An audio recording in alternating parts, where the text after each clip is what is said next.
All right. Good morning, everyone. Are here for the Carta Magica online One Piece regionals for the last weekend of the OP10 meta for the English version. And Sost, how you doing this morning?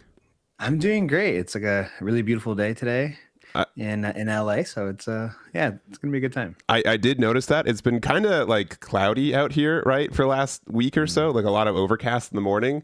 And I look out there, I'm like, man, this is a great day to be inside all day. Like, Yeah, so yeah, it's gonna be pretty hot today. yeah, yeah. Actually, and I know this is not part of the stream, but yeah, it has been weirdly hot here in LA too. So, Yeah. yeah, it might be actually an all right day to be inside. But we do have, yeah, again, as mentioned, the last weekend of the OP10 English meta, because we do have the EBO2 set for the One Piece card game, technically released yesterday, right?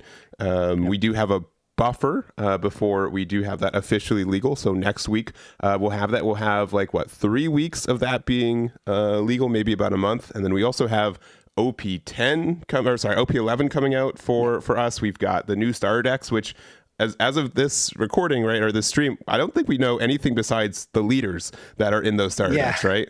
yeah, which is pretty crazy. Yeah, yeah, that it's just so close, and we don't know, and we get it early technically. So it's been, it's the end of OP10 as we know it right now, but it's been a really fun meta. It's been a really creative meta. It's been something that we have unique here for us in North America and other places that play the English version of the card game, and it's going to be a little bittersweet to see this end this weekend. Yeah, I think OP10 was a very diverse meta, and with EBO2, pretty much out, kind of out already. Hmm.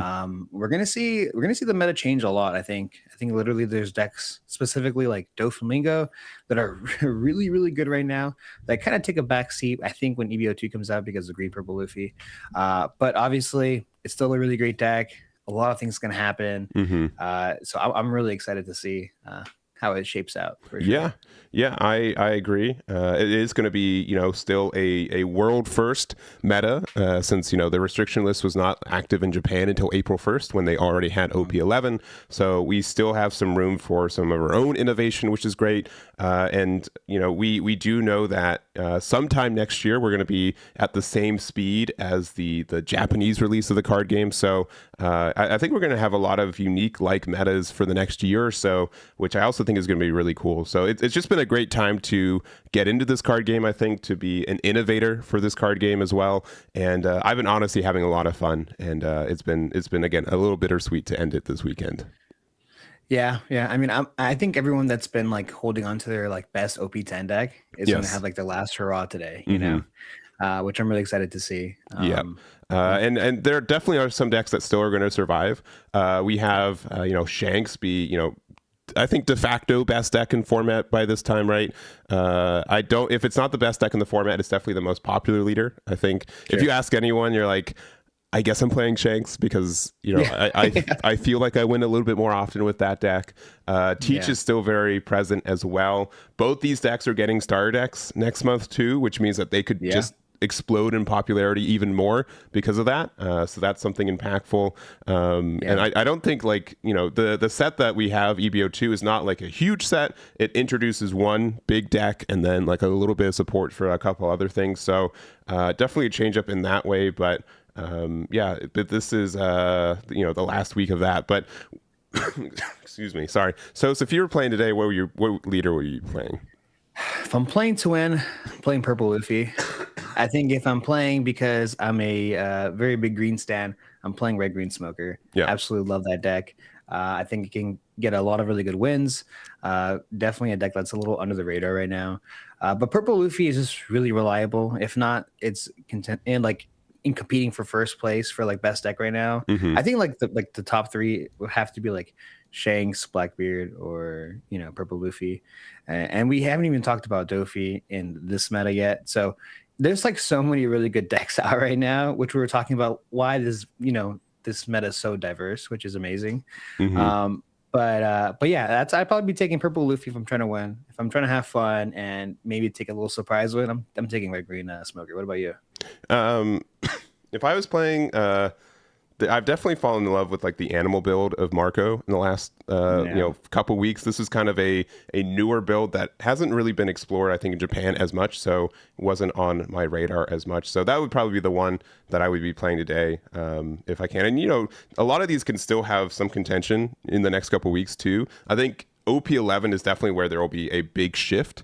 It will just be a bit of a clearer best deck and format, I think, and then also there will be like a little bit of people adjusting to that and how to beat it or how not to lose to it, and I think that's also going to happen OP11 as well. So. Well, we do have round one coming up for us. I'm actually going to just do a quick BRB as we set up for round number one, but I think I've already got the table that I want to do for that one. So give us just like literally a minute and we'll be back with round number one. See you guys over there.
All right, we are here with table number 12 for round number one. We did miss the first turn from Usopp, do apologize, but what they did was the Leo play with the leader. So no stage quite yet. And then on the other side for Moria, we did just have the Sindri come down, put 5 cards in trash, and we do see a good amount of Navy cards in there for the trash now. Yeah, I think Gecko Moria has been taking an approach lately as of a lot of players are playing with a bit more of a Navy build, which is quite interesting. Mm-hmm. But I wanted to give a quick second to talk about Usopp. I think Usopp is a fantastic leader. I think a lot of people are kind of sleeping on this deck. I think it has draw power, it has removal, it's extremely consistent. Mm-hmm. The deck I feel like does everything. It has rush, it's really good. Yeah, it definitely was a deck that showed up a little bit in Japan. It kind of lost, quote unquote, some of its better matchups. It had a good matchup into Doflamingo and Rob Lucci, which I think, based off the restriction list, people thought weren't going to be really present, which I think has been proved wrong at this point. Both those decks are really present in this meta right now. So I think that's something that helps this deck a little bit. But yeah, it's the way that it gets value, I think, is really, really unique. Yeah, definitely. It looks like we are going to go ahead and attach 2 to our leader, possibly seeing 7K here using a leader effect. We're going to tap 2 Dawn. We're going to pitch a card and then grab a Thriller Bark off in our trash, but of course milling 2. And yeah, that's like our third E-show in trash, possibly. Yeah, I do see at least 2 in there, right? So At least 2, right? generally, when we play each show, we play like 2 or 3 copies. So I would assume that we won't have to be playing around that. Not that I think like Usopp usually likes to keep like 5 cards in hand to be able to draw from its leader effect every turn, right? Mm-hmm. Now, the prono does hit the board, forcing Usopp to go ahead and pitch a card, which is quite interesting because I feel like that kind of helps Usopp, right?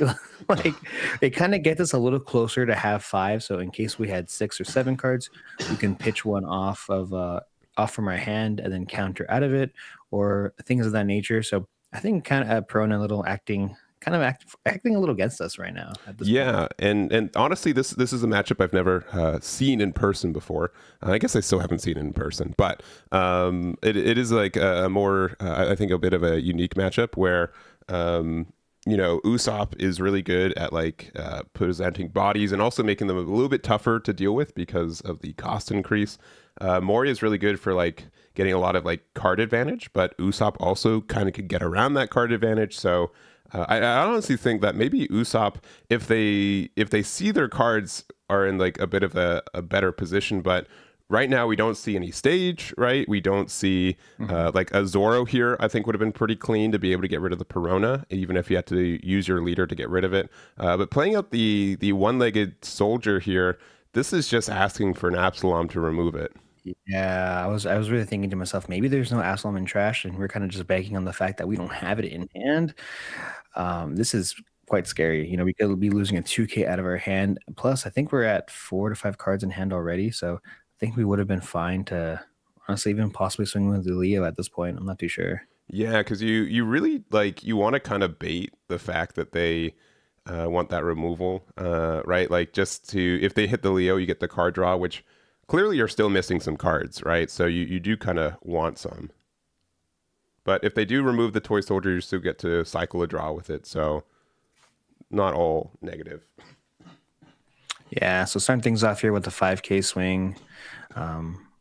Looks like we are debating on, and this is what I was talking about earlier, making sure that we have enough cards in our hand to draw a couple of cards as well off the leader effect. Just making sure we know exactly when to pitch or when to continuously draw. Because if we take this 5K swing and then we have to almost guarantee take at least a 7K swing, it's just asking a lot more cards out of our hand, right? Yeah. So looks like we're going to go ahead and take the 5K.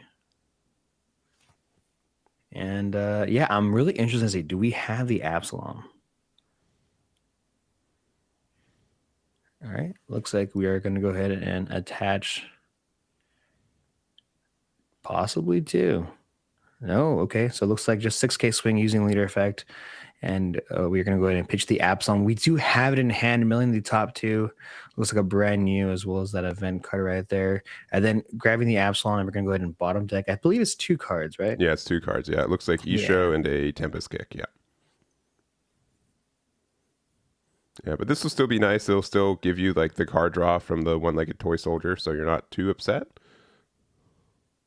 Mm-hmm. Unless they have 6 cards in hand. I thought they had 5. Maybe they have 6 in hand. They do. Oh, dang. Okay. Oh, no. Yeah. Okay. I thought it looked like they had 5. So not getting out of that 5 is pretty dire. And now, yeah, they're definitely. That's huge. Yeah. This 6K from Sindri.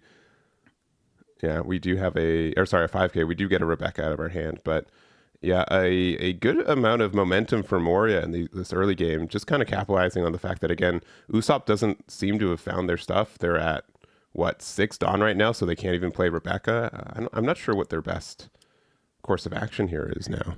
Yeah, I think the thing is with this new version of Gecko Moria, it's that it's very aggressive, Yeah.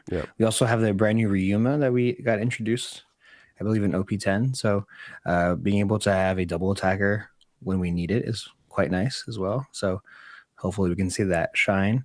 But this is just classic Moria as of right now. Here.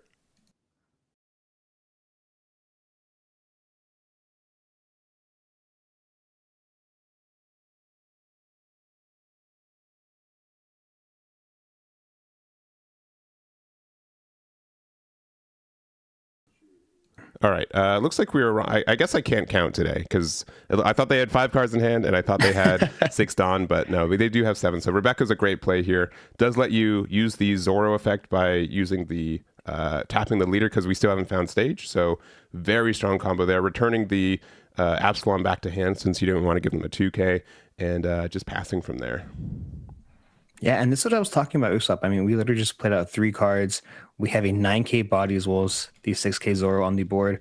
This has all happened in one turn. Like, I feel like I'm getting Gecko Moria flashbacks right now. And no, it's not the leader. So really, really good stuff here coming from Usopp. And now we're facing an empty board. And usually at this point, I feel like if Gecko Moria had the ACOS Gecko Moria, this would be a great turn. But unfortunately, we don't. We could have gotten back Perona plus brand new, something of that sort. But like I said, just doesn't shake up that way. Yeah.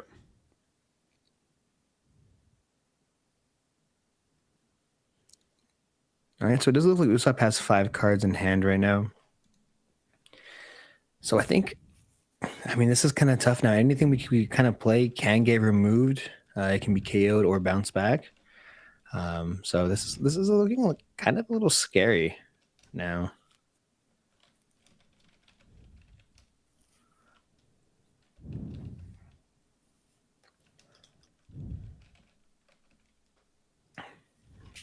All right. At least the fortunate part for Gecko Moria is that we have quite a few cards in hand. I think we have at least like 7 cards in hand. So yeah, that's pretty good. Yeah, Moria generally doesn't have like a huge hand size, mostly because it plays cards out of the trash, right? So that's kind of the way to supplement it. But yeah, this is always the weirdest thing for this deck, right? Like it's so generally like, oh, you're at 8 or 9 Dawn, time to play 8 drop Moria, right? But now what's your best play, right? How do you sequence it now? Yeah. Well, the great thing is that we still have access to cards like Rebecca and Hina. We know that we are playing a bit of a Navy version, so we can expect some of those cards to be in this deck. So we can still have, quite a good amount of removal. The only issue is Absalom only KOs 2 cost characters.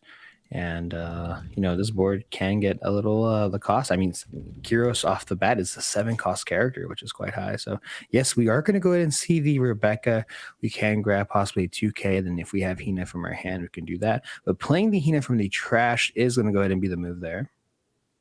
Okay, so give -4 to something here. Everything besides the Leo has a +1 cost. So that is something to recognize as well. So you can give it to, if you give it to Zoro, Absalom would be able to remove it, but giving it to Kyros or Rebecca would make them just 4 costs for right now. Unless you really need to get rid of that Leo.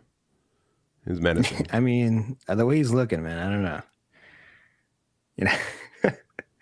know. But yeah, I think at this point we might have to just go ahead and go for the Zoro, unless we have Tempest in our hand and have enough cards in trash. Yeah. I don't think we do have enough cards in trash, and if we Absalom here, I mean, it usually kind of pays for itself, right? You put 2 cards from the top of your deck into your trash, including another Tempest and a Kuzan. Use it, and Zoro cost I think 1 right now, 1 or 2. If we used it there, it gets rid of it. But yeah, that Kyros is really menacing, and I think that's part of the reason that like Lucci and I think by extension Moria has a bit of a tough time, because that Kyros is very tough to deal with. Right. Now, the only saving grace here for, I think, Gecko Moria is the fact that we haven't seen stage come out from Usopp's side. And that could be a really big deal. Obviously, having your characters gain rush, being able to attack only in 2 characters the turn that they're being played, is quite good. So looks like we're going to go ahead and get out of the 7K swing with the 2K Sabo, as well as it looks like a Rebecca.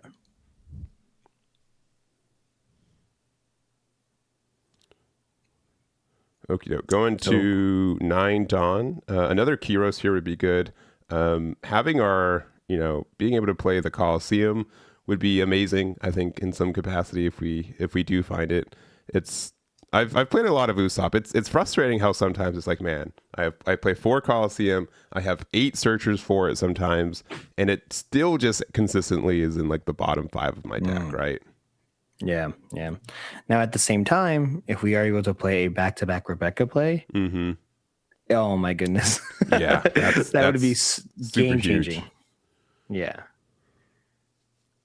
Yeah, and that's kind of like the issue with Usopp. It's either you get one or the other, right? You got 4 Colosseums in your hand, and you're thinking to yourself, man, what am I doing playing this deck? At the same time, I just played 2 Rebecca's back to back. I'm the best player in the world. We do find it though, so that Okay, hold on. yep, that does help. I think like a Cavendish would be really good here then. Being able to attack into the Hina, the turns played, get another card draw, apply some pressure on the board.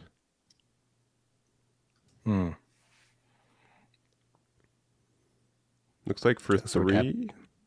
Oh, sorry, for 4. I guess I 4. just guess I can't count today. Yeah. So we're gonna go ahead and use the Zoro effect, resting the stage to remove one of these characters. Yeah, probably the Absalom. Yeah, just because we can, like you mentioned before, we can bully the Hina. Yeah. Most likely, I mean, Zoro can attack into it now too with the Coliseum out, which is great. All right, 1,000,002 off that Zoro effect. Swinging 6K into the most likely 5K Hina, which currently is the only target. Yeah, I was going to say, I hope it is because. Yeah. I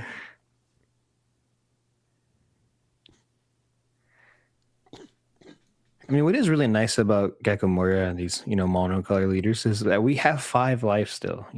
5 to 4 is such a huge difference in life. It's literally an extra card in your hand. Yeah. Another possibility, but 5K swing going into lead here. And I think at this point, we have a ton of cards in our hand. I think we might just go ahead and give him a 5K since we are going to have to either block or take a life off this 9K swing coming up here. Yeah. Yeah, this one's likely. Either block or taking it. We see some hesitation. Yeah. I'd be a little afraid for Rebecca to be KO'd by almost anything. Yeah. So I might just let it go. Yeah, at this point, yeah. Yeah. And we'll play the Frankie blocker. Yeah, there's a bit of a slow start for Usopp, but looking at this now, right? Moria does have 3 life, has the life advantage still, but the board difference is huge. Yeah, Moria really missing Moria here. But this Frankie is going to go the distance. We're going to go ahead and grab a couple cards off our trash if we're able to block a swing there, since we only have 2 cards in hand. And even though we do get to draw, we only get to draw off Usopp's effect if a character is KO'd. So yes, or removed off the board. It is removed off the board. I've fallen for that before. I'm like, oh well, if I just return it to hand, they're like, oh cool, all right, it's back to my hand and I get to draw a card. Thank you. Yeah, like, +2. Thank you, sir. You gave me Leo back. Oh sure, I'll resolve it again next turn. No problem. I'll rest this stage that I'm going to attack with next turn. Yeah. No. Currently, our Usopp player only has 2 cards in hand, though, so that is a bit intimidating. But generally speaking, Gecko Moria doesn't have any cards with Rush. The way it gets around blockers is removing it instead of attacking, twice to prevent, a double block kind of thing. So, but yeah, without a lot of cards on board, I think this is an issue. And I think that's the other thing too. 7/9 Kyros is such a big body, and Moria generally doesn't play any cards that are as large as that card, right? Maybe like a Kaido, right, as a 1 of or 2 of, I think, in some time, or Isho, which we've seen are not just hitting board today.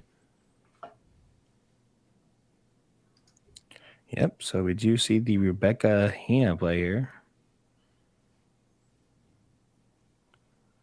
I think we might have to just give it to the Zoro once again. Oh, Frankie. Possibly. Yeah, Frankie. Yep. And at this point, I think we have to kind of maybe go for board and kind of pray we don't see another Rebecca combo coming out soon. Yeah. Or we just go for life. I mean, it's either a race, but with Kyros on the board, it kind of feels a little unlikely. Mm-hmm. And Yeah. especially on Usopp's late game with 7-cost Luffy that can attack active characters, it's a little scary. I just don't think it's asking for a lot to remove this board. I mean, unless because like what? You have to spend 4 for this. You have to spend, 2 Dawn, so you have what? 4 Dawn left. So you can attack 9k with your leader and play Absalom to get rid of the blocker, and then hope that the card they don't draw, if they have like a 1-drop Rebecca in trash, they get to look top 3. Like it's very unlikely that they can remove this Kyros this turn. Yeah, it's kind of no way at this point. Yeah. Now, if you had your own 9k body on your board as Moria, perhaps. But currently, we do not. Balanced card. Yeah, it's a tough one, especially for the fact that if we get rid of this Frankie here off Absalom, we're essentially going to let Usopp draw 2 cards. 1 off the leader effect, and then 2, if we play out Rebecca from our trash, since we know it is there. I'm not too sure if there's a Leo in there, but we do know there's a Rebecca. We can easily grab another card off that effect as well. So looks like we might swing a big 7k here.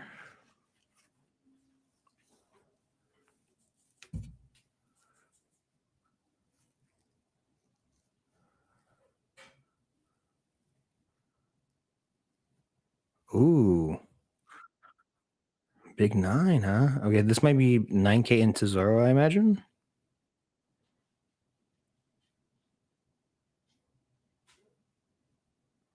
Yeah, this does feel really bad. This feels really, really bad. Just because, like I said, our characters have rush into Hina now. So literally anything we play is going to be a lower off, and we're going to draw 2 cards right now. So tapping 2 there for that leader effect, pitching another Isho. Okay, yeah. So they're playing like 3 or 4 copies of the card. So,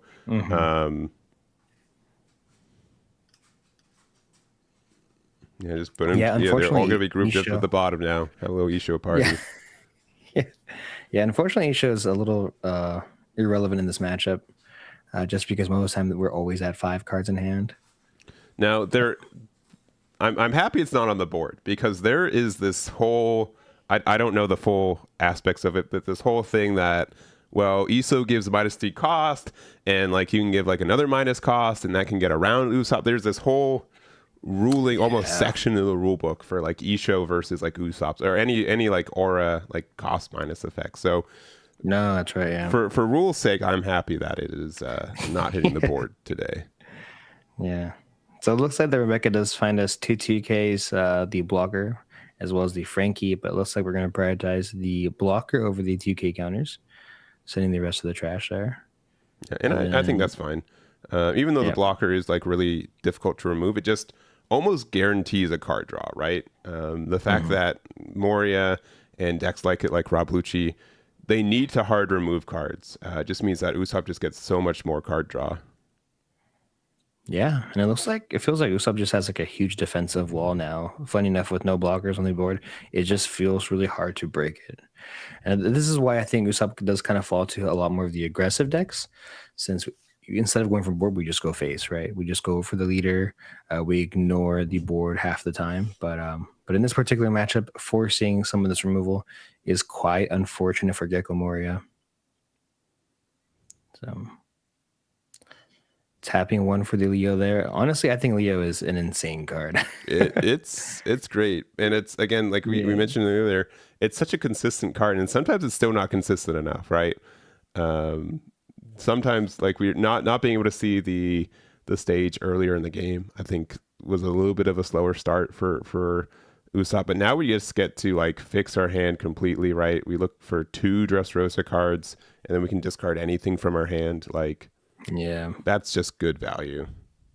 Yeah, I mean, it kind of makes it okay for you to run quite a few copies of Colosseum. You only really need 1 on the board, but in this situation, you can always pitch a Colosseum. And being able to grab 2 targets of anything is it's insane in this deck, Yeah, especially, So, you know, our boss monster, right? We do see a 7 cost Rebecca there. Technically, I guess oh, that's like what? the complement to your boss monster, right? If we found Right, Kyros, if we don't have it already, that'd be solid. But right. So we do have 9 active Dawn, and we do have plenty of time to kind of go after this Hina. The yeah, question is, does he have another Zoro? What's the second character? We have Frankie. Worst case scenario, we play out the Frankie and possibly, hopefully, a Kyros would be quite nice. yeah. All right, you're gonna play out the Rebecca. We're gonna draw one, and then the wording for it is a little bit confusing, but essentially you play a 7 or less, and then a 5 or 4 or less, and then the 4 or less has to be rested. Mm-hmm. Yeah, I do kind Yeah. of wish sometimes that it said, you know, you get to choose which one you play rested, because like there's sometimes like playing out the Kyros doesn't really matter, but yeah, I think this is fine. This is a little bit, you know, on the greedier side, but since we're playing our Mm-hmm. blocker rested, but this will let us attack with a Cavendish. So yeah, we're going to use this. We're going to attack into the Hina, use the effect to draw 2 and trash 1. Yeah, being able to do that the turn that it's played is really good, and getting rid of yet another stage. Yep. Yeah, Hina does go down, and now with 2 active Dawn, so we are swinging 5K into life. Yeah, and one of our Rebeccas can attack into leader, so we can go like 5, 6, and then 9. Oh no, just I think we have a 2-drop. Yeah, we have the Adeo blocker. We can play for 2. That's right. All right, keeping the alt art on the board. Respect it. Yeah, yeah. Now I know it's a bit greedy, but honestly, I might just press really aggressive here. Um, the board is just too big now. Yeah, There's the Cavendish, Kyros, Frankie, plus another blocker. We have 2 life now. I kind of wish we would have blocked the 9K, but I understand why we didn't. With 2 life only and 3 cards in hand, if we can drop them down to 0 this turn and just kind of hope we get there for the following turn, would be really, really good. The only issue is, do we have enough defense to survive a turn? sure, sure. You know, Kyros is 9K base. Obviously, Cavendish helps us cycle. We can grab a couple more 2K so that hopefully on the crackback we don't lose the following turn. So, quite a situation that this Gecko Warrior player is in right now. Yeah, and the biggest fear too is that you know, I think this game's gone long enough. We actually only have 10 minutes left in time, which this game's kind of sped past for me. But we have the King Kong gun, right? Being able to use that to give something plus 6K is already just a great value. But I'm pretty sure we have 15 or more cards in our trash, so being able to make that Kyros like a 15K double attack will almost guarantee 2 damage, which is pretty absurd. Yeah.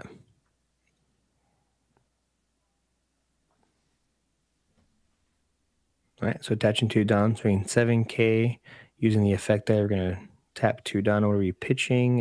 Another Absalom. Okay. All right, and getting another one in there. I hope they're trying not to get rid of Isho, because it costs 3 right now. The Deo, yeah. Or sorry, the Adeo, yeah.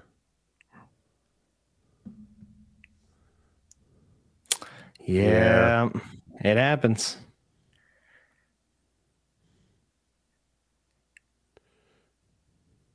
Yeah, honestly, this is the reason I can't play Usopp, is because I myself as the player keep forgetting my own effect. Yeah. It's I would have to like have it like stitched into my playmat or something. You know what I mean? I'd have to have like a specific Usopp setup where I'm like, Eggman, don't forget, everything 2 or more costs 1 more. Yeah. Now I would be very sad at this situation if we had a Tempest Kick in our hand. Sure, right. We could have played it, we could have used it, but unfortunately we wanted to keep it. But we are going to go and take that 7K swing into life. And I think if we have, I mean, we could have a Sabo here. Sure. We could have a Sabo, which is probably maybe a reason why we didn't block the previous turn with the Rebecca. Okay, 6K swing. I do think that there's like this weird kind of dance with Usopp too, where I haven't figured it out myself, but like you want to be able to block the right attacks, and like you need to get the card draw at the right time, right? So sometimes Mhm. they're just going to attack with a bunch of 5Ks trying to get your blocker out, and then once you block, they'll hit with the bigger numbers, right? And yeah, Asabo, as you said. Yeah, yeah, pretty good here. Draw two, trash two, of course, all reliable. We don't really see the 5-cost Sabo into this game anymore as much in this meta, but still a fantastic card. Yeah, I've been seeing it pop up a little bit more in the last week, and to the point where I'm like, man, I'm not expecting that KO protection. I thought I was in the hole, and now I got to rethink my entire turn. Yeah. All right, so we're back on Usopp's turn, and at this point, we are probably we're feeling pretty good here. We know that we have a blocker in our hand, but it looks like we're going to start things off here with a 6K swing, most likely going into Absalom, right? Yeah, we don't really have the amount of pressure to go for game right now. We get rid of a Tempest Kick ourselves. Yeah, I mean maybe if we had like another like Kiros. It looks like yeah, wherever it was into, yeah, either leader or there. But honestly, yeah, I think only being able to establish one Kiros so far has been a bit of a detriment for our Usopp player. Yeah, yeah. Funny thing to know too, Kikamori at one point had 7 cards. Now we're looking like 3 cards in our hand currently. So we definitely have, diminished our hand size a bit.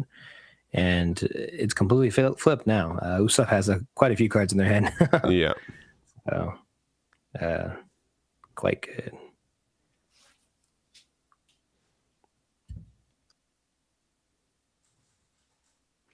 It is also very possible too that Usopp has a Zoro or two, and they're kind of thinking to themselves, "Man, I can't really do anything with this right now. Yes, I can apply pressure and swing into the Absalom, but I can't get rid of this Rebecca." Mm-hmm. Yeah. It was I think we've played 2 Zoros, and I remember hitting at least one hitting the trash earlier, so we probably have like one in rotation somewhere. But yeah, definitely not. Yeah, I think yeah, we might have like one more, but not having a real use for it outside of just the 4/6 body is kind of rough.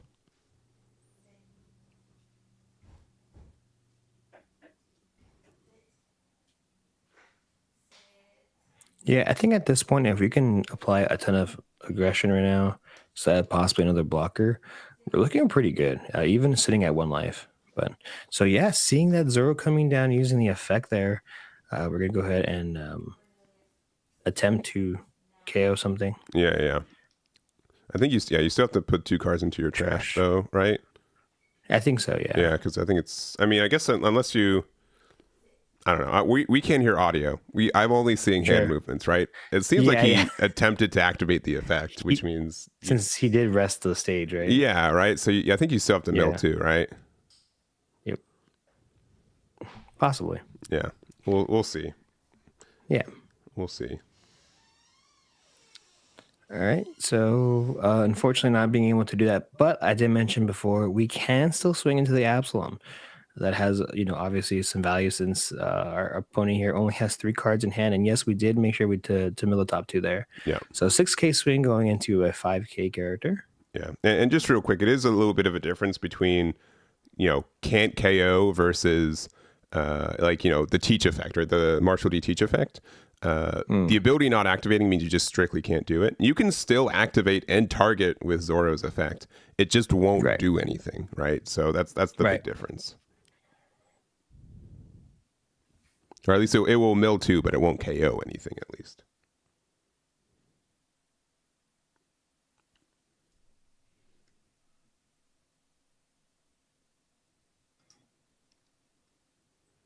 Oh, okay. Rebecca's getting an attack in 6K. Yeah.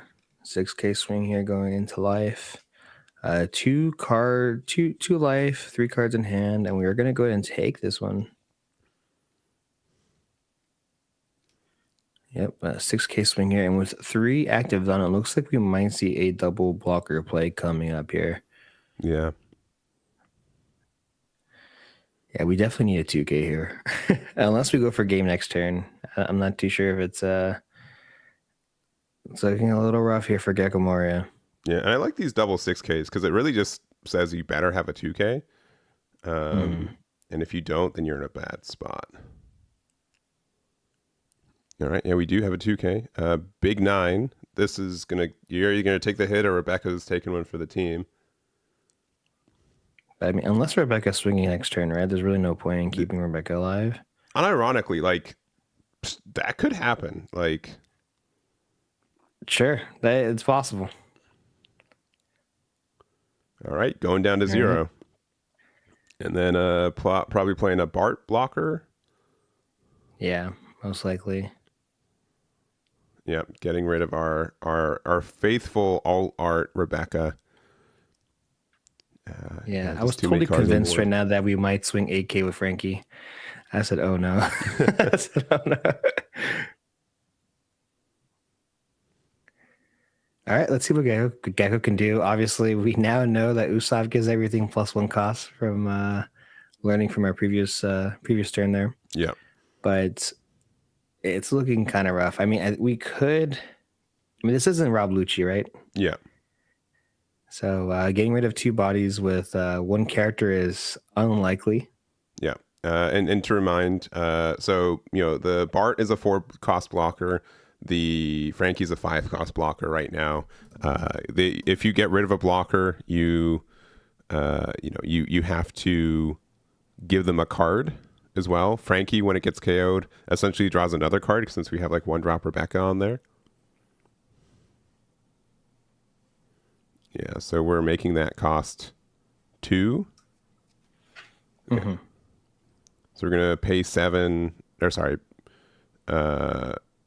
use the effective swing leader. 7, yeah. Yeah, swing 7. We have to still pay the additional 2 for it. Grabbing the Absalom off trash, playing that out, and then we're gonna get rid of the Frankie.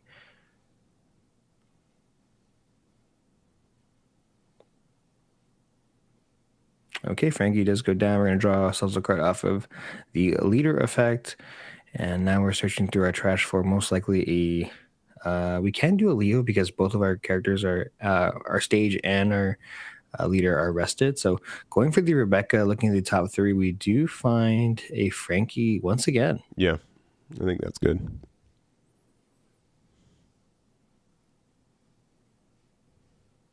All right, yeah, all right. Just resolving the paying the 2. Yeah. That looks good. And then, I mean, we can technically, no, right? We can't. Or we have to get out of this attack, right? Yeah, we have to. Every single swing from here on out has to land. Because they can block out of one of them. Mm. Okay, 1K. No 2Ks. Okay, giving him 3 1Ks. And unless we have possibly another blocker, this might be it. Yeah, because another Rebecca here would maybe get you there. This is also, I think, turn 0 in time.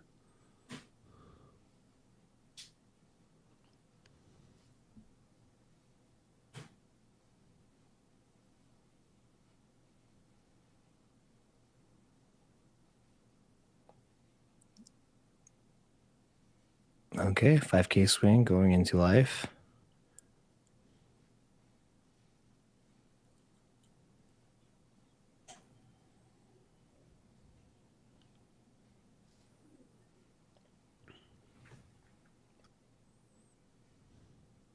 Oh, we're taking it. Ooh. Do we have a trigger? Yeah, what could the trigger be? It could be like a King Kong gun, draw 2, trash 1. Honestly, yeah. I think I'd be kind of inclined to block there.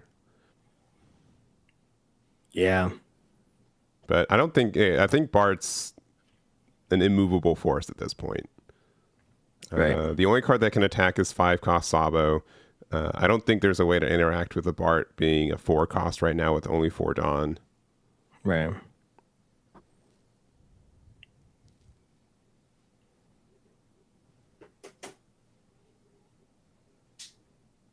All right, so big Hopefully, we 10K have like swing. possibly another Rebecca. Could be a Rebecca there. Oh, you know, Ooh, as a compromise between Rebecca and Sabo, Borsalino kind of fits that role. yeah, yeah. Only unfortunate part here is that I think we only have 2 cards in hand now. Yeah, so we need 4 7K attacks, which I think is incredibly doable. Right. Or sorry, 4, I guess 9K. Yeah, we'll start with a 7K and see what their response is. Yeah. Plus, being able to draw 2 trash 1 during that cycle, possibly have a removal to get rid of that Sabo is a possibility. Yeah.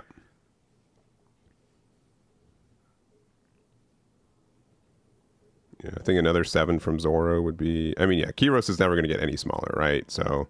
Sure, yeah. And at this point, we're not drawing ourselves any cards either, so no harm in doing that. Yep. Yeah, I'd say 7 with Zoro. Either they block it or they are down to 0 cards in hand, and then you can just pelt with 5s. Yeah. Oh, just a 6 though. 6K. Oh, double 1s. Okay. Well, so 2 5K swings. Yeah. No cards in hand. Okay. Yeah. Just making sure you get rid of the Sabo just in case. Yeah. Just make sure it clears it. And then King Kong gun. Oh, we're good. Oh no, not the double. No, not the double. No.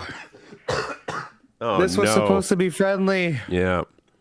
Rough stuff. But yeah, honestly, I think that's kind of how that matchup goes. I think our Usopp player was a little bit unfortunate. They didn't see stage early, and then they only were able to establish 1 Kiros, right?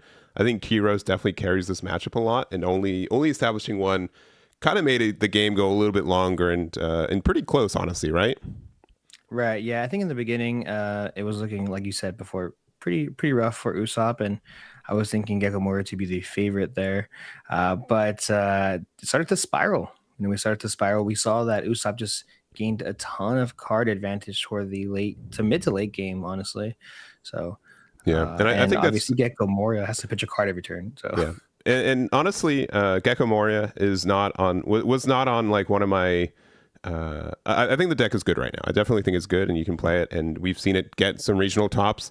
I think legitimately at the last Carta event. I think in person, if I remember correctly. I'd have to recheck my archives, but I think it's still a viable deck right now. But it definitely does miss having a consistent high-end late game card, right? I think that's something that it's missing, and you definitely would appreciate having around still.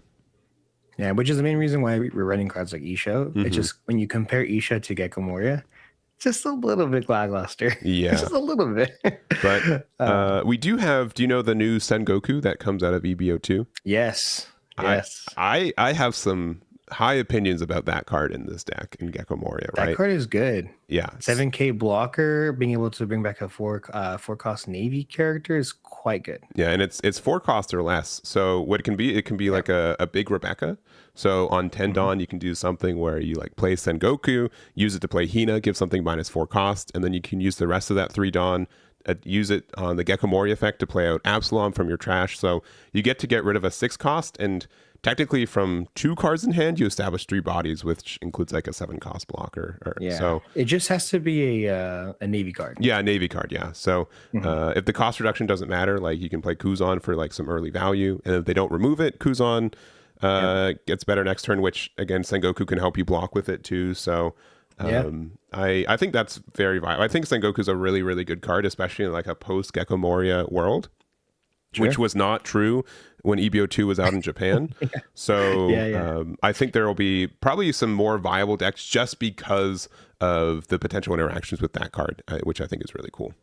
Yeah, and it's insane for the fact that we're talking about 1 card, possibly bringing back a whole deck, maybe, like sometimes just 1 card can go the distance. Yes, and it's quite nice to see. I know a lot of people are like, well, we only have like 80 cards that came out in EBO2, but literally 1 card, like that card's really good. It really can warp an entire format, which is cool, terrifying, exciting, and we'll see how that ends. But we kind of started with it today too. Like it's the last weekend of OP10 as we know it, but I'm still half expecting some surprise, some leaders that I have seen mildly viable go the distance today.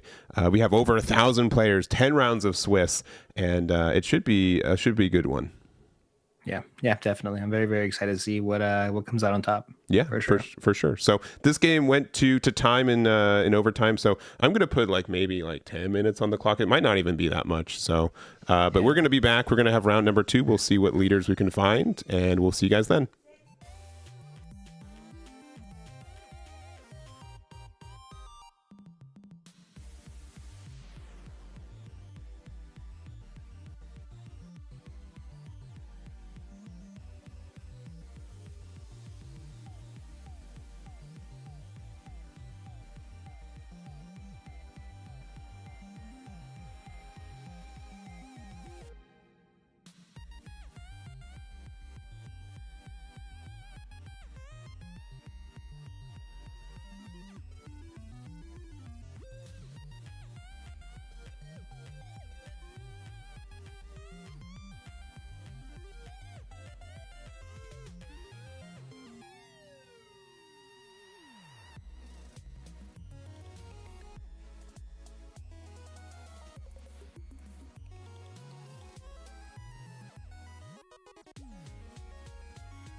Okie doke, we are back with round number 2 for the Carta Magica online One Piece English version OP10 meta regionals online. I think I said online. It's doubly online today because we got Yeah, two yeah. players. Who we got, Sos? We have Nico Robin on the right hand side, the purple yellow leader, of course, facing off against Rob Lucci, the menace, the one that won't ever go away. No. He's back.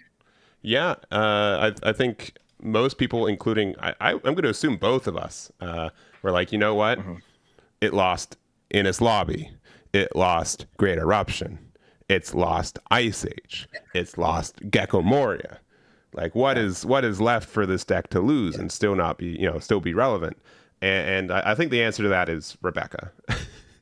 Sure. think, Or the leader itself. Or the leader itself, either right? one. Like Either at this one point, works. Rob Lucci still just has a lot of consistent power, and yeah, I'm a little bit surprised, but yeah, it's a solid card. Who would have thought?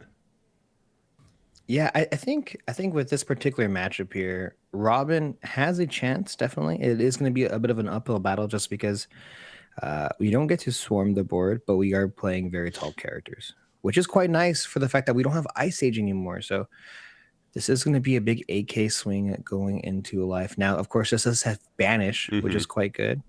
We can also use this effect here to pitch a card to actually ramp a Dawn Rested, which is very nice. And so we are getting to kind of starve our opponent in a sense, right? Yeah, for sure.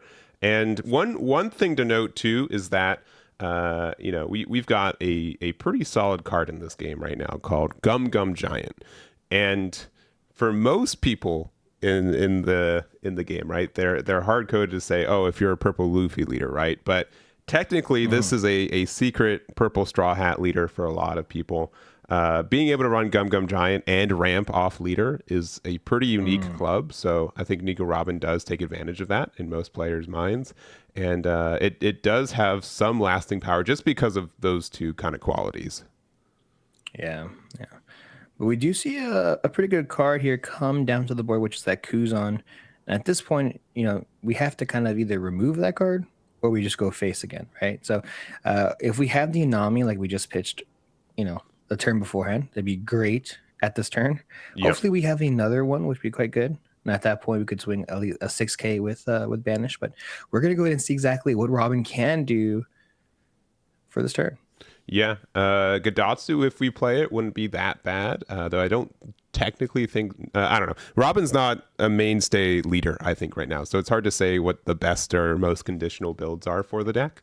Sure. But yeah, that Kuzan is an issue, right? Yeah. Being able to have that just on the board, making it like very difficult for you to really want to invest into a higher cost card, knowing that with leader attack, with Kuzan attack, it's going to lose 5 cost next turn. Yeah, yeah. So unfortunately, we're gonna rule out the fact that we're gonna play the Nami this turn, and the 7K banish does connect once again, and it looks like I believe that's a 2K counter that's hitting the trash there, which is quite good. And for 4 Dawn, what do we have? We have Ooh, Hawkins. Hawkins, okay.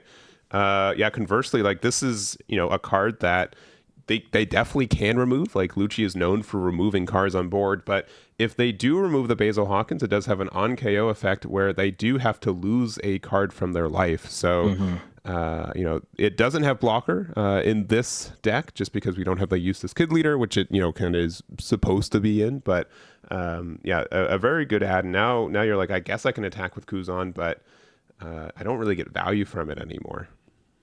Yeah, you want to attack with Kuzan, but you kind of don't want to. But it looks like we are going to go ahead and commit this 5K swing going into life. We are going to go ahead and reduce the Basil Hawkins there. And with 3 life, I might counter out of this one just because I can take the leader swing.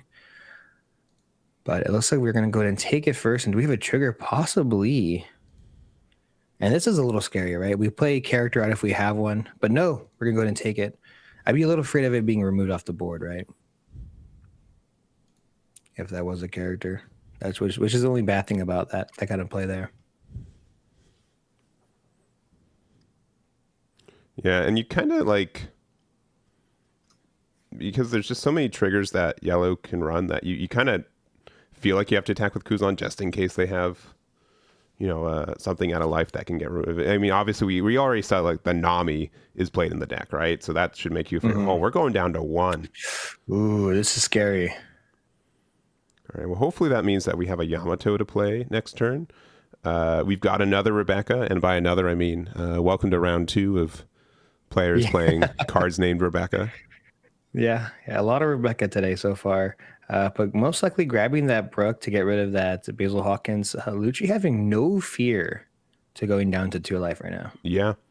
And I think that's fair, right? At this point, the basil would have been Mhm. something that you got rid of. Oh, we have a bit of a tech card out of life. It was the patchwork, which I've been seeing some people tech in, which is really interesting. But I think also, weirdly enough, them taking that life means that if they have Yamato in hand, Yamato doesn't get a clear Yeah, of Kuzan, only of the Brook. yeah, that's true. Yeah. So 5K swing here. This could be into the Kuzan or into life. Going to give him the Laboon. And this Lucci player is definitely running like a toolbox version of this deck. I feel like Mm-hmm. Laboon is a popular card, but definitely one that's not necessary in this deck. So you love to see it. Yeah, and that's why like it's been so fascinating to see Rob Lucci with Ice Age and Moria gone, right? Those are 8 spots in the deck that just immediately open up, and you get a lot of ways to interact with it. Oh, we do have removal. It's not the Yamato though. It's going to be the 9-drop Charlotte Linlin. That's going to be able to discard a card from our hand, add likely the Kuzan back to their life, and then we were able to heal one as well after discarding the Katakuri. Yeah, and I actually really like this play a lot because this gives us value if we have the Yamato for next turn, right? Yeah. So being able to take our next life, which we probably will take at least 1 life this turn.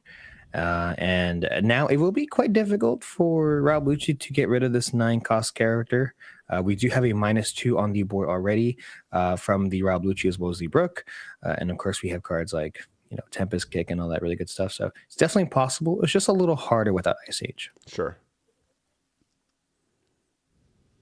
Yeah, we have like these weird situations now against Rob Lucci where, like, specifically in this one, right? Do we get rid of the card that actually gets rid of something, or do we get rid of the card that reduces something, right?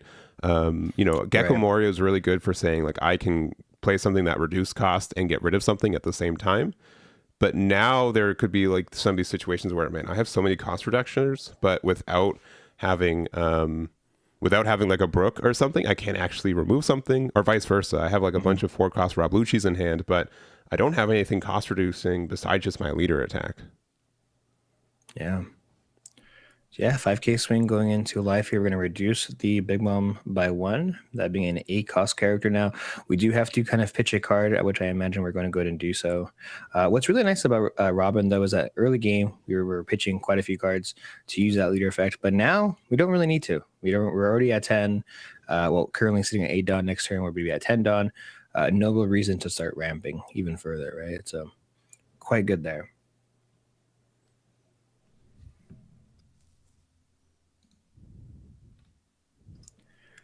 All right. So we're going to go ahead and play yet another Rebecca. If we have a Hina here, possibly, in which we do, of course, we always have one in trash. Yeah, We're going to, always happens. yeah. Again, like as long as Rebecca Hina kind of exists as a combo, I think that this is always such a super strong tempo play, right? Being able to play 2 bodies out for 1. Hina's effect is so strong on play as well, and it's very difficult for this to get outvalued. And Ooh. okay, the finger pistol. Yeah, yeah. I was hoping possibly for not another Hina. I might have cried there. But fortunately, just a finger pistol. This at least saves us from another swing from the Brook. And you kind of want that if you're Nico Robin, just because you don't have that many cards in her hand, regardless, as of right now. Mm-hmm. We also had to pitch one off of the 9 mom, and a little unfortunate, we were unable to drop down to 1 life. If we have Yamato, we don't really gain that much value here, but still a great card, obviously. Yeah.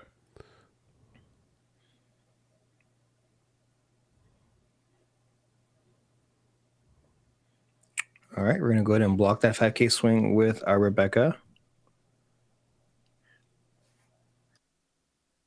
What's really nice about Robin too is that the fact that we have banish all the time. It just wait, hold on.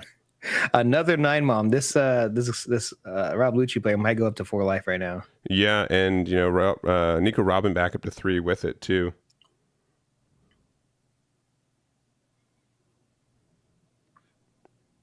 Nah, I thought we were supposed to take life in this game. Hold on. Yeah.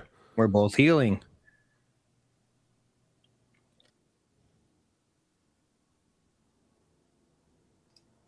It looks like we do have 1 Dawn up for that, most likely the Gungam Giant, like you mentioned previously. But with no real threat on the board, we just have the blocker there as well as the 4K body. And we need to find another way to reduce this Big Mom once again.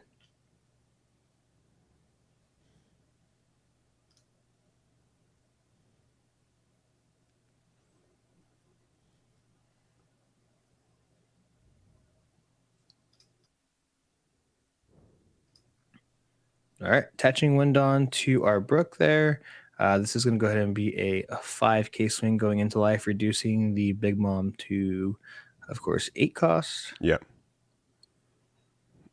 And looks like it is I believe that's the Robin. Oh, there's the Robin. Okay, sorry. No, the Nico Olivia.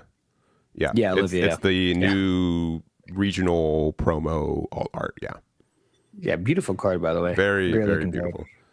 Yeah. Especially on not webcam quality. Yeah. A little bit more identifiable, right? I'll even say. Yeah.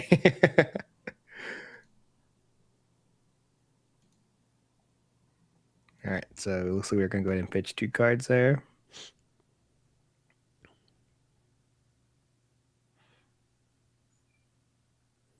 Yeah, getting rid of Nami and a Beige, both generally good cards. So I'd like to see how stacked their hand really is.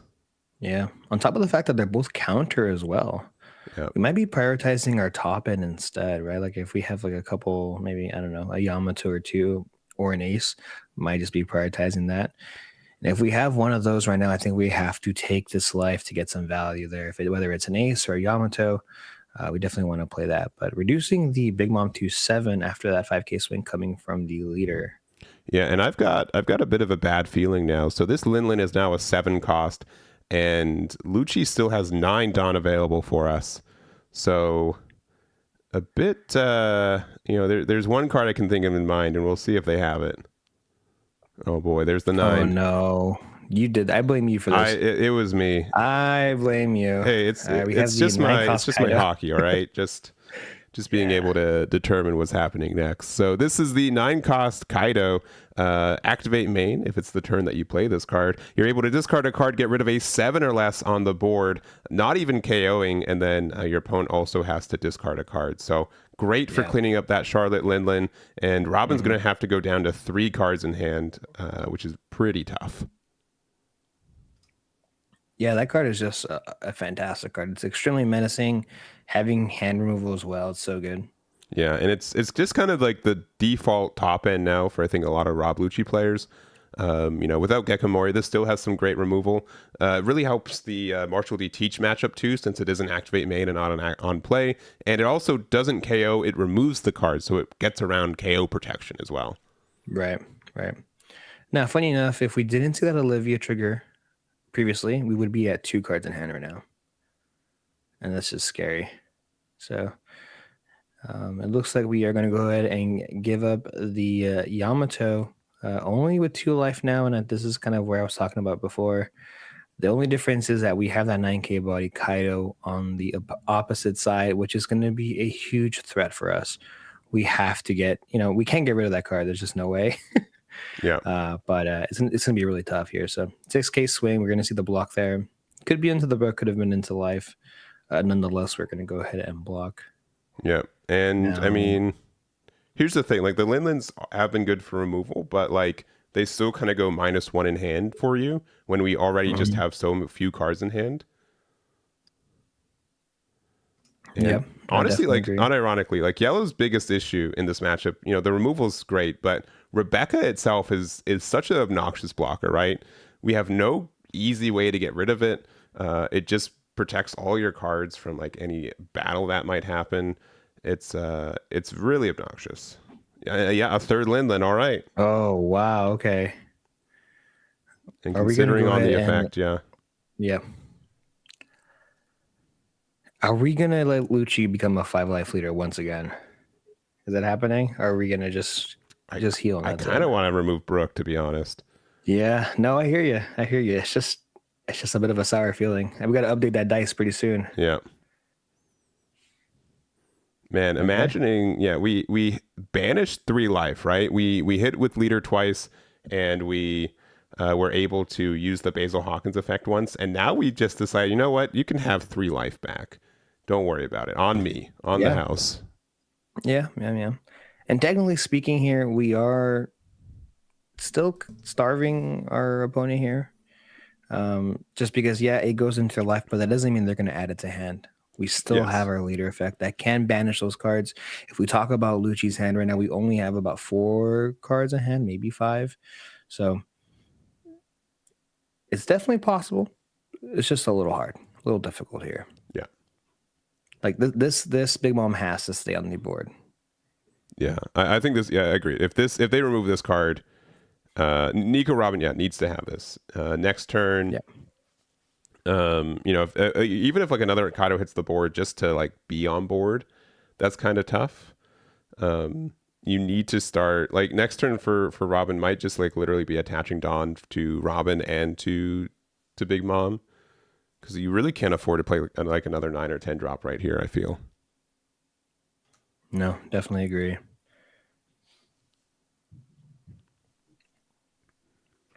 All right, Lucci just taking a second here, thinking possibly, do I want to get rid of this Big Mom right now? Can I go just maybe super wide as well?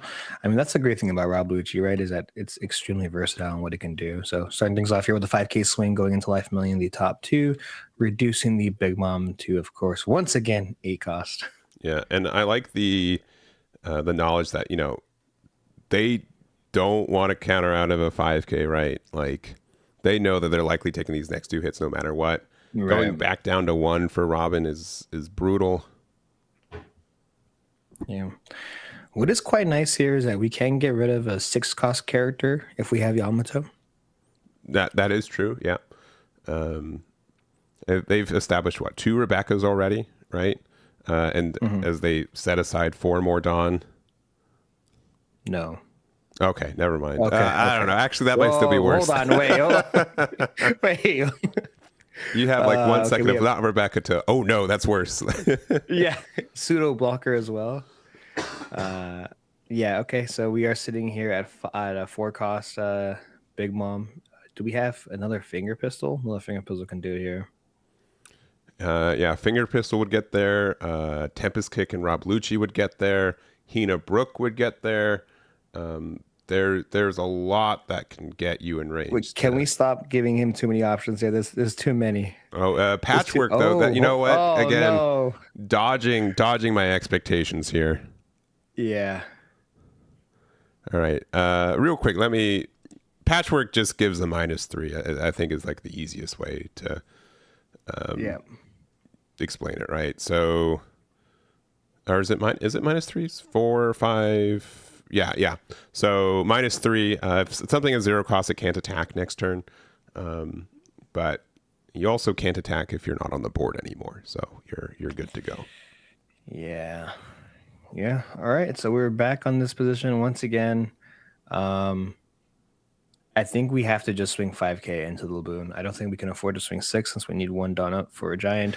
But going for life instead is quite interesting.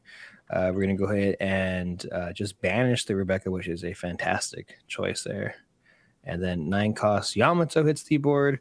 We do have 5 life in total, so we're able to get rid of either the Laboon or the Brook. At this point, we need to get rid of the Laboon. Yeah, agreed. I'm a little surprised we didn't attack into the Laboon just to like maybe get it off the board and the Brook in the same turn, but it's we also do have to eventually try to win, so putting them down to 4 life is understood. Yeah, I definitely understand the idea that, look, we're in a certain position right now that we just don't have the time anymore. Yeah, we have to go for a game now. Yeah, and Robin's keeping 1 Dawn open and keeping it very obvious either, and that could be that could be a mind game if they have the Gum Gum Giant or not, right? Yeah. But I will say, like, Rob Lucci has run out of resources, right? I think we have 3 cards left in hand. Yeah, being able to essentially, like, we keep mentioning starving our opponent there. So minusing 1 cost on the Yamato is going to go ahead and be the start. And yes, we do have the giant. Okay, what are we pitching here? A 0 cost, yeah. 0 cost. Gum Gum Giant, if you do not know, for 1, if your leader is a Straw Hat card, Dawn -2, you get to discard a card, draw 2, and then the card gets a plus 4K. So 9K to 7K gets out of this Brook attack.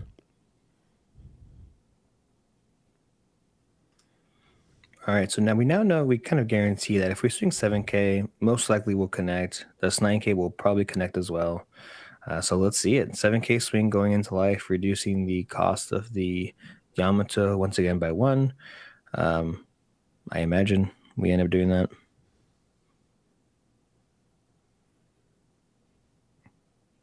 Okay, 2K, 1K.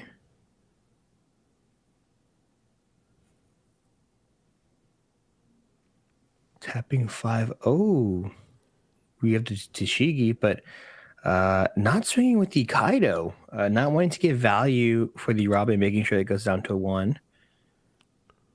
Yeah, I'm a little surprised. Why not? Explain the Tashigi. So, and some guys might be surprised about this ad, but I'll talk about it. So, if your leader's Smoker, you get to give -4 cost on play, which our leader's not. But the activate main from Tashigi is that you can use this the turn that it is played. If you have you can choose one of your opponent's cost 0 characters and you put it into the trash. So it's kind of like Kaido, where it has an activate main removal that's not a KO. So you get around a lot of effects. You do have to actually give something enough cost reduction to get it into that range, but being a 5/6 body that also does have counter, I think a lot of people have been kind of teching into Shigi to help you in some like weird spots for being able to get some removal when we have a lot of cost reduction available, which if Laboon hit the board or stayed on board, right, that would be pretty easy to keep obtaining. Right. Yeah, I understand that for Kaido not swinging, it does make sense to trying to starve, or making sure we don't get value off the 1 cost, but or the one life in 1 life. But I feel like if we do it, then we're just making sure that our opponent has it. Now we're kind of giving them the room to be a bit more flexible. AK swing connects here. We see another banish, and it's a Tempest Kick. These are all cards that we need in our hand, especially when we only have 2. So I will say, like, the amount of cards that we've been able to, like, banish out of life have been pretty, I'd say, like, outrageous, right? Like, we've hit Tempest Kick. Ooh. We hit Patchwork, which has a trigger, right?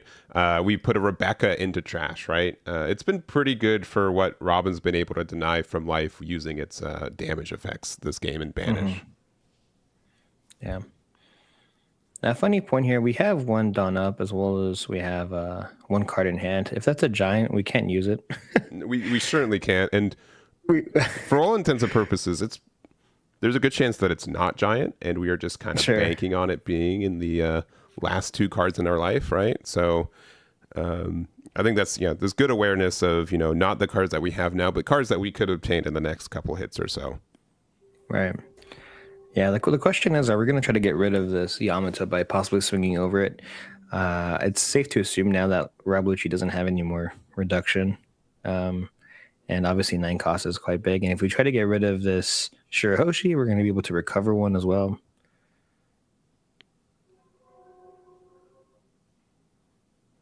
So honestly, Robin kind of coming back in this match.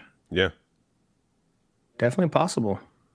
This is kind of the spot for it. And again, so the reason that Kaido didn't attack was that if Nico Robin was at 1, Yamato would heal a card and remove something still. 10 cost Ace would be able to heal something and attack the turn that is played. So I understand why the deny makes sense, but this does kind of open up the potential to not lose here. Yeah. And we're starting with just a 9 into Yamato, which it's a 1K. All right, we do have the numbers for it, but with no cards in hand, we can just attack with Tashigi and Rob Lucci to still get rid of this Yamato. Yeah. At this point, I think we have to let it go. Yeah.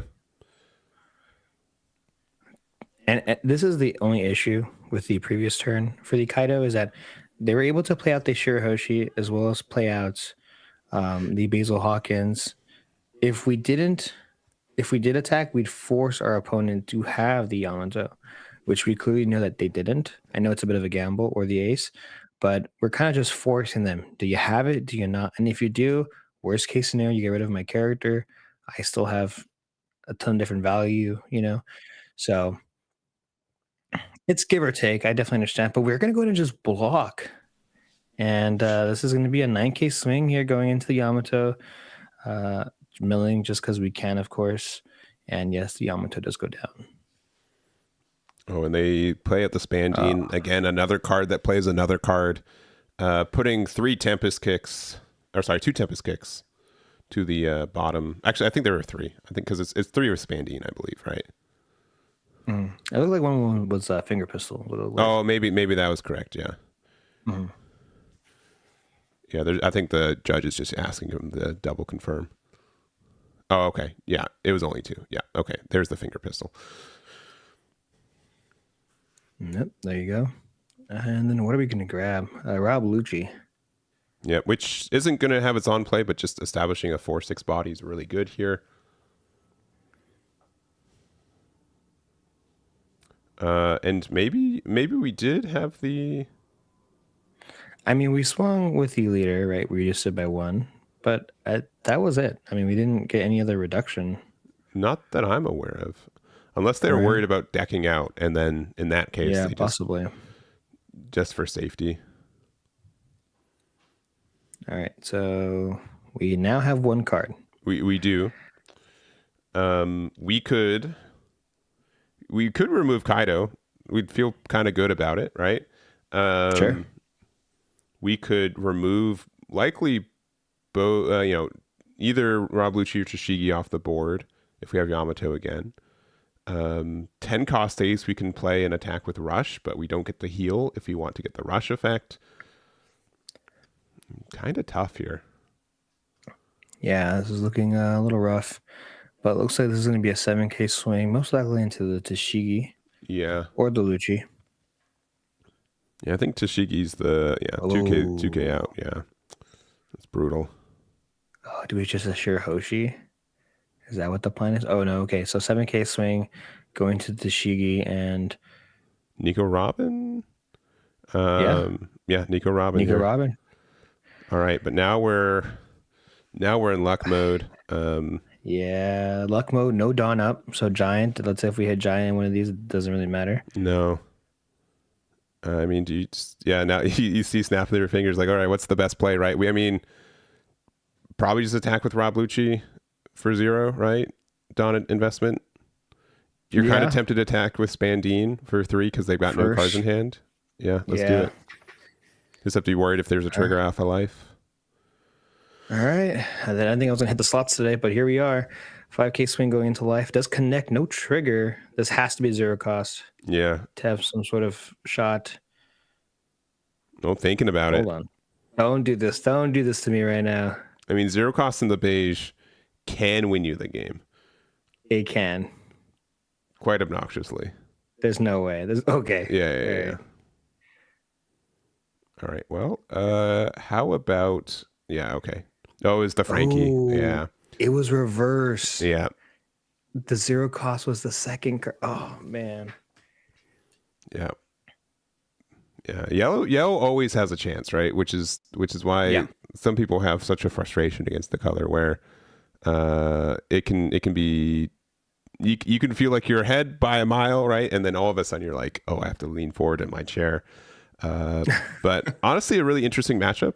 I think Nico Robin had a lot of potential to be good in this one. I do think our Rob Lucci player was very good at identifying kind of what choke points to hold, like keeping them at 2 life instead of 1 at certain times was really good. Prevented from like some value from a Yamato or like a potential version of Ace coming down to. And I think they played the matchup very well and definitely made it look probably a little bit leaning towards them more than it maybe could have, Yeah, I mean, Robin did such a fantastic job making sure that their opponent never drew a card off of their life. Yeah. Every single time it was either banish or trash. Yeah, Like I don't think that's pretty they. amazing. I think maybe it took like one card from life, right? And so especially for something like Rob Lucci, where you can kind of depend on getting more cards from your life because you have 5 cards in your life, right? That kind of Right. helps it. But I do think that it's yeah, it is a really interesting matchup. I don't get to see that very often we don't get to see Robin. I know that you really tried to make Nico Robin, I think, viable.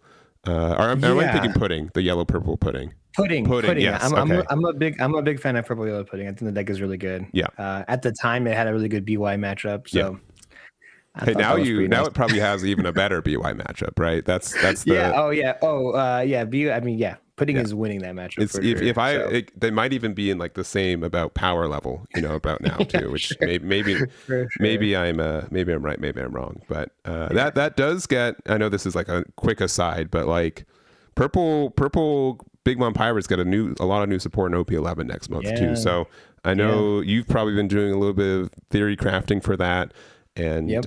yeah, but Nico Robin still I think can get some support from that too.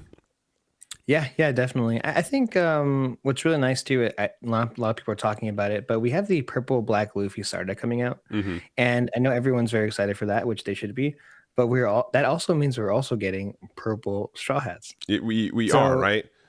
like there's just that's definitely a possibility. So a lot of people thinking that maybe it's just we're only getting black straw hat cards, but I don't think that's the case. We definitely can get something for purple green Luffy, for Robin. All those things are very possible. So very interested to see how that shakes up for sure. Yeah, for sure. I think that it's been a really exciting last 4 weeks of the OP10 meta, where there's been a lot of discovery. People, expecting some cards to be good or bad and being surprised at the results from it. I think that's going to continue again for the next couple of weeks for us at least. And yeah, it's been like it seems really cliche to say, but like I don't think there's really been a better time to play this game. I almost always feel like there's a time to test something, and for really the first time, I feel like I do not have enough time in the day, even as someone that does it as much as me, to really explore every deck that can be in this meta. Yeah, it does make me a little sad at the same time because I Yes. want to explore all these decks. Mm-hmm. Like we were talking about Sengoku from EBO2 Yeah. earlier, and thinking to myself, "Oh, that sounds super good," but I'm like, "But maybe I should be testing a bit more meta or something else that I think I could maybe do better in, or better has a better matchup." You can make the new meta though. Field. That's the thing. You can be a It takes trailblazer. time. It takes time, and and some people were cut with a specific type of cloth. Yeah, Okay. for sure. Am I? I don't know. We'll see. We'll see. We will see. I'm looking for the So Special next month. I'm looking forward to the undefeated 100% win rate builds that you've got moving forward. But Yeah. we are going to be done for round number 2. We've got round number 3 moving on up. If there's any leaders you guys want us to try to find, let us know. We'll try to do our best to do so. We do have over 1,000 players today, expected 10 rounds of Swiss, so a good couple hours left for us. But we're going to take a break. We'll be back, and we'll see you guys in round number 3.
All right, we are back with round number 3. Just as we're starting, you guys didn't miss anything. We've got the round 3, turn 1 Teach playing out the stage to discard a stage, looking top 3 for a Blackbeard Pirates card. Yeah, we're gonna go ahead and play against this Lim here. Lim actually does really, really good against Teach, which is quite nice. I know that Lim's been getting a lot of traction lately and continues to do so. Yeah, I mean it's hard to reach higher heights than winning a regional on the first week of release, right? Of OP10, which it did. Yep. I think it got first and second in I think it was Paris. It was somewhere, I can't remember exactly where in Europe, but does really good. But here's the thing with Lim, you want to go first, and if you don't go first, we have what we have here, right? We have nothing on 2, and we just feel kind of behind against Teach. Yeah. Quite unfortunate that we don't have a turn 1 play. Cards like Law or even Lim, the 1 cost would be great. And it is able to protect itself too, which is quite nice. But just gonna go ahead and 5K swing here going into life. What is really nice about Lim is that we can go very, very aggressive, very, very fast, as well as going very wide as well. So hopefully we have a pretty solid turn 2 here. But playing another search. Yeah, and honestly though, like if we're not going first, I think not playing anything on 2 is correct, because even if Lim has protection by resting a card. So if you play Dock Q, you can rest the Lim 1-drop, and then the Teach can just attack into it. So you're just hoping you have a 1 cost next turn to be able to play in conjunction with your leader effect. Yeah. So it looks like we're going to go ahead and play our second search. Yeah, in case you don't know, Teach has so much card recursion in the deck. We've got the full lead here, being able to search every turn. We have This Is My Era, being able to do that. We've got another one. No way. And finding a Burgess, a 10-drop Teach, and a Kuzan here. Wow. I think we've already have like 10 cards into our trash, which is a little absurd. Yeah. So grabbing the Burgess here over the Kuzan is quite interesting. Yeah. Just because Kuzan is able to cycle, plus has protection against everything, which is quite nice. But at this point, I don't think we should probably pitch, but we are going to go ahead and do so anyways, using that ability. So no on plays for Lim's turn there. and we'll just pitch. I mean, we'll just pass the turn here. Yeah. And that is a little disruptive. We also do have like on plays like Anel, lets us draw cards. It does really prevent a lot of value. Oh man, no one drop and going second. This is going to be Man, pretty uphill for Lim all of a sudden. yeah. So go and get rid of the 2K counter from hand.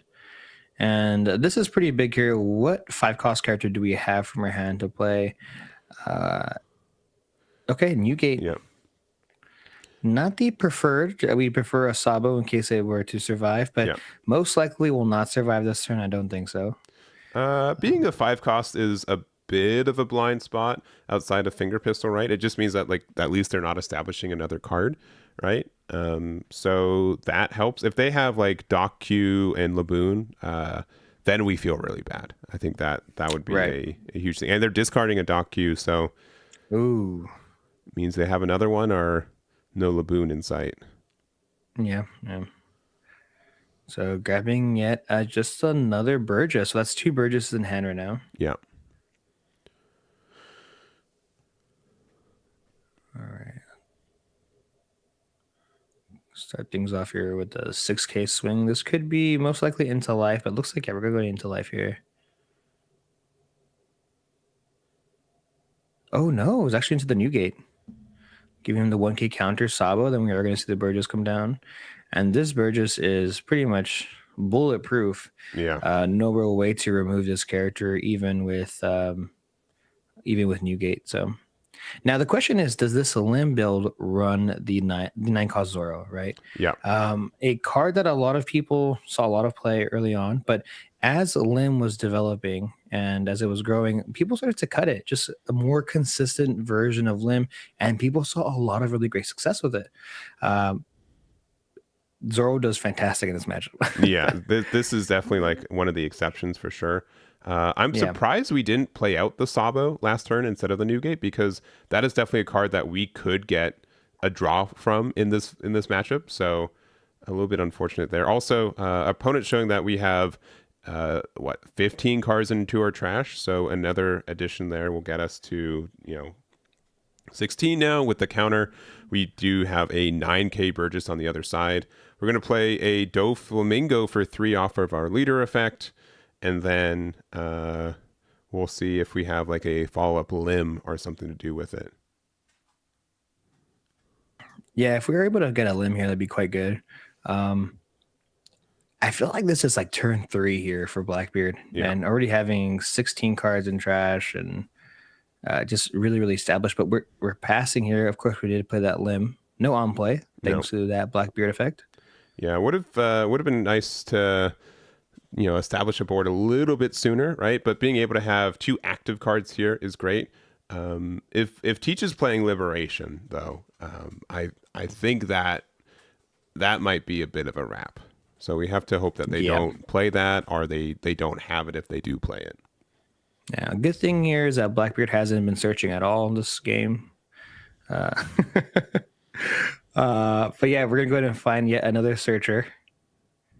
Search for the searcher. Playing that searcher, looking at the top 3. Do we find the Liberation? We do. Ooh, yeah. This is we know what we're grabbing. We know what we're grabbing. Yeah. Liberation is a new card from OP10.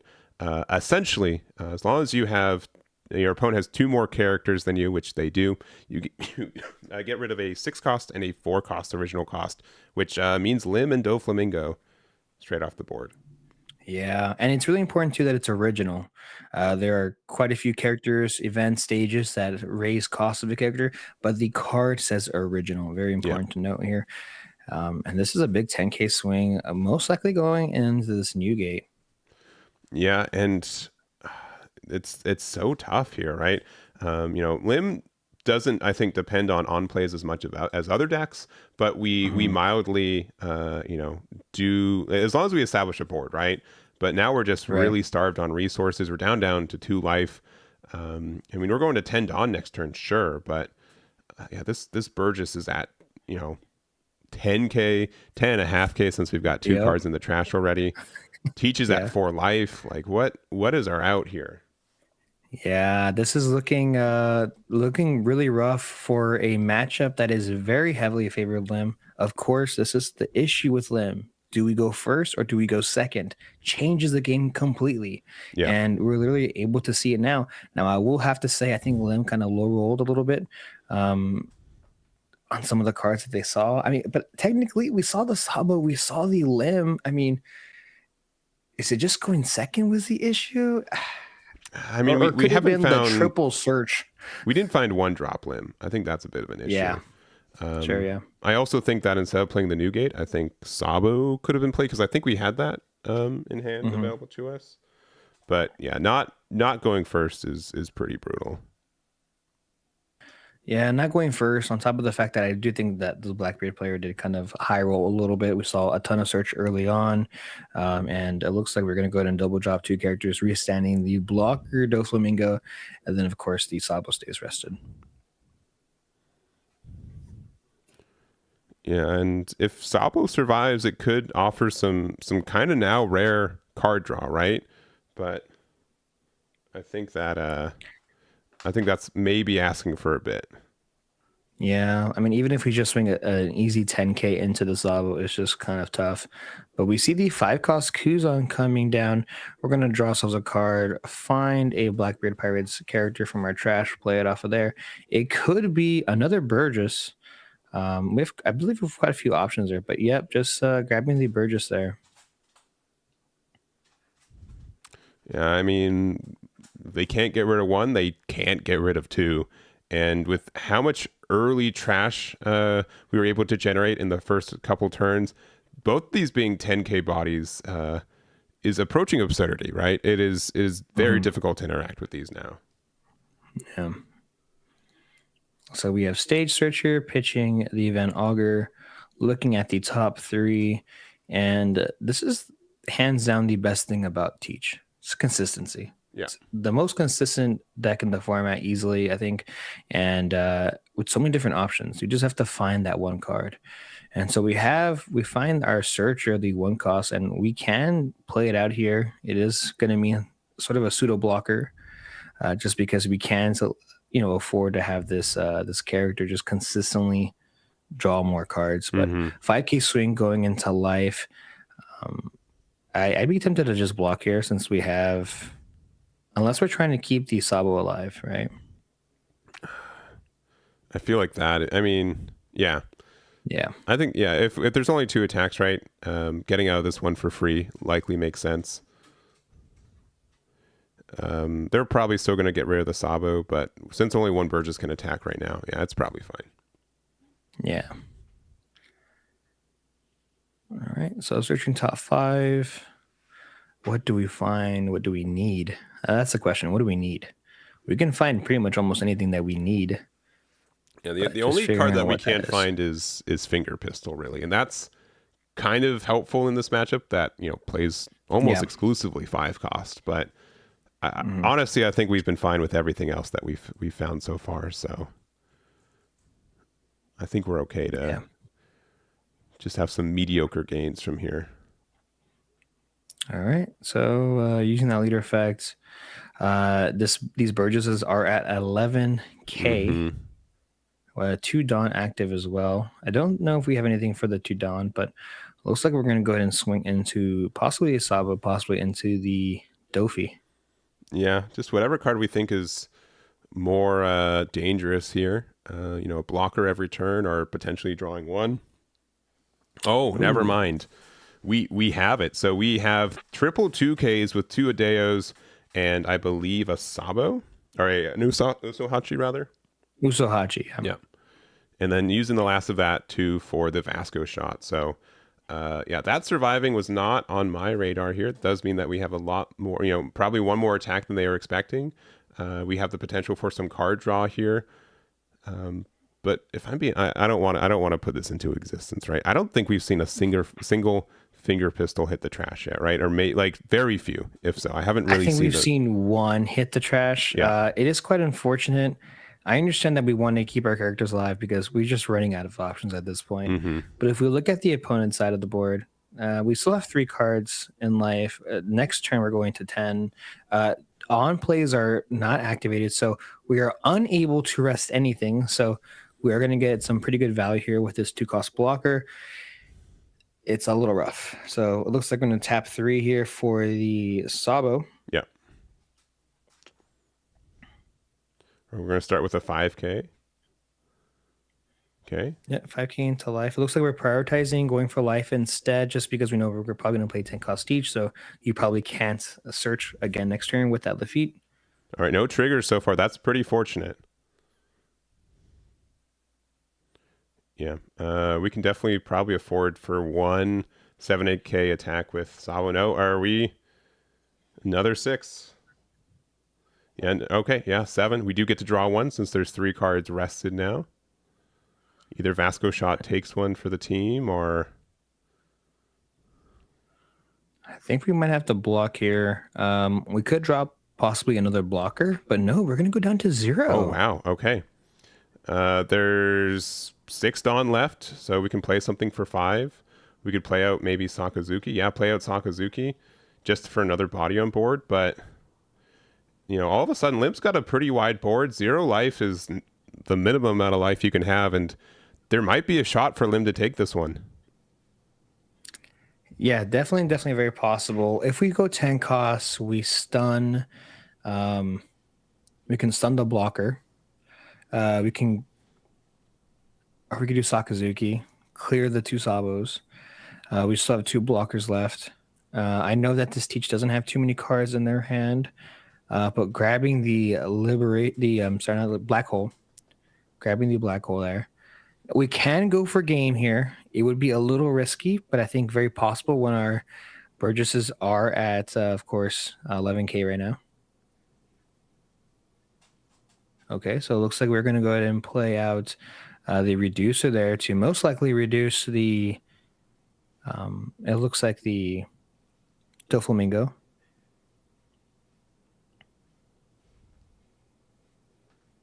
Are we playing Black Hole there? Okay, so it looks like we're going to get rid of the character.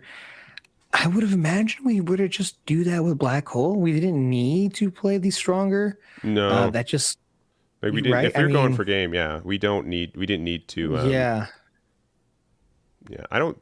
Yeah, I mean, we still have great numbers, assuming no surprises in life, right? Sure, yeah. But I mean, that could have been a Dawn or 2 extra that we could have used.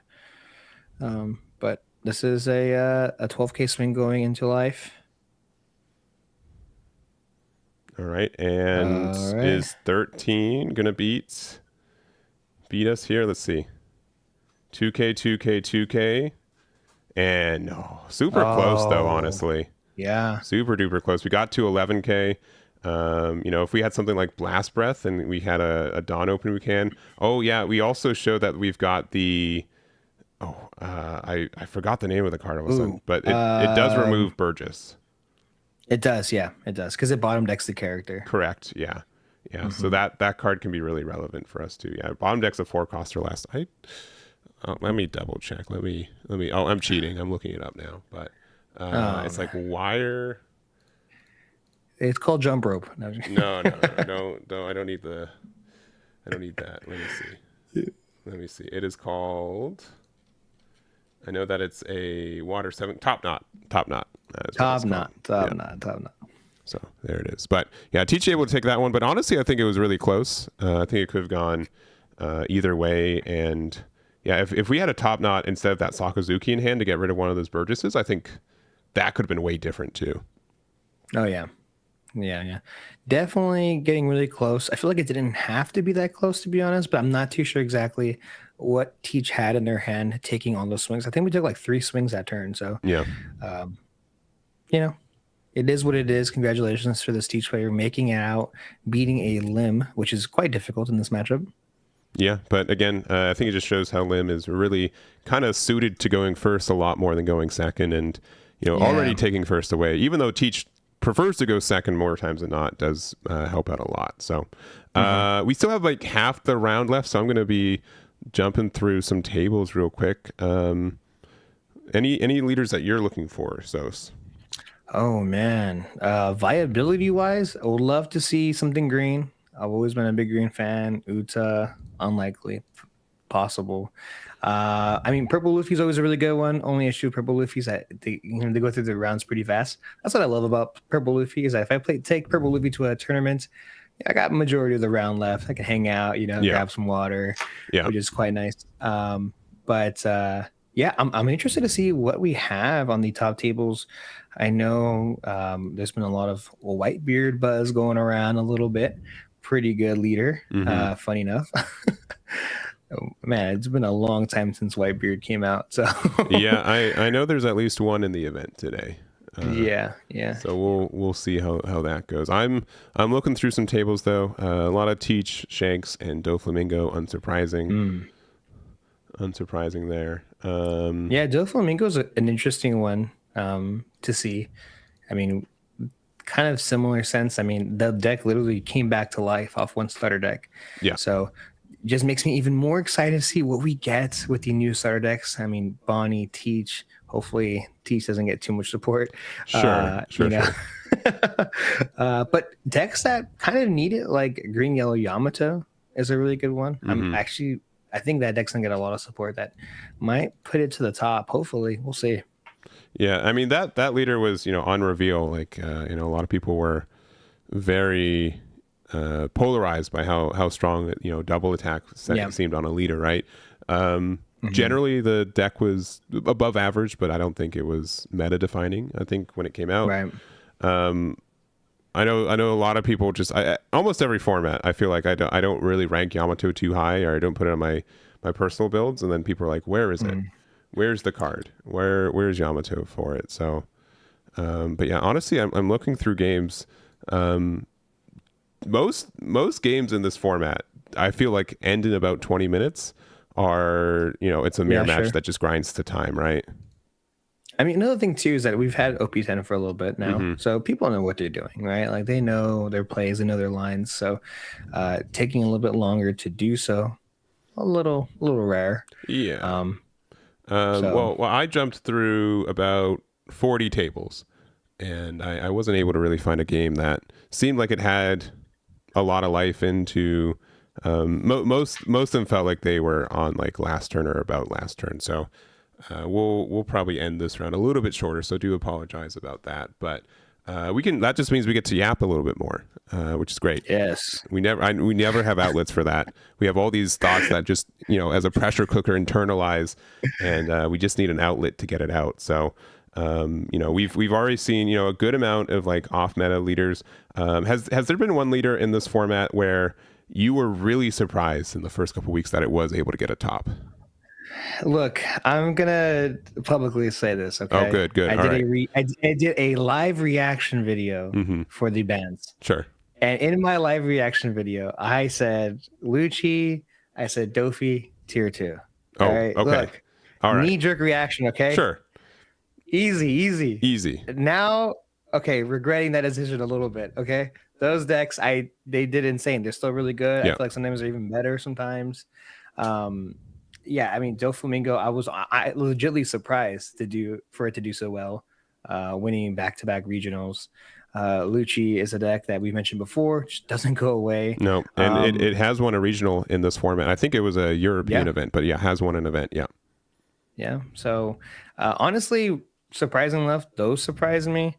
But other than that, I mean, I was a little surprised how good Purple Luffy still is. I think, which is kind of funny because the deck does everything as well. It has resters, it rams. It's extremely aggressive. It's really hard to beat. One that I kind of was a little sad that didn't do as well as I thought it was going to is actually Zoro. Oh, sure. There's like a couple players that play Zoro now that are like fantastic. That anytime they join a tournament, they're always hitting top 16, top 32, extremely consistent. But I was expecting a lot more showing of that leader. What about you? So to throw you a bone, I think Rob Lucci was a mildly safe bet to say it was going to be less for Millwall, right? Like losing two kind of defining cards makes sense. Doflamingo, I think, honestly, at some points, I think like it got off a little easy. right? Yeah. I don't think Jinbei was ever the strongest card in the deck, but as I've been seeing it more often, I think that was probably a really, really good hit. I think it really panned out. Made the deck really just less explosive, but still very consistent and still have a lot of good plays. So, but yeah, Doflamingo I expected to take the bone away after throwing it to you. Yeah, Doflamingo I think I was pretty keen to say the deck was still going to be viable. Lucci did surprise me for sure from that side. I'm a little bit surprised that people aren't playing Enel with Kingdom Come, but I get it. So I definitely have played games where like that card never came up, right? So like, but there's also been games where when we have so much of like 10 drop Shanks or 10 drop Teach around, yeah, we kind of need an answer to those. So that makes sense to me. I feel like I've talked about Lim enough. I tested that deck pretty rigorously and I just never found a build that worked, and then it won immediately after. So that one I got some negative feelings for personally, just of like for that. But I think that's it. I kind of maybe Usopp a little bit more than I expected. I knew it was going to top in our formats, but I kind of expected like rarely, and I think it's like mediumly susceptible to topping like most events now. So that's been good. And I do agree. I think Zoro's drop off was harder than I thought it was going to be. I think aggressive builds are usually keyed up to be just the best day one of a new format because they're almost always fully optimized. And aggressive builds really take advantage of unoptimized control builds, which are like even just slower builds. So, but with like the support that it got, with like Mole Pistol being a broken card at times, right? I think that was something I expected Zoro to still be way more common, and I think it has dropped off a little bit. Yeah, I agree. I mean, honestly, there's sometimes when I play against Zoro, I lose by turn 4, and I say, "What happened? Yeah. How many event searches did you get? How many cards did you play for free? I don't know, but I'm trying to figure out what happened." Another really aggressive deck that I think is going to see a good amount of shine in this upcoming EBO2 format is actually Bello Betty. I think Bello Betty, it doesn't gain a lot. It gets a brand new 2K in the form of Sabo, which is great. But it does have a pretty good matchup into green and purple Luffy, which is also a very aggressive deck, but takes time to set up. So for sure, I think we're going to see a lot of that deck pretty soon. So yeah, and so here's like the big thing though, right? Like EBO2 is a bit unknown to us, right? As we've kind of mentioned, which starts essentially right after this event. We also have like OP11 where if we're going into the format, we kind of know what it looks like, but we have a thing where we'll have more cards available to us. And I think that there might be a chance that there might be some adjustments going into OP11, right? With just how I've been seeing like the Japanese community react to the meta too. So there's a lot of up in the air with it, and I think we can see that kind of like on the secondhand market sometimes too, where I think prices are more volatile than they've been previously. And I think it just means like there's a lot of I think that's very fun. I think that's very fun to see. Like it really lets people be very like creative. If there's something that they really believe in, they can you can see the impact of your decisions if you're successful, right? Which I think is really cool as well. So, I think if there's anyone, because of like the current format of One Piece for us, deck building, I don't think has been like as prioritized as it has been right now, which is really cool. And it's been a lot of fun. Yeah, I had to take out a loan to get the green purple Luffy deck made. Which is fantastic. Yes. The cards are very hard to find now. Obviously, it just came out, so it makes sense. But but I mean, going back to some of the EBO2 cards that just came out, I think there's a lot of potential for some of the less popular decks to kind of make some sort of resurgence. Cards like Vivi, that blue Vivi card, that super rare, is actually really good. Being able to draw two is quite nice. So obviously playing that in the Zoro Sanji deck is kind of good, as well as the Rosinante. I've seen a lot of spicy builds there happening. So I'm interested to see what we can, craft. And as you mentioned before, I think we're at a point where deck builders are having a really good time, crafting something very fun. Yeah, agreed. So, well, we've talked down the clock quite a bit. We're just about to hit. We're in overtime, I believe, or just about to hit overtime.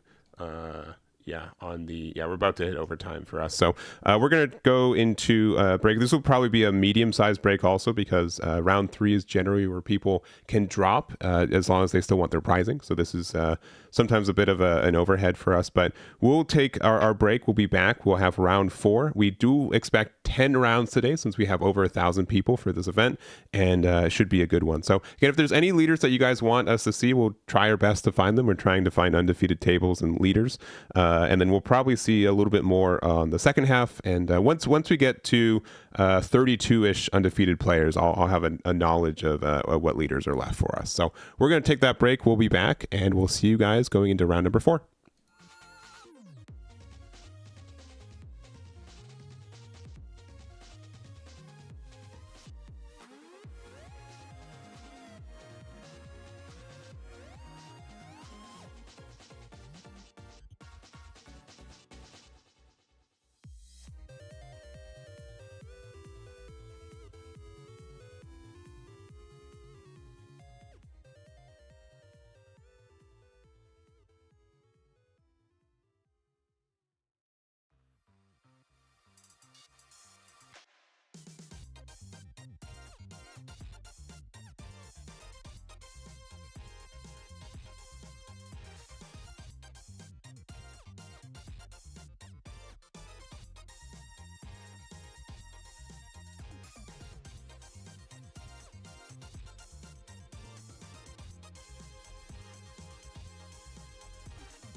All right, we are back. We've got round number 4. A little bit extended break, so sorry about that. But we've got for us table 6, both players undefeated. It is going to be Shanks versus Uta, the Star Deck 11 leader. Mm-hmm. Yeah. This is honestly a matchup that is very favored Uta. Yeah. But I'm surprised to even see Uta here. I know that lately it's been doing kind of good. Having double swings is very, very good. A turn. So I'm sorry, but I'm rooting for the Uta player. Honestly, it's you root for the leader that's less represented, right? Which is, of course, pretty much every matchup into Shanks, right? Shanks is probably the most represented leader into this game right now. So I think that is understood from that side. I think that Shanks has had a really good run so far for this meta. I don't think it's going really anywhere soon, and it's getting another starter deck, which is surely Shanks is a popular character, and people want to see more of it, right? Yeah, definitely. I'm very interested to see what exactly is in that starter deck. I've been trying to think what the deck misses, but it technically can have everything. The deck is extremely fluid. You can have any kind of build. It can be a Straw Hat build. It can be more of a Red Hair Pirates build. So definitely a lot of flexibility there. So very interesting to see. Obviously, we're going to see some Red Hair Pirate support coming from there. So being able to possibly consistently see 10 cost Shanks even more so than we already have now, possibly getting us another stage, maybe. I mean, the possibilities are kind of endless there.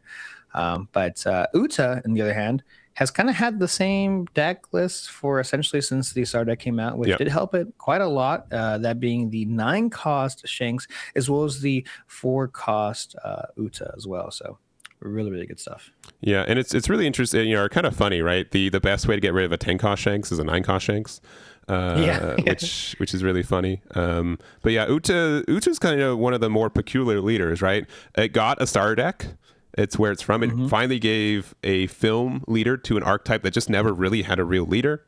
And then it got another starter deck, a couple months later too, that just kind of reinvigorated that kind of film archetype. So I think it's popped up every once in a while in a lot of formats. I think the film archetype is pretty understood. It's very consistent, but I think like the range of what it can do can be limited sometimes. But specifically against Shanks, 6K attacks are a little bit scary. Kind of nullifies the leader effect a little bit. And Uta is very good at attacking 6Ks. Yeah, Uta is really great at attacking 6Ks. We're also essentially drawing 2 cards every single turn. Yeah. So the consistency is extremely high, like you had already mentioned. But we're consistent. We have draw power. We hit hard. We have removal for your entire top end. Yeah. So this deck clearly answers Shanks. The question is, can we just get there sometimes? I know that Shanks has quite a different builds going on. Like I mentioned before, 5 cost Luffy is a fantastic card. So it looks like we're just doing 5K over the Nami, and what 4 cost do we have to play here? And it looks like it's going to be Brook. We have the Nami, we do, and unfortunately no Dawn to draw off of that effect, but just pass the turn. Yeah, and so being able to go wider on board, you do have to make some of these decisions on like what's more important: attacking 6 and pressuring their hand, or making our next turns a little bit stronger. But starting off with a 6K attack, leaving 4 Dawn open. And likely, probably playing a Lucky Roo. Playing a Tony Chopper instead. Yeah, Tony Chopper being a great card in this edition. A 6K blocker. And we have a ton of 5Ks on the board, which is a little unfortunate because of Shank's ability. But when you attack more than once, we get some value off of that, right? So yeah. The question is, what do we have? Another really great card here is the Uta blocker that I had mentioned before. Being able to give a Rested Dawn is really good in this matchup. So yeah. And so attacking with the Brook using our first instance of Shanks's leader effect. So once per turn, you're able to give something minus 1K on the defense. So giving it to the Brook to get out of that attack. Yeah, and now if we swing 5K here with the effect, we're losing 2 Dawn, but honestly, we just have another free block, which is a little rough here. So using that effect, looking at the top 3, grabbing a film card, and obviously we have a ton of options here. I think the deck runs maybe like 2 to 4 non-film cards in the deck. Yeah. Generally So, speaking, we don't have the full deck list available to us, nor and if we did, we wouldn't be sharing it. But no, of course. generally, our top end cards that aren't film are usually something of a combination of Hody Jones, Eustace Kid, 8 drop sometimes. I don't think 10 drop Dofi is much in current builds, but it can be an option if you need more top end.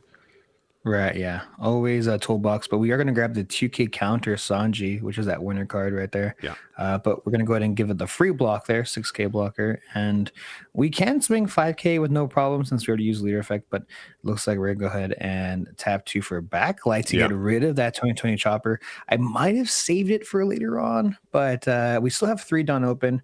Could swing a big 8K here, but no, just a 5K. Yeah. They've already used leader effect, and this could be another Nami, which it is. And yeah, I think there is kind of like this kind of balance of like what's the best play a lot of the time, right? We kind of missed out on an attack. We also could have done a 6K attack with leader instead, and then we'd only look at 1 card instead of top 3. But yeah, that 2K immediately coming into use, and for 7, we are going to play the Ben Beckman here, getting rid of one of the Namis. Yeah, this is pretty good here coming from Uta, making sure that they didn't have obviously another blocker. If we would have seen a lucky Rue there, it would have been a bit of an unfortunate roll, but only seeing the Ben Beckman is quite good. This deck does have a ton of blockers.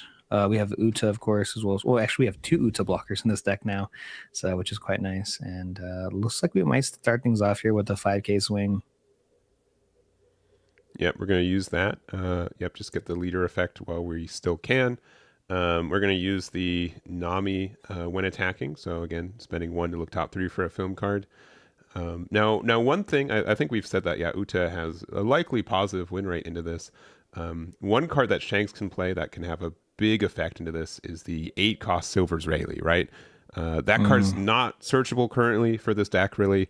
They don't have any consistent ways to find it, but man, when they do find it, that card hits very hard. Yeah.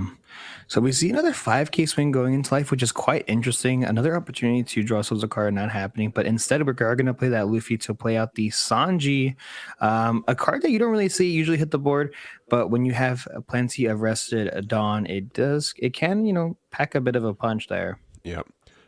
And yeah, you are right though. Yeah, our Uta leader has like drawn 0 cards this game, right? Yeah. And I think there are some like weird times because of like what curves you need to hit that. Yeah, it's a little bit off. Honestly, I would kind of prioritize sometimes to put the Dawn underneath leader just to have a slightly bigger swing, even though we search a little bit less. But here is the Silver's Rayleigh, something that our Shanks player loves to see, and our Uta player is probably pretty upset to see. Giving something minus 3K, minus 2K, and then removing a 3K or less, which is now that Nami. Yeah. Yeah, it's quite unfortunate too because we prioritize going wider instead of taller during this early game. It just means that if we see a 10-cost Shanks coming down next turn, all our 5Ks are just rendered useless. Yeah. It's just really, really difficult for them to start hitting. But the 7K swing does go over this Brook, which at this point I'm kind of happy with. You can go ahead and take it. But Rayleigh is definitely an issue. And we can play these Shanks to get rid of the 7 costs, but we usually kind of want to save it for a Rayleigh or something that just hits a little bit harder. Yeah. I wouldn't be too upset at it. We can still swing 6K with our leader, as well as using the effect of Sanji, which is also possible. It does require a Dawn for that effect, but yeah. Yeah. Sanji cares about a certain amount of cards rested, if I remember. Yeah, correctly. so it's 3 for every 3 rested Dawn, you get plus 1K. Gotcha. Okay. Yeah. Yeah, but So, again, yeah. mhm. So I mean, if we wanted to attack really big, we could play 9 for Shanks, and then it could be, a plus 3K would be a 9K attack. Yep. But then you just aren't going to be able to use your leader draw once again. Yeah, and yeah, just getting out of it as well. Okay, using the Shanks, and yeah, potentially prioritizing that. Yeah, big 9K. Okay. Yeah. So this is really interesting. We're prioritizing the bigger swing instead of the card draw. That's really huge. I mean, we could have left Sanji up, but Sanji just gets a little less value if we see the 10 cost hit the board. The rested Dawn does help it. So dropping down to 2 life and passing the turn. Finally, that 7 cost Luffy back at 7K. Yeah. And it's been, a little peculiar watching this match, right? I don't think what Uta's maybe had like one Dawn underneath it, right? Otherwise, it just hasn't had any Dawn underneath it all game almost. Yeah. Um, Yeah. but yeah, the strength of being able to establish these bodies is still very, very strong. And yeah, Shanks is a little bit in trouble right now, I think. Yeah, it's a bit of give and take, right? Like, I mean, I don't think Uta has like 4 to 3 cards in hand right now, which is extremely low for this deck. But it looks like we see a dragon hit the board. Yeah, I've been liking this card more and more as the meta's developed, right? Um, I personally know on the other side, I'm like, please don't have dragon. Like, just please don't hit me with a 7K, 9K. It's just such a great attack spread. Still lets you keep 2 open in case you're playing a build that plays Red Hawk, which is really strong. Which seems like we're not. We're going another 9K with Silvers, Rayleigh. So this is going to hit down to 1 life. And then 1 for Chopper Blocker. Okay, just a Chopper? Nami. Oh, Okay. Nami. I think the top end for most Shanks decks are pretty understood at this point, but the Yeah. the low end is where I think there's a lot of build creativity for a lot of people. And I've seen a lot of builds play like 1-drop Chopper. I've seen builds not play 10-cost Shanks. There's a lot of variety with Shanks, which is really cool. Yeah. Now, funny enough here, I'm not too sure exactly how many cards we have in the Shanks player hand, but we could, I think, is that actually his hand? Hold on. That's all. That seems like quite a few amount of cards. Yeah, quite a bit. Yeah. Okay. Because I was going to say we could be in a world where we can go for game here. Yeah. We could swing 7-11, and then with I Invincible, we go 12-12. Yeah. But it looks like I don't think that's the case. We want to play it a bit slower. He's just have way too many cards in his hand to even go for that play. So this could be 11 going into this AK character or into life.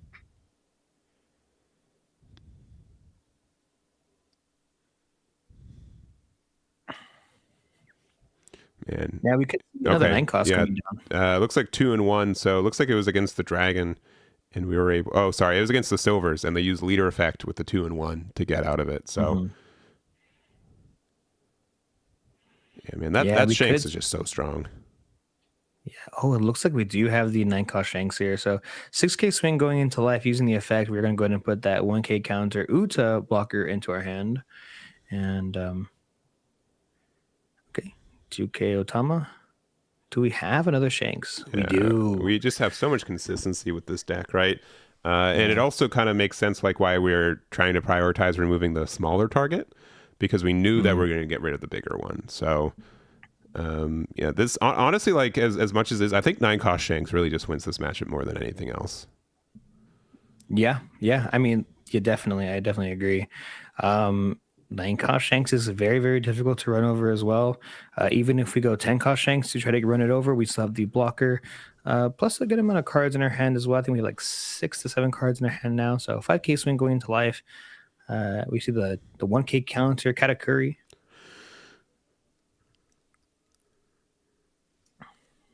All right, we see the 9K here. So we kind of have to respect this. There is an ace in the hole right now for Shanks if they can. Do you recall what it would be? Does the snake? I mean, there's no way you can get unblockable. I mean, so if we're playing the Straw Hat build, right? That 1-drop Nami actually has a lot of value. There's the 2-cost Sanji from Star Deck 21, right?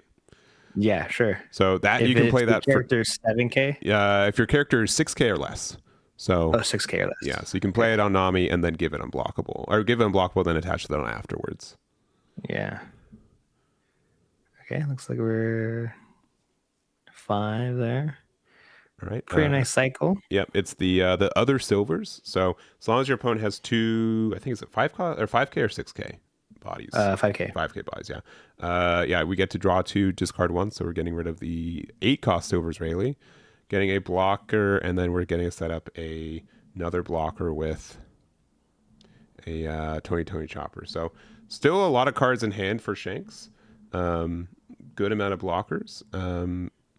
Hody Jones could be pretty impactful here, but it'd be not guaranteed that would win you the game with how much defensive properties that, the fact that Shanks drew 2 and discarded 1 and still has 2 life and still a lot of cards in hand. I'm not convinced that we have the game quite yet. Yeah, I would feel a little bit comfortable though, just because Chopper is a fantastic blocker, Yeah. as well as being a 2K counter character. Yeah. We know that this deck most likely will run Kick Horse. I don't know for a fact, but if we run Nami, it's a red card. It's pretty good. That could help us get out of some pretty beefy attacks, but 8K body in the form of Hody plus the 7K, 11K, 11K plus 3 Dawn. I mean, you kind of have a good shot, but I totally understand maybe playing it safe. We could drop another 7 cost Luffy and then the Uta that we know we have, as well as unresting the blocker if we wanted to swing with it as well, if we have an event card in our hand. So a lot of possibilities here for Uta. It just depends on kind of how you want to go about it. Do we even have the Hody, right? Yeah.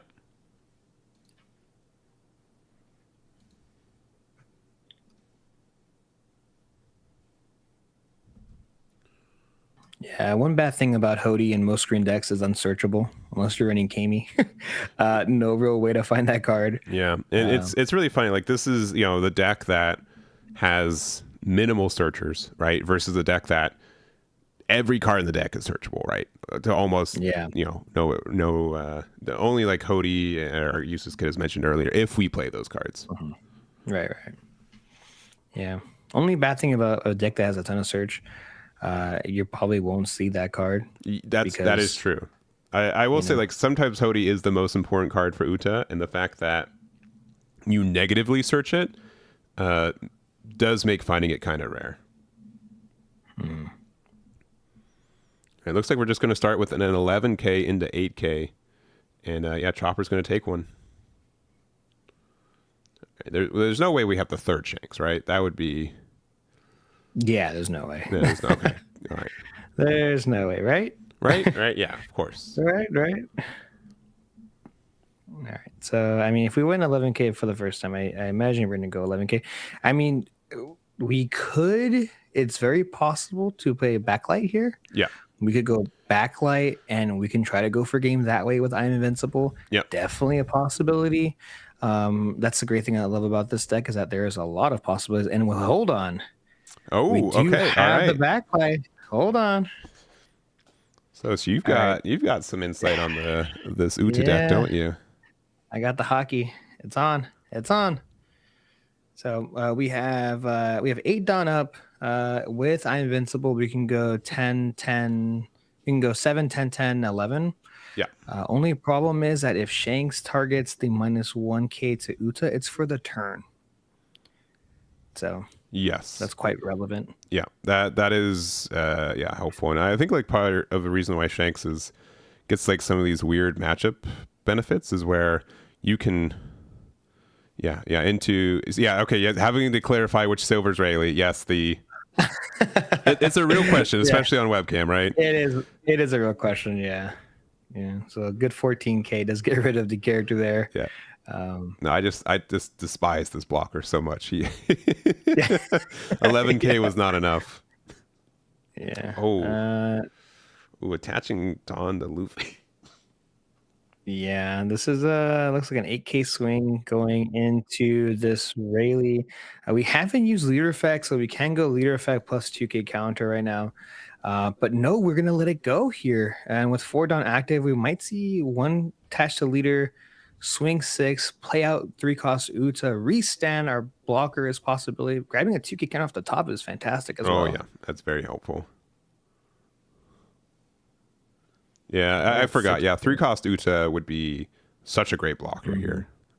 Yeah, 3 cost Uta I think will just seal the game here if we have the restand event card. And we do, yeah. So we play it. We use the effect to discard a card from our hand to restand our blocker too. Now there's 2 blockers out on the board. Those Shanks are still just getting value every turn. And I'm not sure what our red Shanks player can do. I mean, even like what you could play like OPO 6 Shanks. You can use it to remove the Luffy blocker, but you still are likely losing to like 2 11Ks next turn.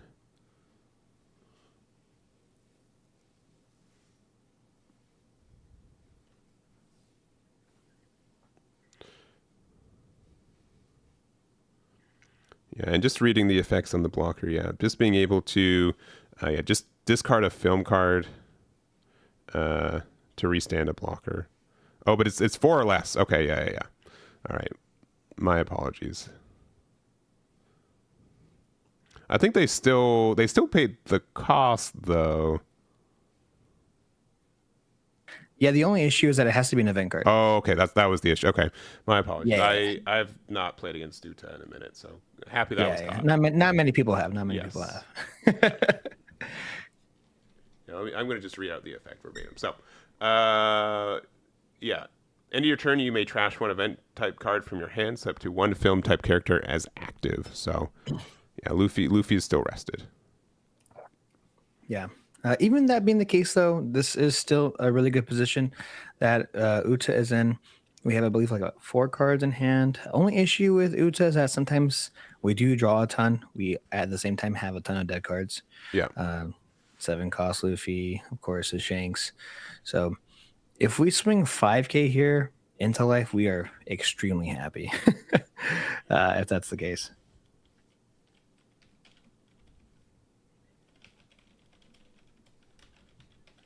Okay, a cost dragon comes into the board. This could be a 9/9 going into life. Is there any way we can get rid of the Uta? I don't think there is. So this could be a 9K swing going into the Luffy or into life. All right, 9K swing. Where's it going? I think at this point, regardless, we probably just block with Uta, right? I mean, yeah. Yeah, Uta goes. Now this has to be 9K into Luffy, or else we just lose here. So 2K, and then we see the can't really tell what that card is. I think it's a 1K counter. Yeah. Oh, it's a law. Oh, it's a okay. Yeah. Yeah. Okay. Yeah. It's the law. So, this is going to be very tough. If you're at 0 and you're able to stabilize, there is a chance that you can, Goldie Roger could be helpful next turn to kind of close out a game, even if they block her up. But yeah, this is. We also, we could have cards like Red Hawk that could trigger out a life too. That if you don't, that's a card. Yeah, I don't know. I think there's like a lot that Shanks has available to us that just closing out games is still like a bit of a hurdle to run through. Sure. I mean, at the same time, does Uta need to go for game here?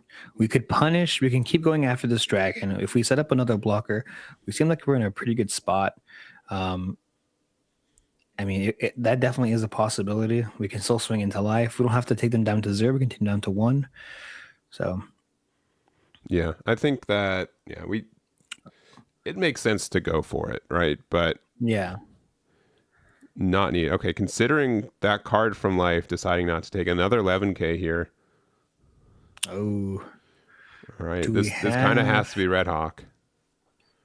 And if it is Red Hawk, we still have another attacker. So. Oh, it is the Mole Pistol. All right, that does get rid of the Luffy. So you pretty much have to lose it, right? Because the dragon's still on the board. Yeah. All right. Is 15K enough? Yes, it is. Okay. No. First, by the way they're having, I'm like, oh no. No, yeah. Bunch of 2Ks. No. But yeah. Yeah, no way. But yeah, honestly, I think for a matchup that most people say is favored Uta, I think it was really close. And I definitely think the Shanks player was pretty dang close to winning that one too. Yeah, I definitely always tell people as a joke that this is a Shanks versus Shanks match. The question is do we fight our 9-cost Shanks, right? Yeah. So, which we always usually do. Yeah. It's a phone card. It's searchable. It is incredibly more searchable for Uta than most like there are so many builds that don't play 1-drop Uta search. Ironically, right? It's Uta finding Shanks, right? But but the fact that a lot of people are playing like either the Nami package or just not having any searchers because of it. I think there's just that makes it a lot tougher. So, but yeah, I think that Uta's a really interesting matchup in this matchup in this meta against a lot of other decks. I could be wrong. Do you considered playing it a little bit more in this format, right? Or Yeah, okay. definitely. I'm a huge so I like to claim that Uta is one of the classic green decks Mm-hmm. and the classic playstyle. Our first leader was Kid, Mm-hmm. and that was very aggressive. Yeah. And then, obviously we have decks like Uta, but at some time on the road we got decks like Bonnie, which Yeah. is very, very defensive. It had like zero aggression to it. But with Uta, it has like a fantastic matchup against like yellow and things like Shanks. So honestly, a really good reason why you would play the deck in this current meta. The only issue is Lucci. Yes. Sure. Rob Lucci just, does its thing, and it's kind of rough sometimes. So, Yeah, but nonetheless, especially with it's fun. Lucci, like probably the first couple weeks, Lucci is probably not as present. It's probably been more popular at the end of OP10 than the beginning, so that you having to dodge that's Mhm. a little bit harder. But yeah, I honestly think Uta, as you mentioned, is a really good, like, consistent green deck. For anyone kind of picking up the game, I think it's one of the best decks for people to do so. Oh yeah. Especially like the second wave. I can never. I think it's Star Deck 17, 16, whichever one of those is. The Uta Yeah. one is really great for Yeah. just having like a solid deck almost out of the box. You probably have to add a Mhm. couple additional on top of it, but just kind of teaching how value works for this game, how like attack order makes sense, and I think it's just helps people. If anyone's watching, One Piece for the first time or wanting to get into the card game, there's a lot of strong star decks that just I think have a good way to get you into how the game works. Yeah, yeah. There's just so many different possibilities. Another great thing about Uta is that other than being pretty solid out of the box, is that it's really cost efficient. As long as you have the Slayer decks, the most expensive thing that you're gonna have to probably buy is most likely Hody or Nami, Sure. and even then, those are pretty. There's like a couple bucks each, Yeah. so not too bad. But yeah, honestly, I think if you ever want to even play green, let's say you've only been playing, Dofi or Teach, and you just want to have a little bit of fun, having 12 cards in hand usually as Uta is a great feeling. You just pray they don't see pudding, right? So Yeah. No, I agree. I agree. And then this is our first time seeing Shanks on stream so far today. A very strong deck. I think consistency with the deck needs to be a little bit tough. With no mm, real way to really find a lot of our good key end pieces, right? yeah. Yeah, yeah. I mean, whenever you see Shanks drop back to back ACOS Rayleigh, it feels a little bad. Yeah. Uh, Dragon also you like one of can, your good 8 cost cards. Not being able to see that yeah, on curve yeah. consistently too can be kind of rough.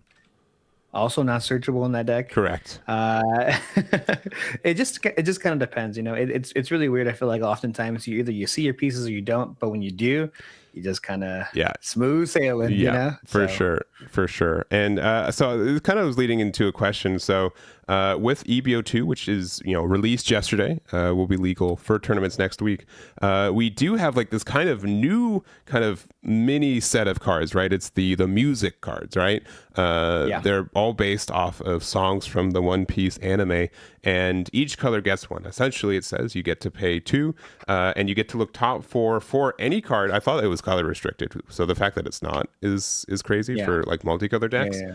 But any card with a cost of 4 or more, which is pretty much Mhm. all the good cards from Shanks, right? Yeah, yeah. I think probably one of the only decks that can realistically play it and feel really good about it. Yeah, Finding your entire top end, doesn't matter what it yeah, is really insanely good for that deck. So, yeah. um, you know, I, yeah, I it's have not pretty. been testing Shanks, but of when looking at those cards, right? I think a lot of people are saying those are cards we're going to be very, staple in every color in every deck moving Yeah, forward, right? From Japan so far is definitely not been the case. I think they showed up yeah. pretty sparingly from their results from there. But if I was thinking again, like who would be probably the best benefit for a card like that? Shanks is definitely one on my mind, especially since Yeah. it can be they generally hit every card out of their life. So having 5 chances to say, oh, this can be a 2K, this can be like a 10 cost for next turn when I need it. I definitely think it's one of the decks that might find some spots to try to slot that in. Yeah. Funny enough, when the card was announced, my first thought was Gecko Moria. Like Rob Lucci finding a consistent way to find that card seemed insane. And then when it came out and everyone in Asia just wasn't running it in their Rob Lucci decks, Yeah, I was yeah, like, oh, so I guess it's not good, or I guess we don't need to fight it that bad, or Yeah. you know, quite interesting. But I do agree with you. I think Shanks could definitely play it, and I think there's a lot of flexibility with Shanks to have that kind of space to run cards like that to boost the consistency of the deck. So now, whenever I face an opponent that says, "Man, I wish I had a really," well, you could have played. You could have, yeah. You now have a way to make them feel worse about not finding their silver daily. So yeah, exactly. But yeah, I think that's definitely one of the potential shakeups from EBO2, not only for us between our OP10 format and EBO2, but even our EBO2 format and the established Japanese EBO2 format that they've already played out. So I think that there's some really cool synergies with that, and I'm really looking forward to it. Mm-hmm. Yeah, me too. It's going to be a really exciting time. EBO2 is definitely going to shake up the meta for sure. Yeah. Well, I hate to be like a bit of a bearer of bad news. I also just repeat myself, but pretty much all the tables in the top like undefeateds are done, and any of the ones that aren't are just pretty much done. They're a mirror match. One exception was there's one I kind of wanted, but the webcam setup was really bad. I didn't want to put it on there, so I did not. But but yeah, I think this is gonna kind of have to be it for this round, because it's a desert in these top 50 tables right now. So generally speaking, for webcam events, we do get a little bit more flexibility to jump to other games as we have them. But for kind of this established format, especially since, generally speaking, a good pace of play, most games I think end within 20-25 minutes, I think, in this format, right? Yeah, definitely. So yeah, I think everyone really knows what they're doing now. These decks are pretty fast. Now that we see less Enel too, there's just a lot less yellow decks. Usually you're a little slower paced. So yeah, but Enel's might be something that he might come back again with EBO2, right? He is one of the leaders that was blessed with support. And again, if we were talking about like polarizing responses to new card reveals, that 10 cost Enel has a lot of responses and reactions to it. Yeah, this card's pretty good. Oh yeah, this card is pretty good. You had to pick it up frame one, right? You love Enel so much, right? You just I have a little shrine here, just Enel yellow, love it.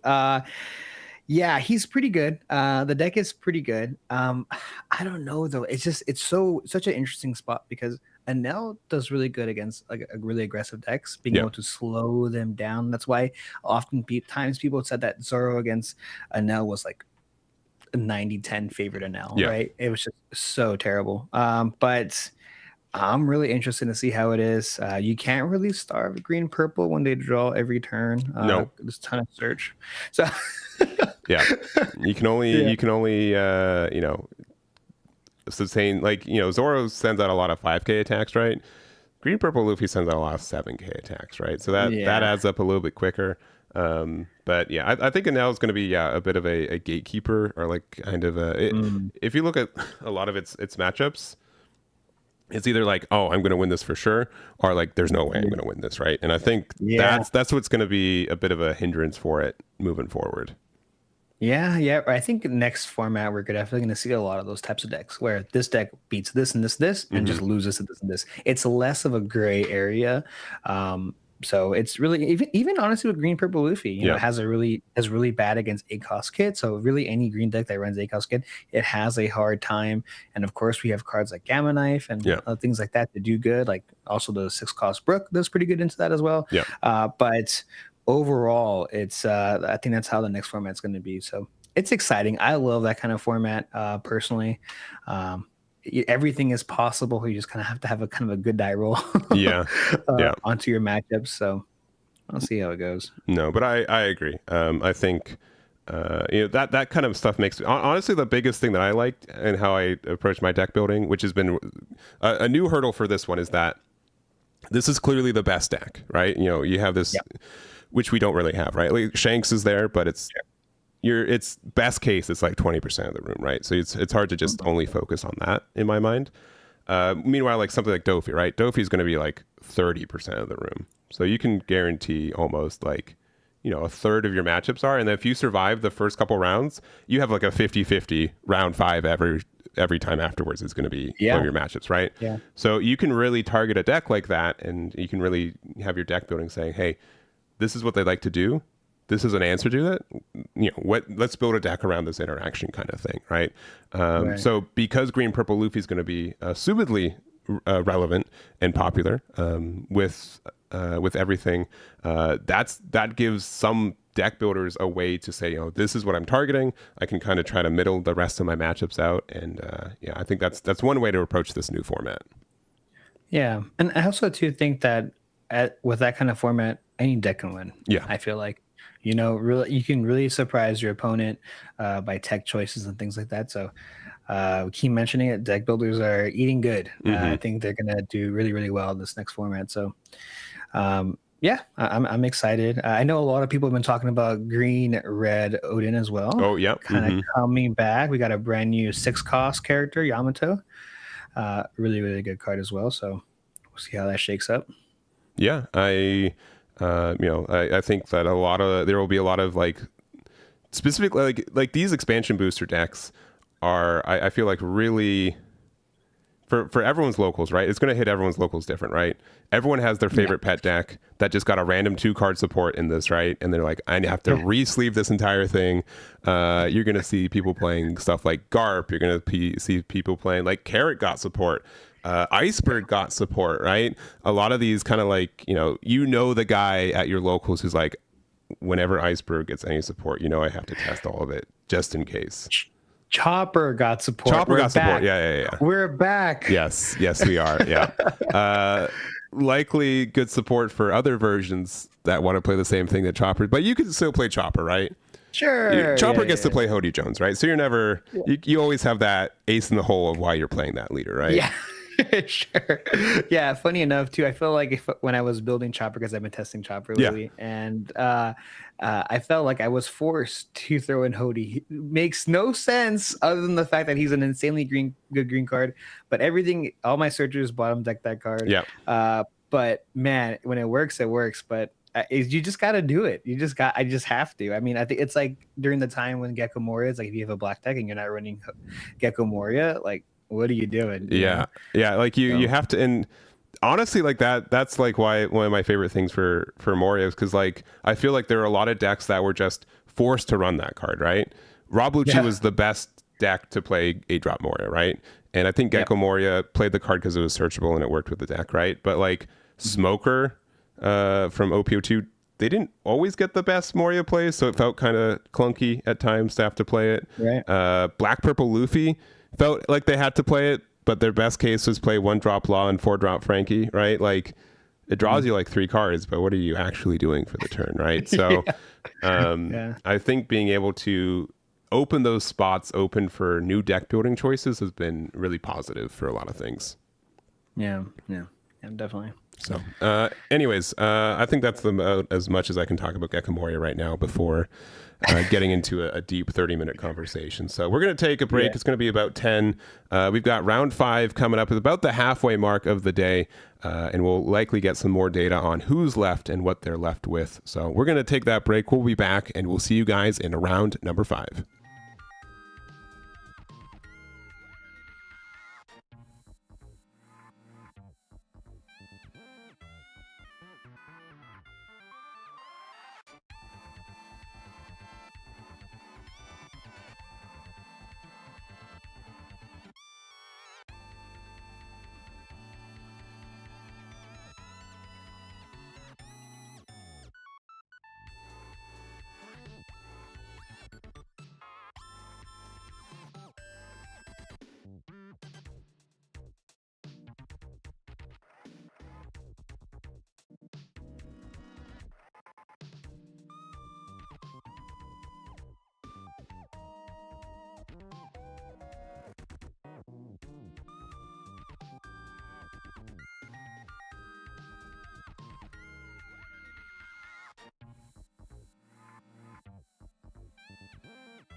All right, we've got for you guys round number 5. After this, we're at the halfway mark for our event. 1,000 players, 10 rounds of Swiss likely for the Carta Magica online One Piece OP10 regionals.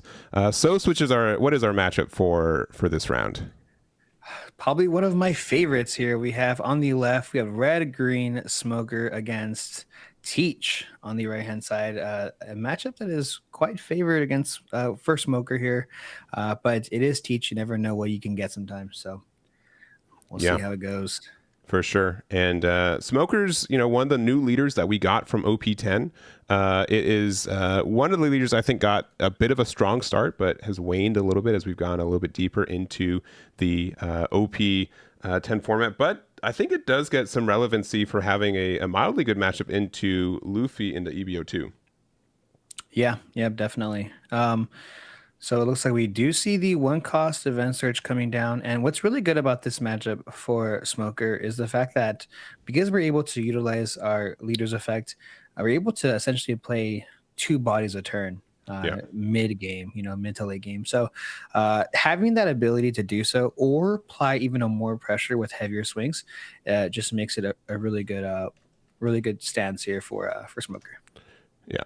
And looks like just going through the trash was not as pixelated. Sorry, when we were setting up, so I'm not sure what happened between that. But using 2 copies of It's My Era to now put 6 cards into the trash there. So one thing is, I will say that Smoker does like going first in this matchup. Being able to establish a 5/7 Smoker is really great. Especially since the activate main gets around the Teaches on play negation. So strong play here would be able to play a 3-cost Sanji. You do have to kind of make a decision though against Teaches. Okay, never mind, no decision, just big old 8K.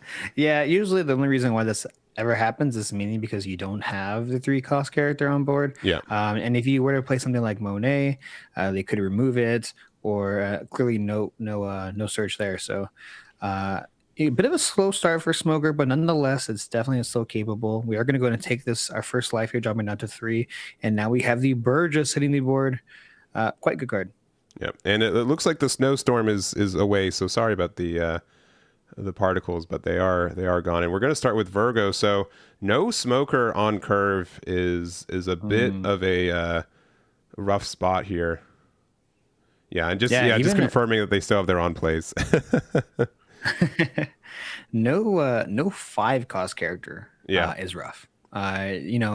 Obviously we'd love Smoker, but if we had Luffy, Carrot, really anything else would really help us out here. But Slow and Steady does win the race sometimes, and grabbing out that Tony Chopper, which we can play this turn if we choose to do so, could swing 5K here, 5K going into the lead. Most likely will counter out of this. Now, one card that does really help us out a lot, other than Smoker and some of the other ones we mentioned, is Hody Jones. Yeah. If our opponent chooses to use their leader effect, Hody is just a 7 cost rusher. Period. Yeah. And if they don't, then we get to rest blockers, which is fantastic. Yeah, so it's honestly a really good card for this specific leader because both effects are great. Either you let me just play a 7/8 rusher for no additional cost, or you let me interact with your board. And being able to rest a Kuzan or a Burgess is like really the only way you can get rid of them is through attacking them. Yeah. Yeah, we are going to go ahead and see the Kuzan coming out of that stage search there. So 5K swing, and this Burgess is at 7K already. So we could give him it's a free block here if we choose to do so, since our Chopper is a 7K body. But no, we're going to go ahead and take that swing, and now it's 7K swing going into life. So quite unfortunate here. Even if they were to bully the Chopper, it wouldn't be too much of an issue. Yet taking that life, dropping down to 1 already is quite interesting. And we see the 5-cost Kuzan hitting the board. Are we going to choose to use the effect this turn or possibly wait for the next? And it looks like we're going to wait for it next turn here. Okay, so if we do have Hody, we could interact with it, but we're also at 1 life, right? So yeah, losing our Kuzan feels a little bit bad, but I think we can, split the difference and say, I will be okay to lose my Kuzan if it means that, they go down to that 0. Yeah. This is a little rough here. If we have, oh wait, hold on. No, Beckman's here. Okay. So, Still really good. Not able to interact with the Burgess since it's currently a 7K. Not able to remove the Kuzan either. So even if they had on play, since the on plays still work, but being able to have 2 additional Dawn open does help you with like a 10-layer Igloo. That can be a very strong card. Mm-hmm. Yep. So it looks like we're going to go ahead and go fishing here with the stage. Looking at the top 3. Yeah, this is a little unfortunate. What's really nice is that we have the Devon in trash now, so we are able to swing with the Kuzan as well as just use that effect to draw ourselves a card, plus bring that back from the trash onto the board. But for the search, what do we find off the top 3? I always find it funny too, having like Luffy sleeves while you play as Teach. Like, yeah, sure. it's always kind of funny. But grabbing that 1-cost search, I mean, we've gone through a lot of our deck already, and yeah, playing out the search, looking at the top 3, we are gonna find a 10-cost Teach there. Trashing look like Searcher, and I believe a 2K counter, and we have our Teach set up for the next following turn. I'm a little bit worried if I'm Smoker here. It looks like we're playing the classic version, a bit more defensive. And this Teach, I believe, is also at, this Burgess is also at 8K. So yeah.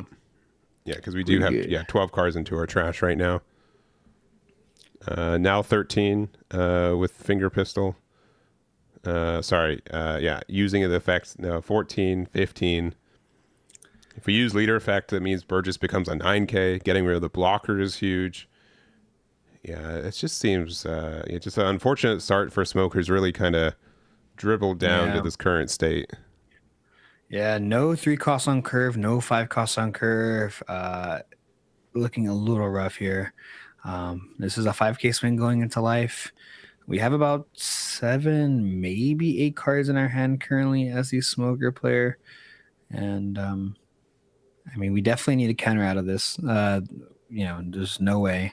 If we wanted to use the event here, we could get out of this 5K swing and then possibly target the leader with that 5-layer igloo, of course. Yeah.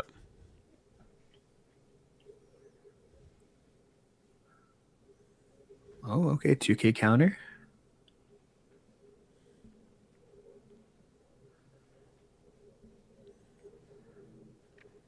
All right. Yeah, we're gonna play out the block or the potential blocker, as mentioned. Yeah. Yeah. Potential banish, blocker, potential banisher. double attack. Double attack's unlikely in this state, I would say. Yeah. Yeah. Banish is actually very good against Smoker. Yeah. Just because we don't have too many life, only have 4 life, so every card does count. 2K counter out of the 6K swing, and it looks like we are using leader effect. And this is a big 9K going into live. Yeah, and looks like we're gonna have to take it. And yeah, Vasco shot for 2. It's been really interesting in this format where like 1-drop, 2-drop blockers are suddenly like, unremovable walls sometimes, right? Like you just have to respect how good they can be or that they can get out of attacks, or you have to answer them usually at more Dawn than how much Dawn you have to put to use them. So and yeah, I'm guessing the Devon is also a blocker right now too. Yep. Yeah, this is probably looking like kind of worst case scenario here for Smoker. Really unfortunate. We saw the 5K counter coming out. We see a 7K swing.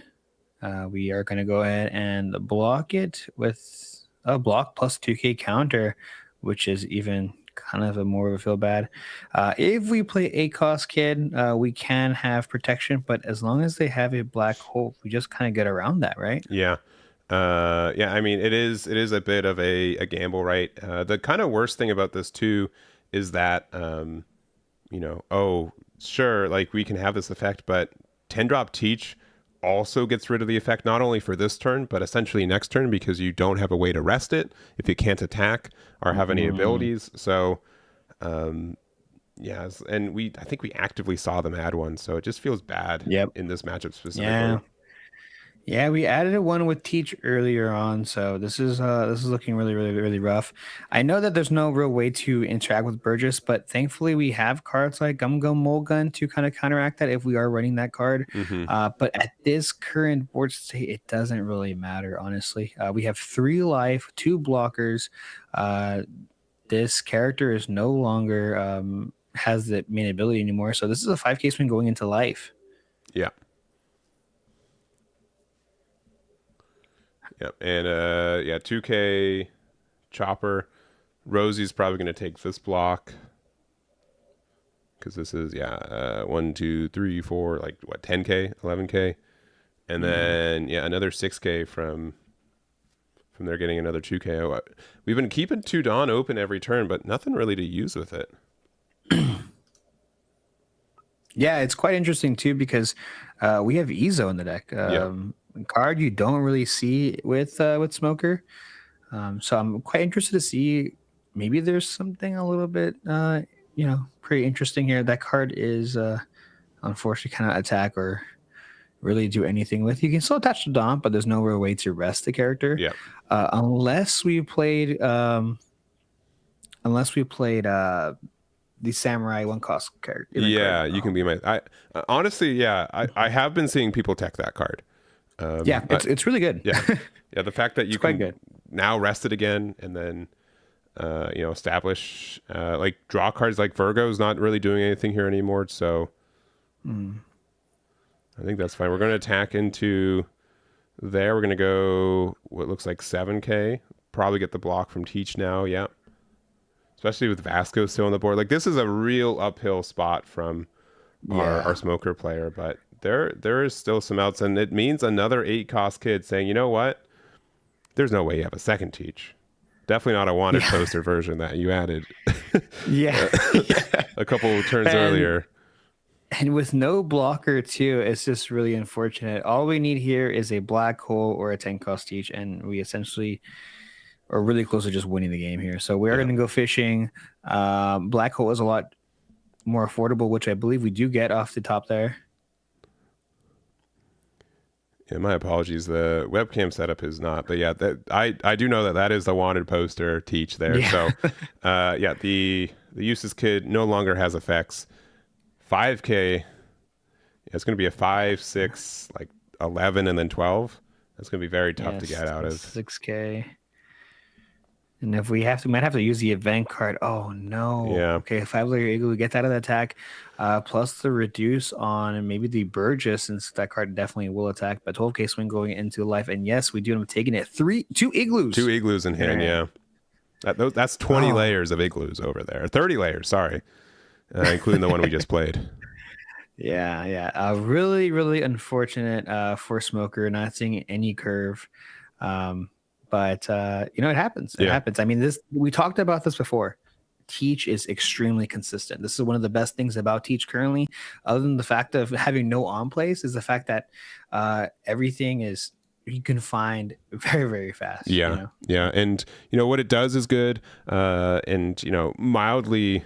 It warps the game around it. You have to respect what your deck looks like without any on plays activated. But the fact that the consistency of the deck is achieved at a way higher rate than really any other deck in the game is like, I would honestly say like Teach is probably way like more consistent than Uta almost, right? Who do you think between those two Yeah. is more like the leader that literally says draw one for a film card when everything says film, right? I would still say Teach is probably the more consistent deck.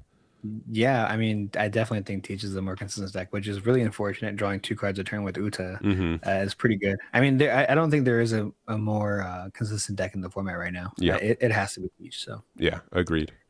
I am going to be looking through some games real quick. We have 20 minutes in the round, so that I might be able to sneak into another game. I mean, honestly, I think we're actually. Let me see table 5 real quick. Okay, they wrapped it up. Yeah, let's go to table 4. These Okay. are some kind of more known This is a kind of more known matchup. I do have to. This will be a quick change. I'll have to upgrade the graphics real quick. Actually, I'll just do it live. But it's going to be Bonnie versus Dofi, which this matchup's existed for a while, right? Mhm. But Bonnie has a couple more tools. Dofi has a couple less tools. So I do think that kind of evens it out a little bit. And we were kind of talking about Doflamingo earlier today about how consistent that deck can be in this format, and turns out still very consistent without the Doflamingo having access to Jinbei. Yeah, I think funny enough, I think this is a matchup that I would hope Bonnie wins, but sometimes man, Dofi just has an insane role. I think a huge benefit for Bonnie was losing the Jinbei for Yeah. Dofi. But speaking of Dofi, we have one hitting the Bonnie board. Yeah. Now, before we switched, there was one less Jozu on the board and a couple more cards on Bonnie's board. Jozu can definitely be one of the MVPs for this, especially since Bonnie really needs to have. Bonnie really likes having like a 4-drop or 5-drop on board that helps you just retain your extra Dawn every turn. And so not having access to that, Jozu keep adding it back to hand, just getting so much tempo. It's definitely tough for Bonnie to kind of interact with that. So like even though like this Dofi is good, like if they don't have another one to like do the same thing next turn, like it's going to be tough. Yeah, yeah. I think at this point we have to kind of rely on ACOS Kid to save us, and we hope they don't have. Obviously, they don't have Red Rock, or yeah, I mean Red Rock, unless we have Tashigi in our hand as well. But at that point, we just go swing pretty heavy into it. So grabbing that 2K counter Crocodile into our hand, and it looks like we have like at least 5-6 cards in our hand as well. So yeah. Now one thing too, Bonnie can wall up against around a Eustace Kid as well. Man, we were just saying, you know what, you are going down to 0 life, if you don't mind. Yeah, and just you know what, not even looking like using the leader effect, maybe playing a 1-drop law blocker with that last one. yeah, that would be quite unfortunate. I mean, this would be blind here, so I understand of not wanting to take the risk. We can play over the Sengoku if you wanted to do so. Although I know oftentimes with 4 cost law, you usually want to bounce those back to hand. Yep. Taking the life, and then playing the 1-drop blocker law. Oh, yep. This has definitely been like a late adaptation for the deck in this format. I think it's been pretty popular in the last half with, again, like this card being a searcher, this card being like a great card if you need to just find something for Jozu. And just giving up, saying, you know what, I don't have 8-drop kid. I don't have any way to interact with this. Doflamingo ended up taking this one. So there it is there. Pretty good. Yeah, a deck that I said was possibly tier 2 in the beginning of this. The beginning of the bans. I'm looking at it now. Casually, 5-0 halfway through this tournament. So yeah, that sounds like tier 2 to me. Yeah, exactly. Yeah, I mean, look, Dofi is a deck that is another deck that's very consistent. Right? Yeah, we talked about consistency being a key. Dofi proving that, and it's going to be hard to kind of shake off Dofi, and I think in this upcoming meta, even with I think red green Luffy. I don't know, deck's still good. Let's see. Also, I'm looking through. I'm going to take a note. This game's about over. I think I'm about to see. I don't have time to set it up. I think I'm about to see Reiju beat a copy of Teach, which very rarely happens. So I'd be down to try to get Reiju for next round. Their setup is a little bit awful, but we'll see. We'll see on that. But that's generally its toughest matchup, so that can be really tough for that. But let me see, because we got like half the round left. But yeah, Reiju is another one that's very polarizing, right? Like you win the matchup or you just have a really hard time doing so. A deck that really stopped Reiju in his tracks was BY Luffy. But now that BY Luffy's non-existent, we have Teach now. Sure. And Teach is pretty good. It's pretty much telling for unplayability is quite good. So obviously cards like Porsche, things like that, just kind of destroy all the acceleration that the deck normally has. So it definitely has a hard time. Yeah, and we're going to jump into one more game. It's going to be Usopp versus Shanks. As long as this doesn't shift before I set up everything. But I think that's definitely a matchup that, this is why people are saying, oh, I don't know if I can play Usopp, because how is this matchup into Shanks, right? What is the matchup that you're going to see more likely than anything else? What is your matchup into that deck? Yeah. All right, cool. Let's jump over there then. All right. But yeah, we've got Usopp looking pretty good here. We got a wide board, right? We're at 2 life. Shanks doesn't have anything on board right now. We have 2 Kiroses that we're able to stick as well. Sorry, we have a Ben Backman that we're considering attaching Dawn to. No blockers for Usopp, so that's a little bit scary here, right? Yeah. Yeah, this is I think we can get we might have to, I don't know, go for game here. If we have a Rayleigh, it'd be quite good. A cost Rayleigh would be really nice here. But this could be this is a 5K swing going into life. So definitely counter out of this. Usopp definitely has a ton of different counter. So 4 cards in hand for Usopp. We could see a 7K swing going into life.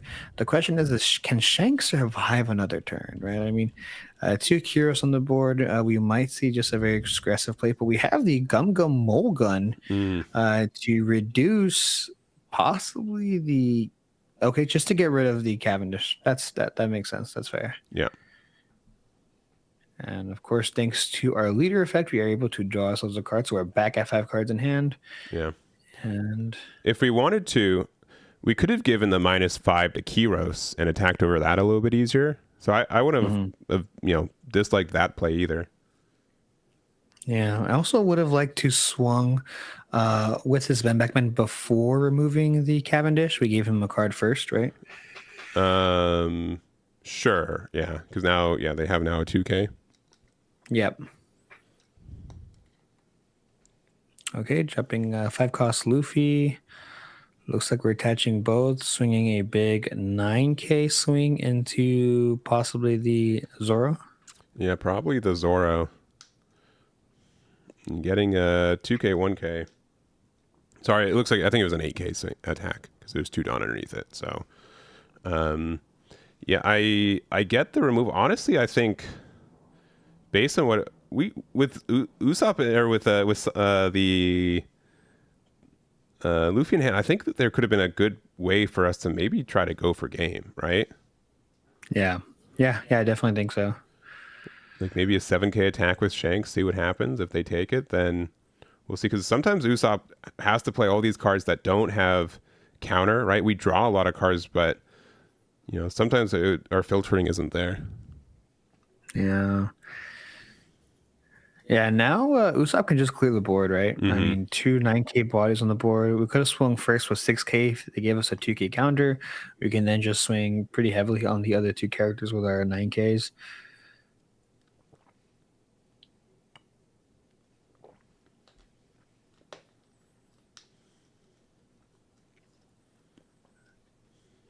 Okay, so using leader effect into the Ben Beckman is what it looked like. So 9K into 7, leader effect plus 2K counter.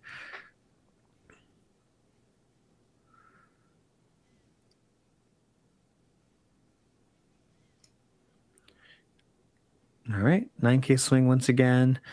Getting rid of the Ben Beckman is pretty big here. We still have our 6K Zoro to work with, Mm-hmm. and this looks like it might be just an 8K going into 6.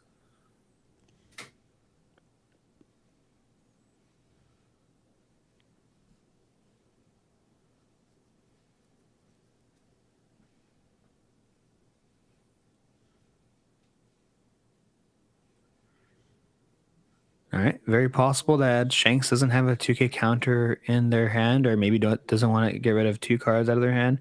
Pitching two 1Ks would feel really bad here, but yes, it looks like we don't have a 2K counter, or we just don't want to take the chance, right? Like Sure. you're just gonna try to destroy my hand here, and looks like we're swinging very aggressive, possibly with this 4 cost or the 7 cost Rebecca. Wrong, Rebecca. Oh yeah. Okay, we've got the Gum Gum King Kong gun. And so this is going to be a plus 6K, making a 10K double attack into life. Yeah, and we already used leader effect as well, so it would have to be 3 2Ks. Yeah.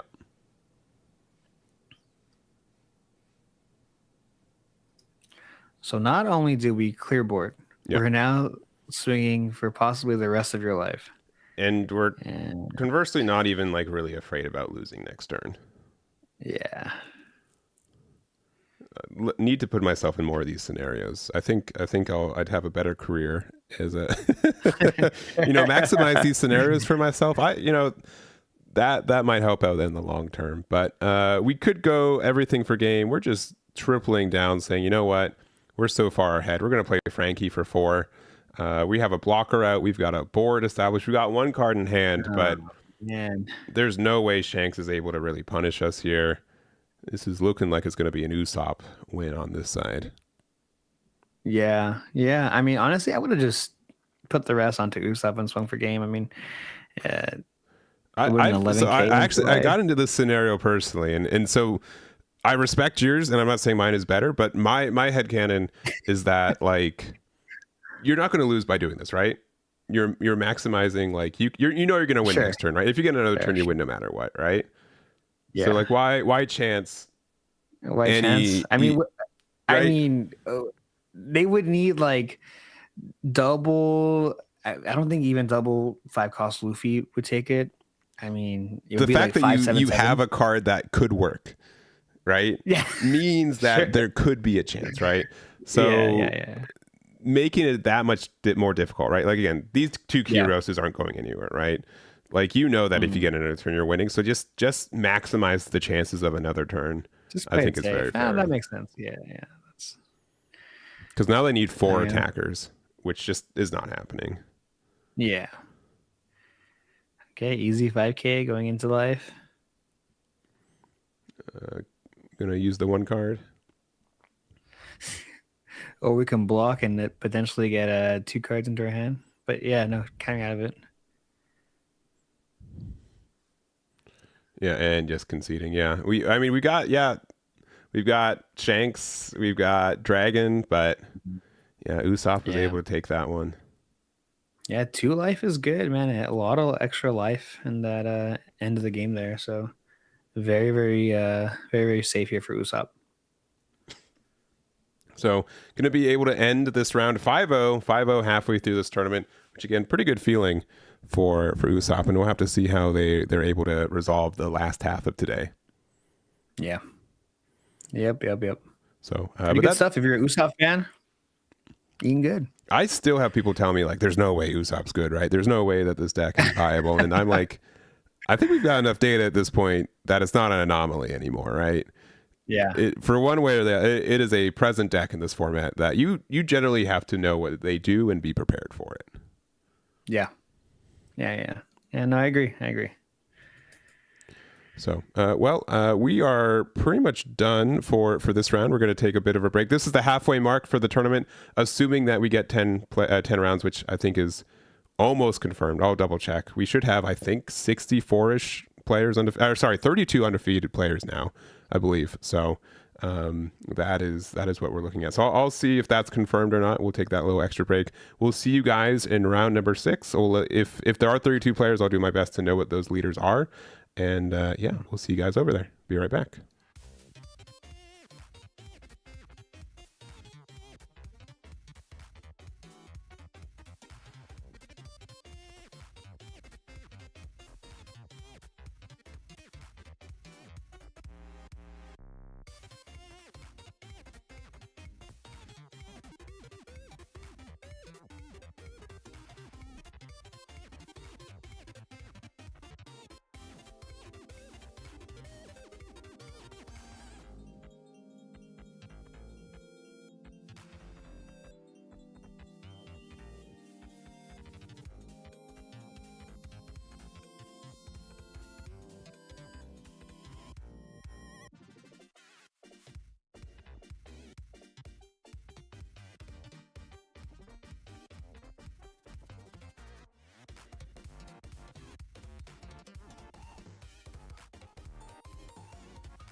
All right, we are back. We've got table 1 for round 6 of the Carta Magica Online One Piece English Edition OP10 Regionals. And we've got for you guys Purple Luffy on the left versus Reiju on the right. Yeah, this is a matchup that I didn't think I'd see right here, undefeated in round 6. Not because of Purple Luffy, but mainly because of Reiju. The deck is another deck that's extremely consistent. Speaking of consistency, we have the one cost Sandra hitting the board. Looking at the top 5 for a event smoke and grabbing the stage. Wow, that is fantastic. Turn 1. Yep. You definitely need to see that card. Sanji's the newest card for this deck. Having another consistency tool for a deck that's all about setting up their pieces is really helpful. And I do think it's a great card for the deck, even though you do kind of run out of card spaces to run a lot of these searchers half the time. Yeah, yeah. But grabbing looks like okay, yeah. The Vince Smoke himself, the Ichiji. Yeah, I think that helps out a lot. Ichi is definitely your best kind of card to play on 4 Dawn. If we also have a copy of Porsche, which I think most people are still on the Foxy Pirate version of Reiju, and getting those bodies out makes it very tough for a deck like Luffy to really respect that power that they are able to get out. Yeah, currently it's just so powerful, right? Like it's just so consistent. If you have I mean, we know we have the Ichiji, and if we're able to play Porsche next turn, it's just a ton of pressure going toward a leader that is pretty much a 3 life leader. Yeah. So I mentioned 3 life because normally for the first 2 life you always take 2 ramp, and then of course followed by the 7 cost. But at 4 Dawn, do we have the 4 cost Zoro? It looks like we might have it. But no, okay, grabbing the Bon Clay instead, another great option here. 6K swing going into life. And yeah, taking it. Yeah, and I think Bon Clay is a great way to kind of address this, not having to take cards from your life to ramp, right? Otherwise you'd kind of be good to play, you'll use Luffy effect and then maybe play like a Zoro out, but Bon Clay is great, especially since, if they play out their Ichi next turn, it becomes a 7K attacker, which is, you got to, be aware of that as well. Yeah. Ooh. Yeah, so it looks like we do the Porsche. So Porsche effect looking at the top, I believe, top 5, that's right. And do we have possibly a 2K counter or the chopper? But no, grabbing another Porsche. Because you can do that. Yeah, I always have to remind myself, Porsche, being able to find Porsche makes it great, and kind of why it's viable as a searcher in this deck, because you usually play 4 Porsche, 4 copy of Tony Chopper, and 4 copies of a 2K. We are playing the Tony Chopper, which means that currently we likely don't have the Ichi out on our the 7 cost out for us, but we do get the Dawn back due to the Chopper. Yep. Yeah, Chopper is good at having a little bit of defensive options there, but we're going to go ahead and search. I am surprised we didn't search before hitting the Porsche, but I agree, because it could have found us like potentially, this 7 cost, but we moved cards around, right? And that was top 3 after the top 5. So we do know that best play next turn is going to be Porsche Ichi into 7 cost Ichi, right? So we know that those cards are available to us. We'll likely see it next turn. I don't mind like taking like a mild setup turn to also like not give too much advantage to that Bon Clay right now. Yeah, also too, Bon Clay swinging possibly 7K with an EG on the board is just a little frightening. Just because this, like we said before, this is also an aggressive deck. Purple Luffy is very, very capable of doing that. So, all right, so we are sitting at 7 Dawn now, thanks to Bon Clay. Completely retracting what I said earlier about being a 3-life leader in this situation and be like more of a 4-life leader. So hopefully we have the 7 cost Luffy. That'd be the ideal play. 7 cost Luffy, playing out the Sanji as well. But no, we're gonna go ahead and swing 6K into life. Quite interesting.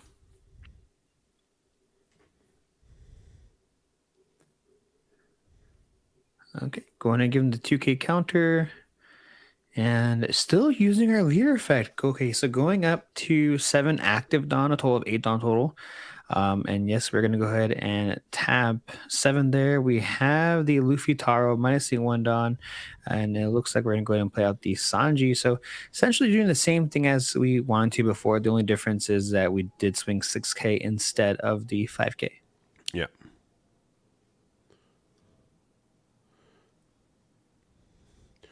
All right. And, both these decks, they're both purple decks, right? They both have ways to manipulate their Dawn, either get it back or get effects from losing it. Both have ways to, like, play more bodies on the board, which we've already seen from Porsche. And I think we might see from Porsche again this turn.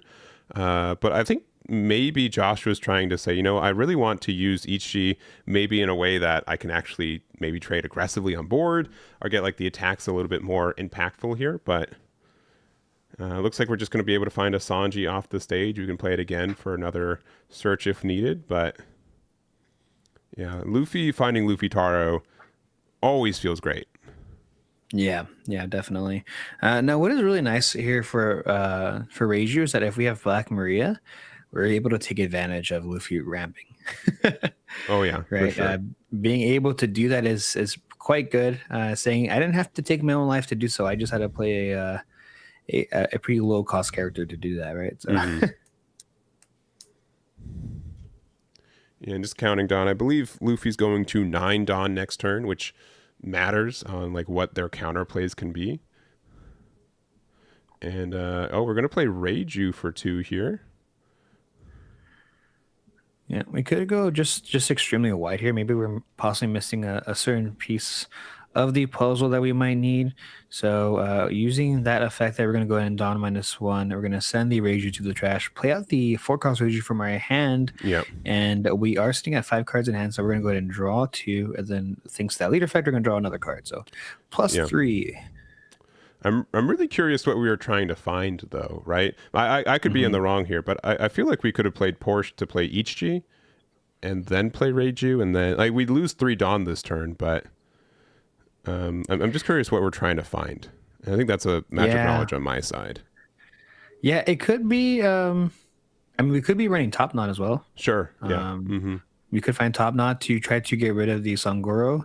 Sangoro, I know it's just a 6K body, but generating a card is really, really good, especially in this matchup. But so we can still play the Porsche into the Ichiji. We still have 4 Dawn up, and obviously Porsche is a 3-cost character. So this could be a 5-6K swing, and then the Porsche to finish out the turn with it, followed by maybe even a 7K swing. So. Yeah.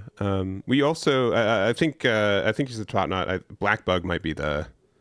Oh, that's right. Yeah. Black Bug. The searchable one. Yeah, it's an archetype, and it hits a 5 or less because I think Top Knot only hits a 4 or less. But I agree. Like looking for a removal for Sangoro could be the play. We could just still play Ichi out here for 4. But yeah, I'm very curious on what we're actively trying to see so far.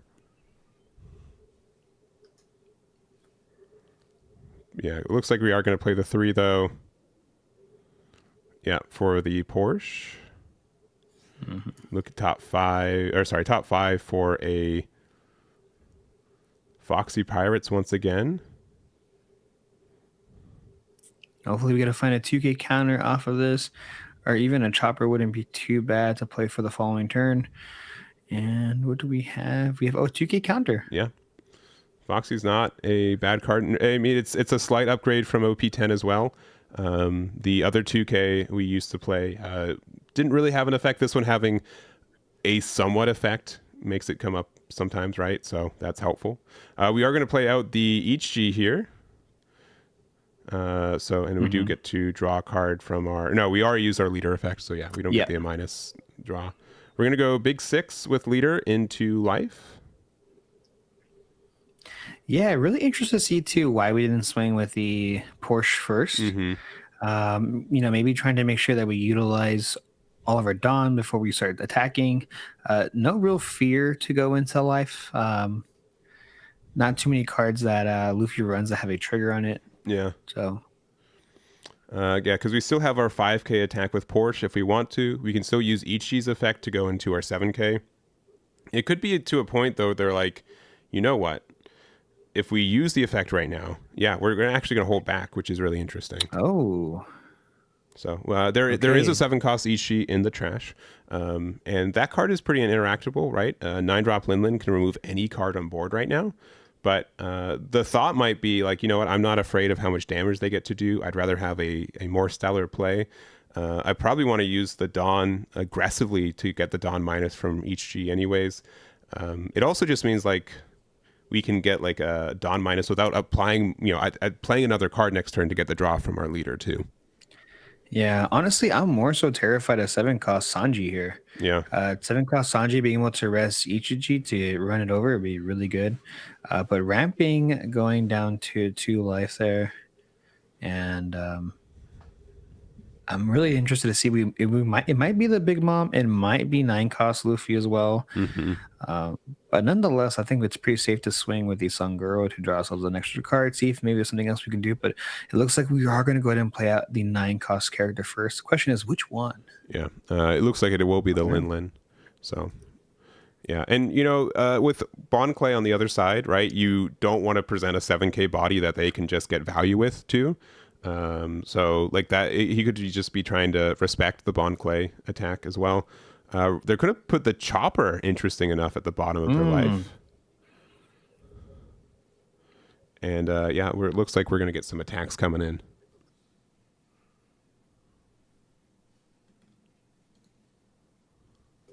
All right, 6K swing. We see the 2K counter, which we knew he had, thanks to the Porsche. And of course, drawing ourselves a card since we are at 9 down currently. Yeah. 5K swing going into life.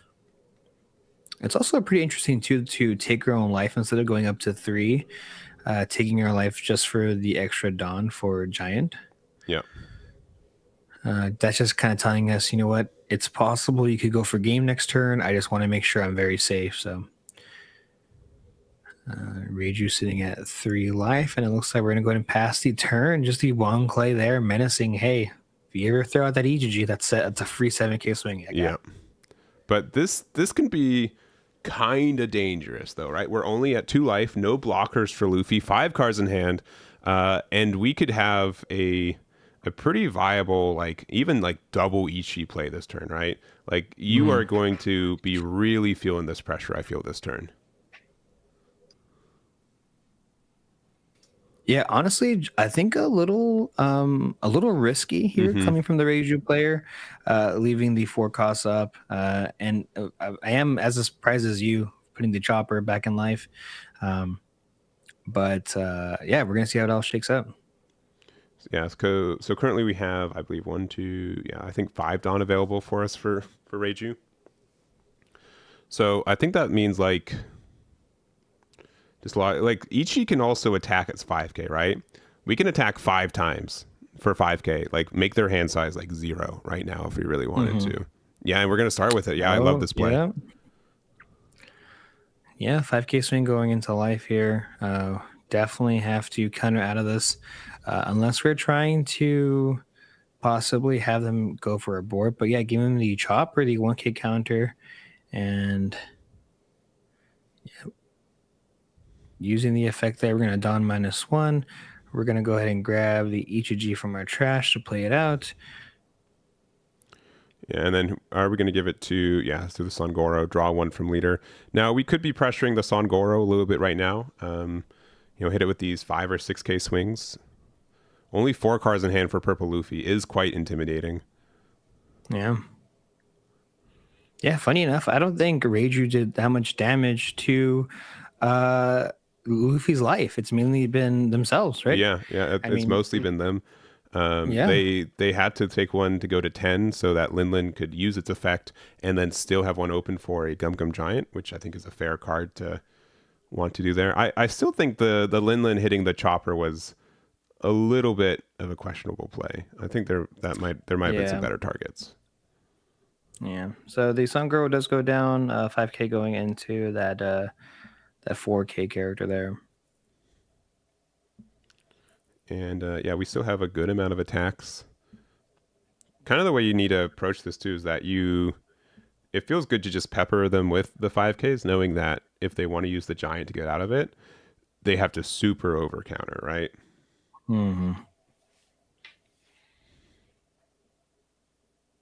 Yeah, and these just little 5Ks are just doing so much damage here. And you look into Joshua's hand. He's got like 7 cards there. Yeah, taking this first 5. Oh my goodness, that is scary. Yeah.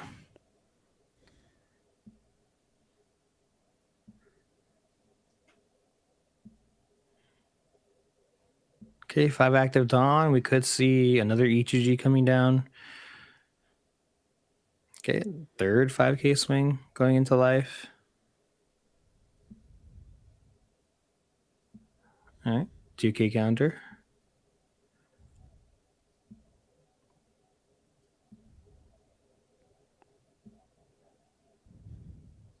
Yeah, this could be a 6K swing. 6K swing plus like 2 7s if we have it.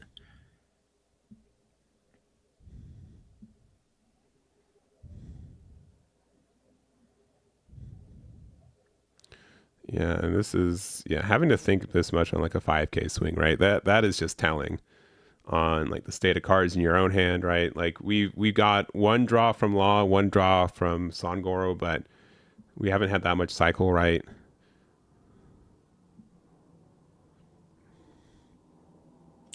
Yep. All right. Fourth 5K swing going into life this turn. Yep, still all the Dawn in the world, right? I mean, you could take this, and then you can, if you have Giant Node, you can get out of a 9K. Yeah, honestly, if we have another EGG, we can pressure the Luffy Taro now if we wanted to. Yeah. I mean, we've pitched like 3 2K counters this turn. But here's the thing, though, like Reiju's got like again, look how wide that card is, right? Or that hand is, right? Like we've already used our leader effect for the turn, but like we can defend our board from battle, even though these are some large numbers, right? I think we have a blocker, yeah. No, we're actually we're playing out the Sora. Okay. Discarding a chopper from hand to be able to add 4-drop there. I think we do have 2 7-drops there. We don't have the third Porsche. Oh, we've got the third Porsche. No way. Being able to end the turn with all these cards active to attack on the next turn and then have a blocker open. Okay. Saving the Porsche. No. Saving the Porsche if we had it, yeah. All right. Using the Ichi effect. Once again, Dawn minus. This is going to get us into a 7-drop. And then 2 7Ks attacks are pretty nasty. You can get out of one with a Gum Gum Giant pretty easy if you do have it. Second one will be a little bit more expensive to get out of. Okay, yeah. So we're swinging into the Luffy Taro here. Oh, really? Seconds. Yeah. Oh, okay. Yeah, I mean, we're just kind of pressuring. Oh, we have the Blast Breath. I really, really like this. Yeah. Something that we've seen recently come into play. I like this because we go back to 10 Dawn next turn. That is true. And, despite how searchable and how much card draw we have, sometimes you just don't see as many Giants as you need. So having a backup copy of it is really good. And I feel like maybe that pivot to board might have been a bit expensive at the end there, right? Yeah, I mean, we do have 3 life, 6 cards in hand. It'd be pretty difficult to kind of win this turn, even with such a massive board. Even if we have 7 cost Sanji or 9 cost Luffy, it still would be kind of difficult. Only because most of the time, Reiju, every single card is a counter. Yeah. There's just really no way, especially for the fact that we have the cycle off the stage. Very unlikely that we have more than like 2 dead cards in our hand. There's just usually no way. Yeah. But yeah, just the fact that Reiju has life advantage, board advantage, hand advantage. The only thing they're missing is Dawn. Dawn they don't have. They're going to 6 next turn. Yeah. I don't even want to go for board here. I mean, I have to, but I don't want to, you know.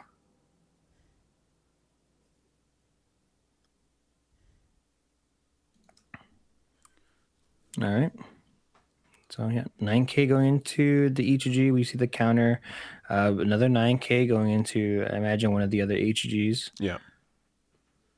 So 4 cards in hand for Reiju. It's going to cost you another 2 cards if we want to keep it alive.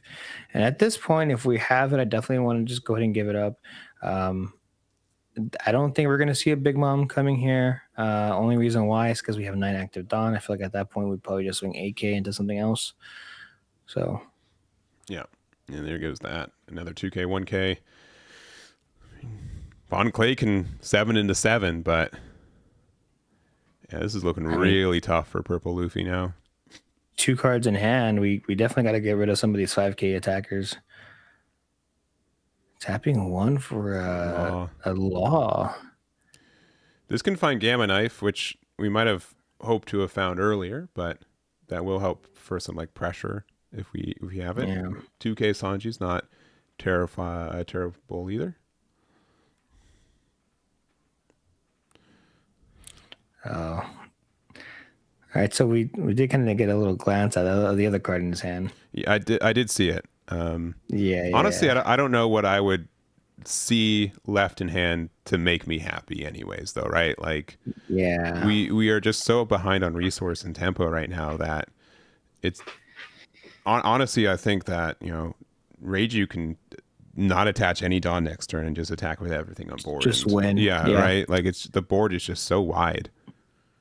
I mean, to be honest, knowing what we have in our hand right now, I feel like these swings should have been heavier. Yeah. I mean, even the 7K swing going into 5, yeah, we're gonna get rid of it, but we live in a world where it possibly didn't connect. Yeah.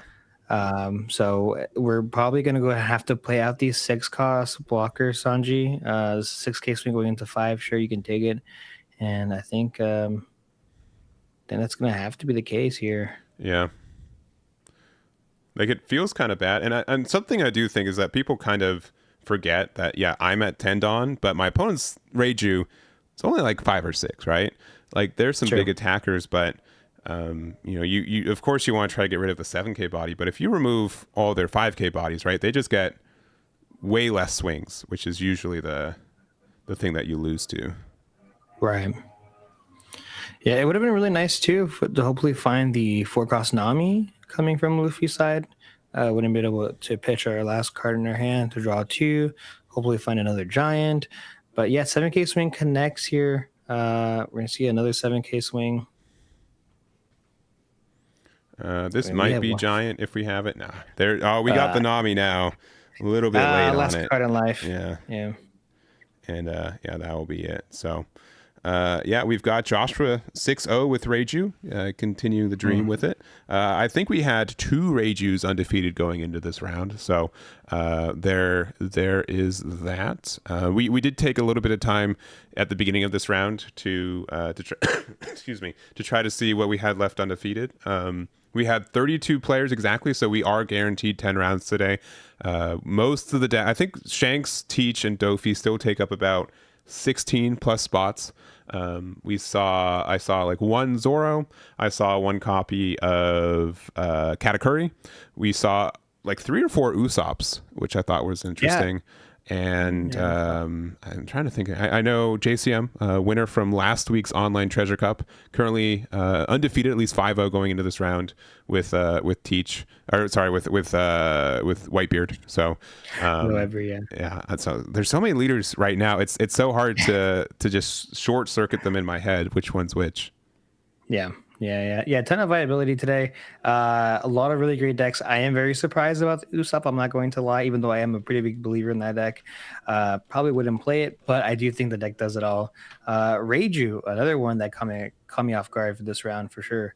And the way that Reiju player played this round was quite interesting. I feel like a lot of things that I probably wouldn't have done, but clearly they are experienced in the matchup. So congrats to them for getting around this round. So yeah, good stuff. Yeah, for sure. So we've got, excuse me, just a couple more minutes left in regulation time. So I will spend that time to actively look at what 16 decks we have left. But outside of Reiju, Usopp, Katakuri, Teach, Dofi, Shanks, I think those are, and maybe Whitebeard. I think those are maybe, I think we can have like 8 unique leaders in the top 16, which is cool. So we'll be doing that on the back end. We're going to be right back, and we'll see you guys in round number 7, right? We're going to 7? Yeah, going to round 7. All right, long day. Go to 7. See you guys then.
All right, we're back. We've got for you guys round number 7 of the Carta Magica online One Piece OP10 online regionals. We've got for you guys Shanks versus Lim. We've seen Lim and Shanks back today. Looks like our Lim player's having a little bit of an issue with their webcam quality, which is understood for these long days here. We've got 16 undefeateds from knowledge going down through it. We have purple. We have Do Flamingo still undefeated. We've got Rob Lucci still undefeated. We have Newgate still undefeated. Just a lot of different decks that are still just very viable right now. Yeah, a lot of really good stuff. Surprising. Lim, I thought was going to die down just a little bit as the meta progressed, but it looks like it's only getting better. Yeah. That's what it seems like. Round 7 undefeated with Lim is pretty good. Now I will say I think the deck is very good. Sure. The deck is really good. It has a lot of really good counterplay to the meta. A good matchup into Blackbeard. Usually a little hard of a matchup against Shanks, but overall it can sway either way. Sure.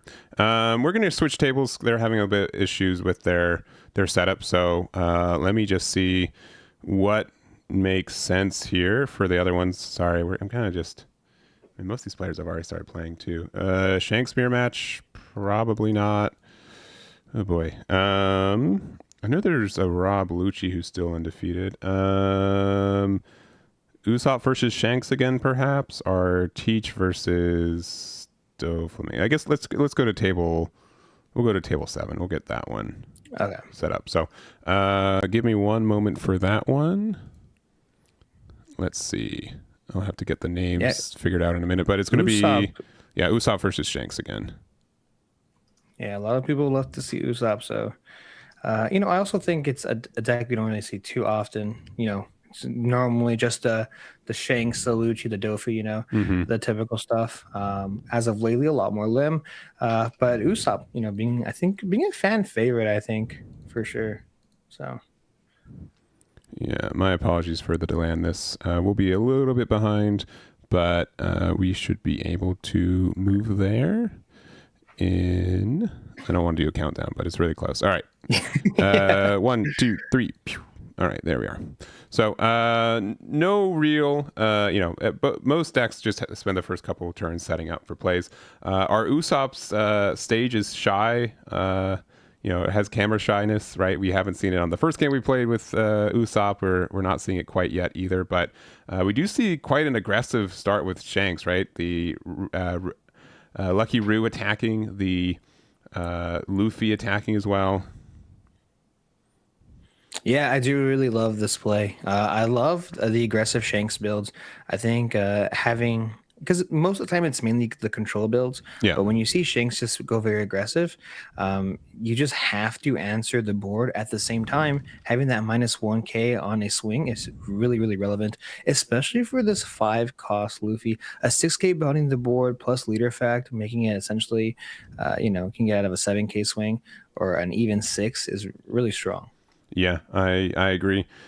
And when you're not prepared for it, right? Like sometimes you just get to certain cards in hand to do so. We're playing a lone copy of Kyros too, so generally speaking, there's been no stage. Rebecca's not coming down on curve. We even had a Cavendish assumedly attack and get the draw 2-1. Looks like it's just been a bit of an unfortunate start for our Usopp player. Yeah, on top of the fact that we did play Leo this game, so the deck can be very consistent, but yes.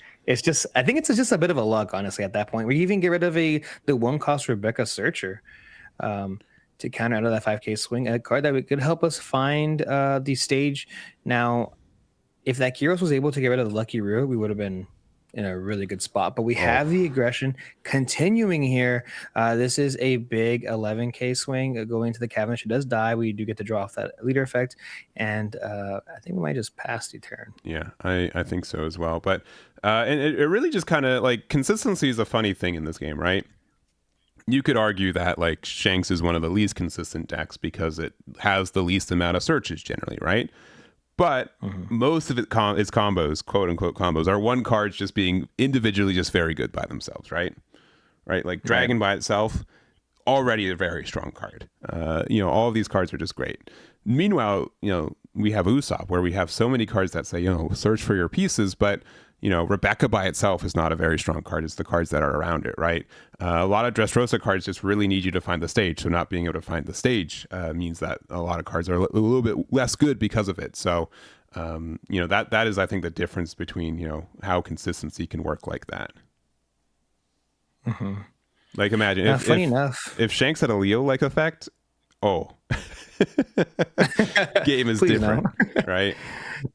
Started coming, possibly. I'll rest my leader turn 1. I'll to draw 2, trash 1. Sure. To draw 2. Why not? Yeah. It's crazy. Seeing the Rebecca, funny enough, we pitched 2 Rebeccas the previous turn, or on the opponent's turn. So literally having possibly 3 Rebeccas in hand, or at least 2, then drawing into another one is quite funny. But really deciding on this top 3 search, of course, it does have to be Dressrosa type. Yeah. And I guess maybe, is it too late to get stage? Let's say the top 3 is stage. Is it too late to play it off? If we have Rebecca in our hand, these 7 costs, we could go stage plus Rebecca to all that shenanigans. But maybe this Rebecca might need to grab a piece for the 7 cost play. You can just tell though, like, Bestie's been in a bad spot, right? We're at 9 Dawn right now. This is generally like where we have a lot of plays at our disposal. We get we're getting rid of 2 copies of the Gum Gum King Kong gun, which is just such a good finisher, right? So the decision of, do I want the immediate benefit, or do I lose 2 of my best finishing tools in the deck? Yeah. Stage hitting the board here, and I'm 5 life here on the Shanks side, and which is pretty average, kind of abnormal. But the fact that we have such a big board on the Shanks side, even with the Kyros being at 9k even, it's still a lot to ask for. So 5k swing, we're going to go ahead and dissolve it with the Shanks effect. And all right, 9k swing going to possibly a lead. We're going to go ahead and take it. Yeah. And this is interesting. Okay, I guess. We have another single copy of Kyros.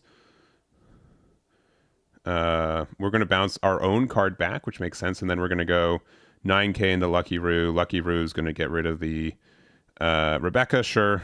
Usopp's effect, I believe, is only on opponent's turn, but having 2 copies of Kyros on board is great. But when Dragon's on board, when I believe Chris is going to 10 Dawn for a Shanks potentially next turn too. Yeah. That is trouble.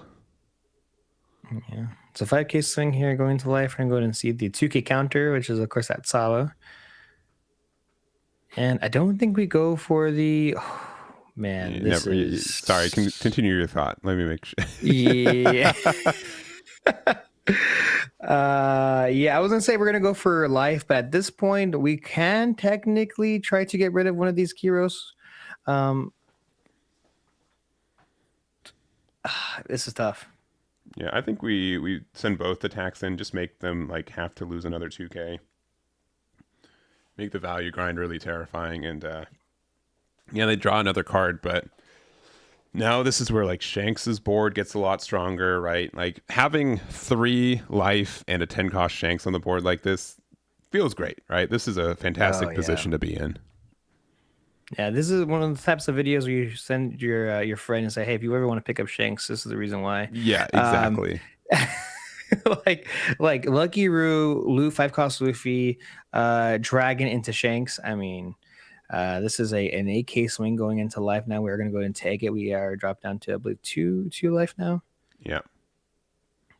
But that's just like how it happens, right? You just play the good cards, right? The good cards are the best cards. And Shanks has just a lot of good cards right now. Yeah, definitely. It reminds me of like a Bonnie deck. You just play a lot of really good green cards. Mm-hmm. Anything that's good, that's green, you just play it.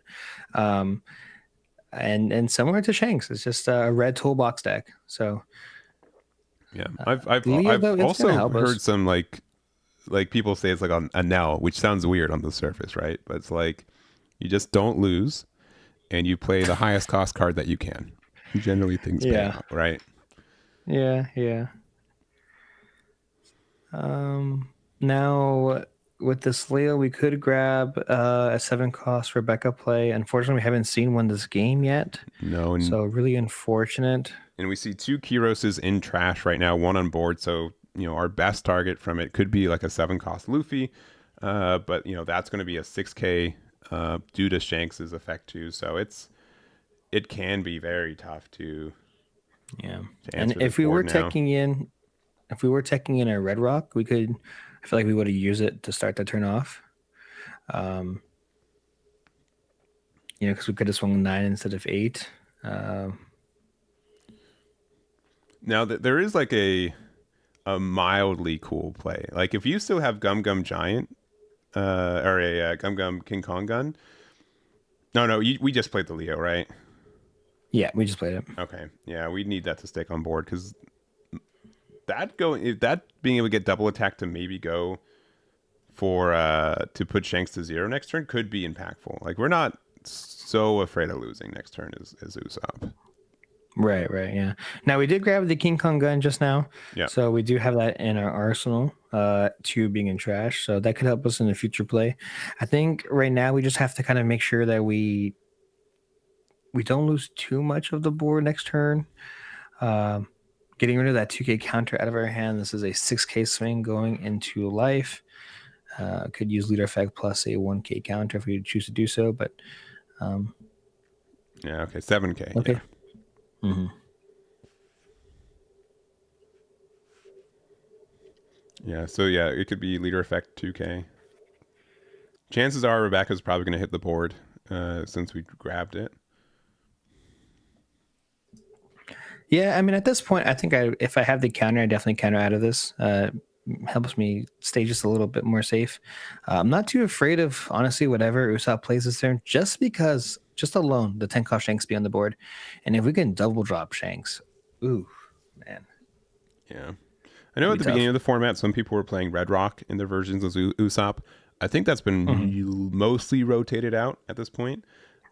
Sure. It'd feel great here, right? This would be a fantastic time to play it if we had it. But yeah, without it, I think that 10 cost Shanks is just going to stay on the board for the rest of the game. Yeah, it also, I mean, it would be, I mean, 6 costs is still relatively expensive for Usopp. I think only have 4 Dawn and maybe possibly playing like a Zoro or a Frankie, or maybe even swinging a big, maybe a 13K into Dragon if we had it at the beginning of the turn. Yeah.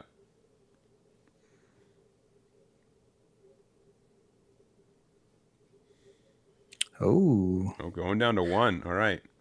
We're going to play the Rebecca, going to be able to draw 1 card and then play out a Frankie active and then a Zoro rested. We already tapped the stage for an early effect, so we won't be able to get rid of that Uta. But and it looks like we're anyway. Yeah, since we can't pay the cost, we don't trash 2 from the top of our deck either. right. Yeah, this is quite interesting. We know we have the King Kong gun, right? And I feel like if Shanks player taking this second to last life, we're only doing so because we feel really safe at this point. I don't think we can afford to play another 10 cost Shanks. I think I'd be a little bit scared there. Yeah, I not every deck build of Shanks are playing like defensive events, right? I've seen stuff of like Rad Beam, the new Divine card that is a Red Hair Pirates card, so maybe you're playing it because it's searchable off Uta. Red Hawk's still been a mild staple for the deck too, so having answers for having defensive cards like that can be very strong. But just knowing that those cards exist, Silver's is Yeah. very good though. If we can remove this Frankie, reduce it by 2K, and then hit 3K on the Kyros, we can definitely run it over, even with them generating 2 additional cards, 9K plus a 12 into a 7K body, Yeah, well, real or quick. So a it's 6K. the 1K minus from the Shank stacks. So you can give minus 3K to the Oh, Kyros, minus 2K to the Zoro, remove the Zoro with the ability, and then try to just bully over the Kyros. yeah. But and There's just a lot of this. I think there's still Israeli. There's just a lot of different ways. But yeah, going to get rid of the Frankie here, giving it likely the minus, probably the minus 2K, and then minus 3K to either the Zoro or the Kiros. We'll probably see a Rebecca coming out from the trash. Yep. Able to find a 2K Gyatz there.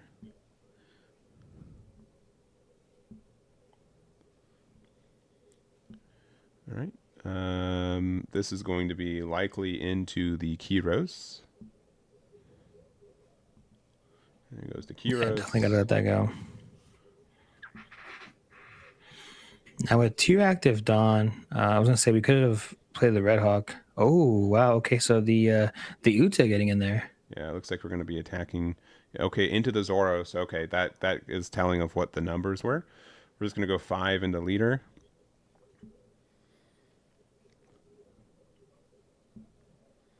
I do think going down to 1 is also good because it just means like the King Kong gun gets a little bit less value, right? Of like the double attack. Going to leave 1 open, so that could be a Rad Beam or a Divine. Down to 2 life, but you know this can still be a situation where Usopp can turn it around. Yeah. I mean, if we had established a 7-cost Luffy on the previous turn, we could have done something pretty big here. But that Shanks plus the Aurelie it's rough. Yeah. It's really hard to overcome that kind of wall. And now everything that you place is minus 1K thanks to that Shanks plus the leader effect. So.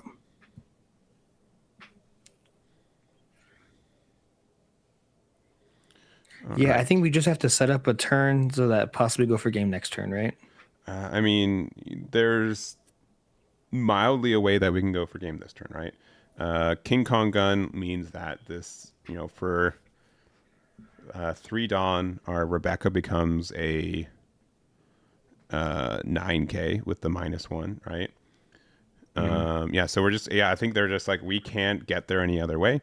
So this is currently a 9K, which means that the Usopp afterwards could be a 12, right? But like, we're gonna go 10 to 5, and then Usopp is going to be, a little bit, just an extra 5 here. So Usopp can be a 10K attack, I believe. Unless we got another one. We got another one. Does that make sense? Oh no, we're making it wider. So I think there's 2 7s instead of 1 10 in case they do have the Rad Beam, but right, leader effect and 1K. And then 8K with like 10 cards in hand. Yeah. Not going to be quite enough. I think just attacking with leader was probably better with the Dawn. Maybe they're trying to play around Rad Beam, but again, Chris just had so many cards in their hand at the end of the game there. Right. Yeah. So that's it for Bestie's undefeated run, but still has a couple rounds left and can get there with Usopp still with an X1 record. So good luck for them on their run. Chris undefeated still with Shanks, so has some good spot for that first place finish here. And we're really getting down to it. We don't have that many undefeated players left today. Yeah, looking pretty good here. I mean, we don't have that many rounds left either. I mean, this tournament pretty fast. yeah. I mean, we are approaching. We've been live for just over 5 hours. We've got 3 rounds after this, rounds 8, 9, and 10. I'm looking at these other tables that we've had so far, seeing if any of them are worth jumping on into real quick. We have a Dofi versus Teach game. It looks like it's just finishing up. Let me look at some maybe X1 games real quick just to see if there's something that catches my eye. We've got a Shanks versus Bonnie, but that's a little bit late game. We have, let's see, Dofi versus what I think is Purple Luffy. Yeah, Lucci versus Dofi. This Dofi game just finished. Dofi versus Usopp. Let me see what. Oh, I know. These are 2 players I know. Oh, okay, I think they just finished. Yeah, Usopp versus Rob Lucci. Unsure who won that one. A lot of Usopp today. A lot of Usopp today. Yeah, I'm glad you can Yeah. help back me up on that because Yeah. I would get a lot of you know unbelieved looks when I say that, but Mm. um yeah, Yeah, I think I went through we like kind four of I don't th- cables right now. Usopp. actually let's go to this game's actually kind of interesting. If looking at the board, it's not done quite yet. Let me see.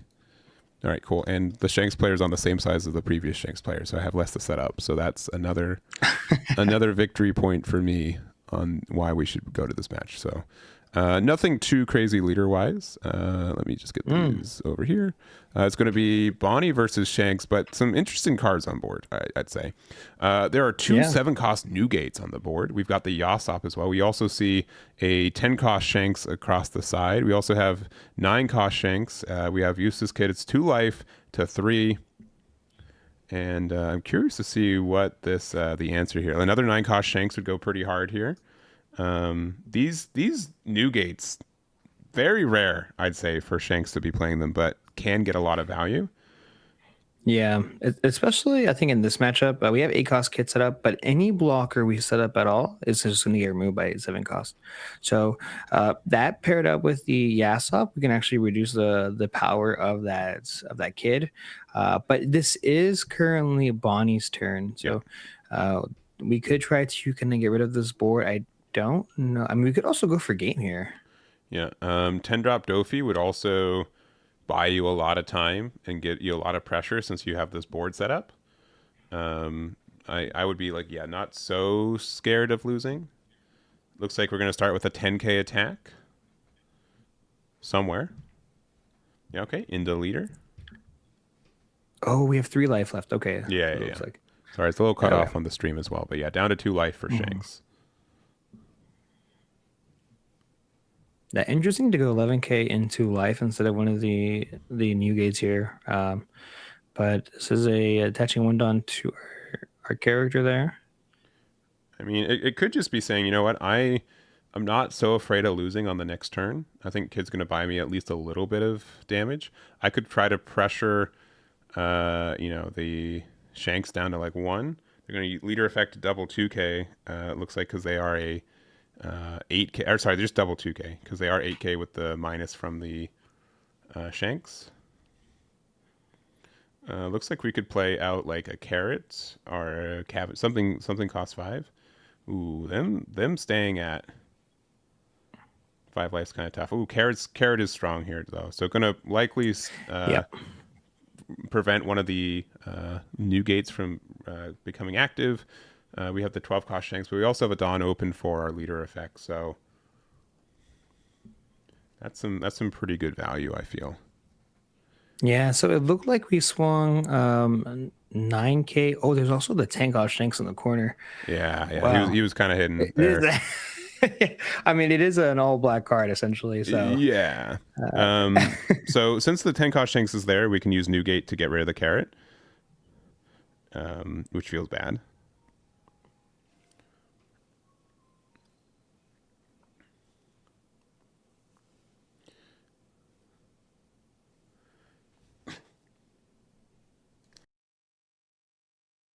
all right, 12k swing here. Going into the kid, we're gonna rest the Yasop, and yes, the kid got us down. Can't go for game anymore, but Yeah, and then yeah, 15. Yeah, it seems like a weird play, but yeah, guaranteed removal there. I think it looks like Shanks has really grind this matchup to its conclusion. Um, you gotta, I mean, what does Doflamingo help you here? It kind of buys you a turn, but not incredibly. So you don't even get to pressure leader because they still have their leader effect. yeah. Yeah, it looks like we're gonna play out, eight with Bonnie to leader. Leader effect 2k, 1k. Yeah.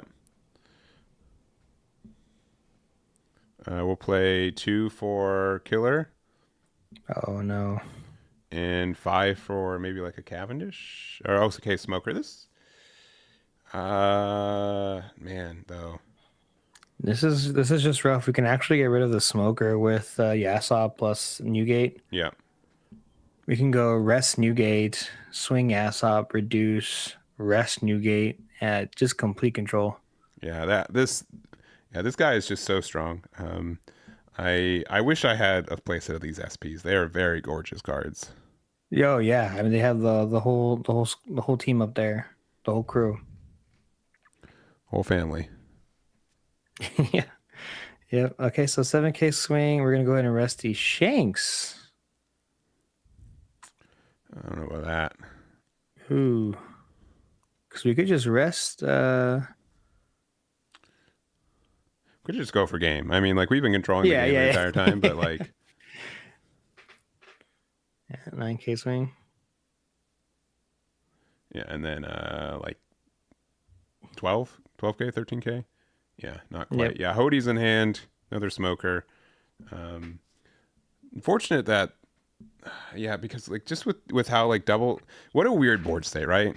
10 cost Shanks, Yeah. Yasop, double Newgate, like just the dream for Shanks on like a removal side of it, right?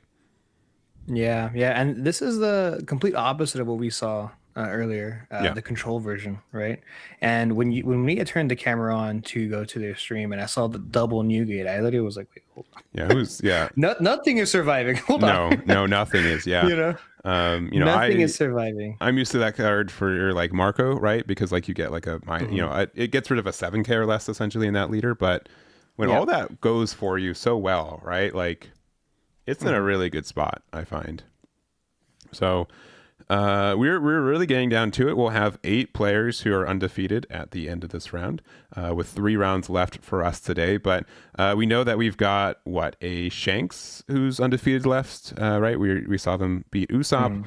I don't think any of the other top 8 matches were able to get there. There's one, I think, still playing. I think it's Zoro versus Rob Lucci. They're having some internet issues, so I'm not going to jump into that game either. But we'll know that right in a minute. But we'll all know at least 7 of the leaders in like 2 seconds.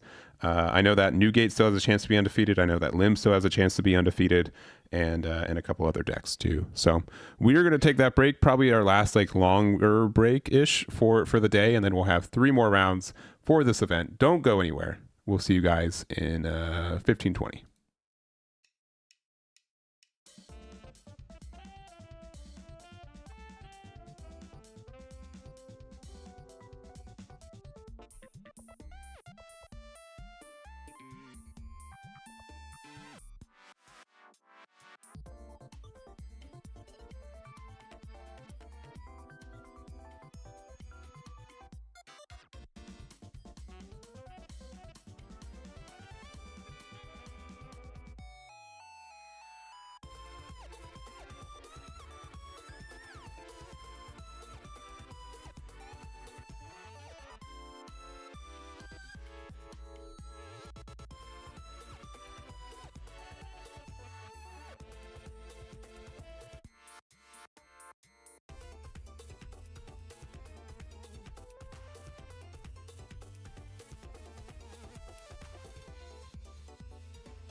All right, we are back. We've got for you guys round number 8. I'm still filling out the details. I wanted to get the Lim player again, but their internet and my internet are just not in agreement today, it seems. So we'll see if we can get them for another round. But we've got who do we got?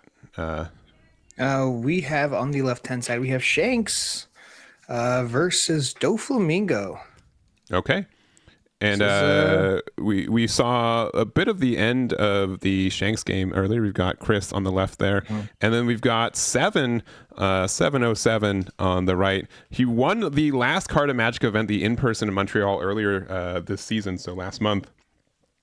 And on Doflamingo again, seeing if they can get a good finish again. Yeah, two really good players in round 8. They've had a pretty big hill to climb. I mean, 8 rounds is pretty tough. So we're going to go ahead and see exactly who takes it. But yeah, this is going to be a tough one. Yeah, and we went through what other decks are around. We've got another Teach. We've got a Lim. We have another Dofi. I think another Teach, another Shanks, and a Reiju. I think that's the 8 that are undefeated. I think I sent you a list too of that, but... Yeah, we have looks like this 5K swing to start things off here, and it looks like 7's going to go ahead and take it, dropping down to 4 life. Then we have the 2-cost Teach coming down, deciding what card to put on top, placing on top, attaching a 3 Dawn to our leader, then swinging a big AK into life, playing out the free draw 1 Edward Newgate, which is quite nice.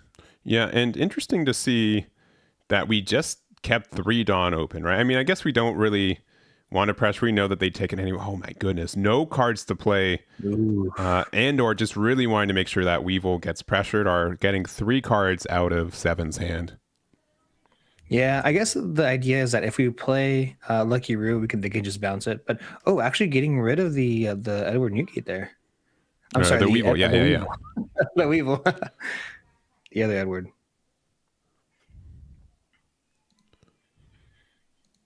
All right, so playing out the Moira to grab back the Weevil.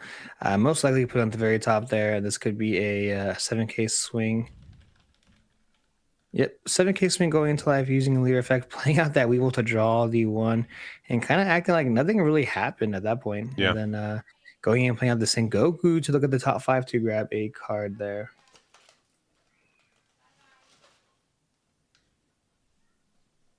Yeah, this is a bit of a rough start here for Chris. Yeah, I agree. I mean, honestly though, like you don't need to play cards on board though in this matchup, right? All of your power comes from your late game cards. You can definitely try to play like a Ben Beckman here, right? You wanted the even curve because like a Silver's Rayleigh would be really strong in this position, I feel like. Being Right. able to like give the minus to two things and then also get rid of the teach and then pressure like the Weevil. Like there are, I feel like some great plays. But at 7, I mean, if we have Beckman off of just randomly drawing cards, right? We haven't had any Utas, we haven't had any card draw. We could pressure Right. it. Unironic, yeah, okay, yeah. I Oh, wow. not too surprised. Sincerely, like I know this looks weird, but you want to get rid of these 6K bodies the best way you can. They didn't get rid of it, defend it on a 2K less swing. So now we've got this big 12, and yeah, we didn't want to spend 7K counter to save the Weevil once again. Yeah, 7 kind of going through his library of cards in his hand to decide whether he wants to keep it or not, but no shot, right? Um, so yeah, this is very very fast. It's also quite interesting the types of style of play we have. I'm very interested to see what's in Chris's hand as well. Do we not just want to do that? Do we want to, do we have a 5 cost in hand, 4 cost? Interesting stuff. Yeah. Yeah, I think like, yeah, if we had Beckman, we'd likely play it, just get the guaranteed removal. We don't really care about attacking Dofi. Yeah, and like this is a weird play. Like, sure, we'll get 2 more cards back to our hand with Jozu, but there's nothing to aggressively remove, right? We're gonna use the teach effect to play something off our leader again, but I mean, yeah, just very weird spot. Yeah, just having kind of endless resources as well, bouncing the 2 characters. Yeah, we didn't bounce anything off of Chris's side, but being able to just kind of replay those characters, get some more value is quite nice there. Yeah, deciding on where to put the extra Dawn. Gonna choose to put it underneath the Gecko Moria. 2K leader effect to get out of the 7K attack. Yeah, another 7K attack here. Maybe 6. Maybe force the 2K. I mean, we have the buggy as well as the Sengoku, so we could have played the Sengoku instead. Yeah. But no, 7K swing. All right. We're gonna go to 9 Dawn again. If we've got silvers, I think that's like a immediate board hit with it, right? We'd be able to get rid of the Boa and the Moria if we want. We could also do a play where we can get rid of the teach and then like minus both the Boa and Moria so they're easy to remove and they don't do as much damage next turn. I think all these plays feel really great. Yeah. Now the only unfortunate part here is if we do have the ability, we slap it down and get rid of 2 bodies. The Jozu does stay, and if 7 has a red rock, it just feels kind of bad. That is true. Yeah. Red rock. Yep. Red rock. Yeah. So we're gonna see where the minuses go, but there are a lot of ways to go for it. But yeah, it looks like we're gonna do -3, -2, and decide on again if we want to get rid of that. That teach are the Boa.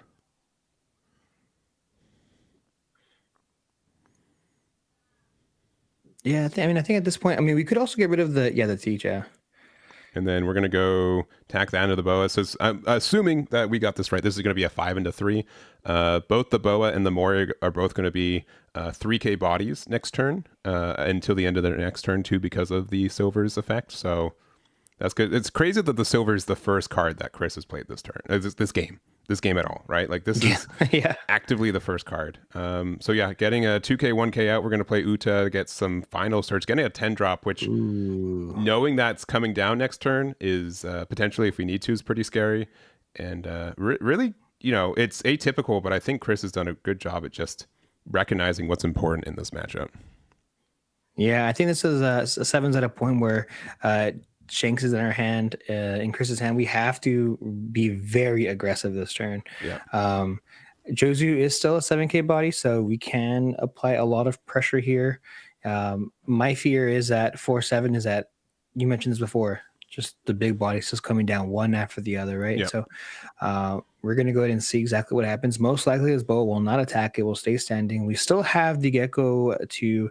that's just there, right? The 2 5K bodies, so the 5K as well as the 6K that's been reduced. So yeah, like we could play Red Rock to get rid of the Silver's Rayleigh, but then that means we have 1 less Red Rock to potentially answer the 10 cost Shanks. But just starting off with a 7.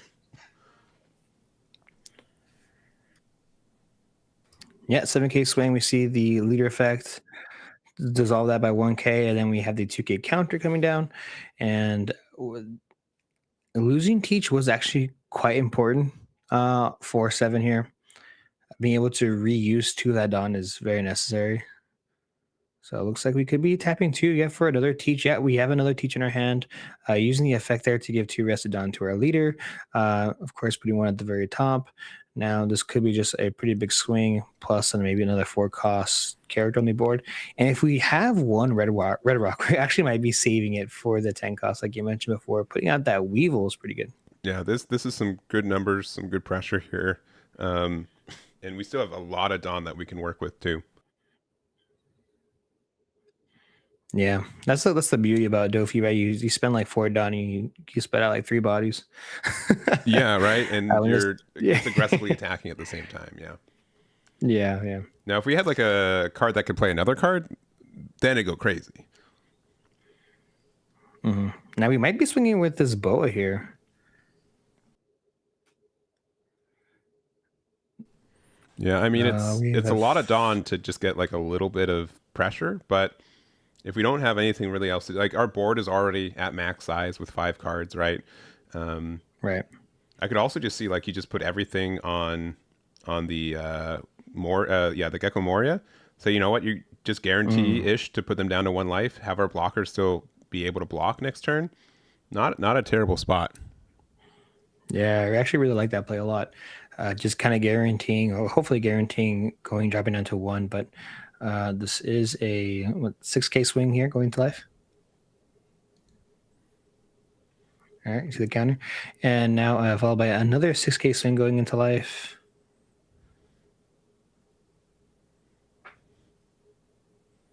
Okay, 2 1K counters coming out of hand. Yeah, and I don't think one. Okay, just immediately like Shanks is on the board. Just, like instant. He's here. You have to respect him. Yeah. So 5 and 2 probably Moria. So 2K out. Yep. Cards in hand. I would probably say Shanks was going to go into Jozu, and probably Silver's into Boa. Yeah. All right, 12 into 6. Let's go down. 8 into 5 will connect.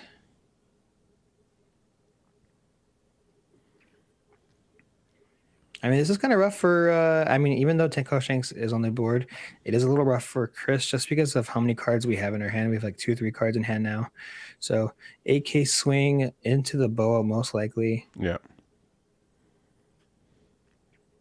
It's either 8 into 5 or 8 into 4. 8 into 4 means you need at least 3 cards. 8 into 5 means if they have 2 2Ks, they can get out.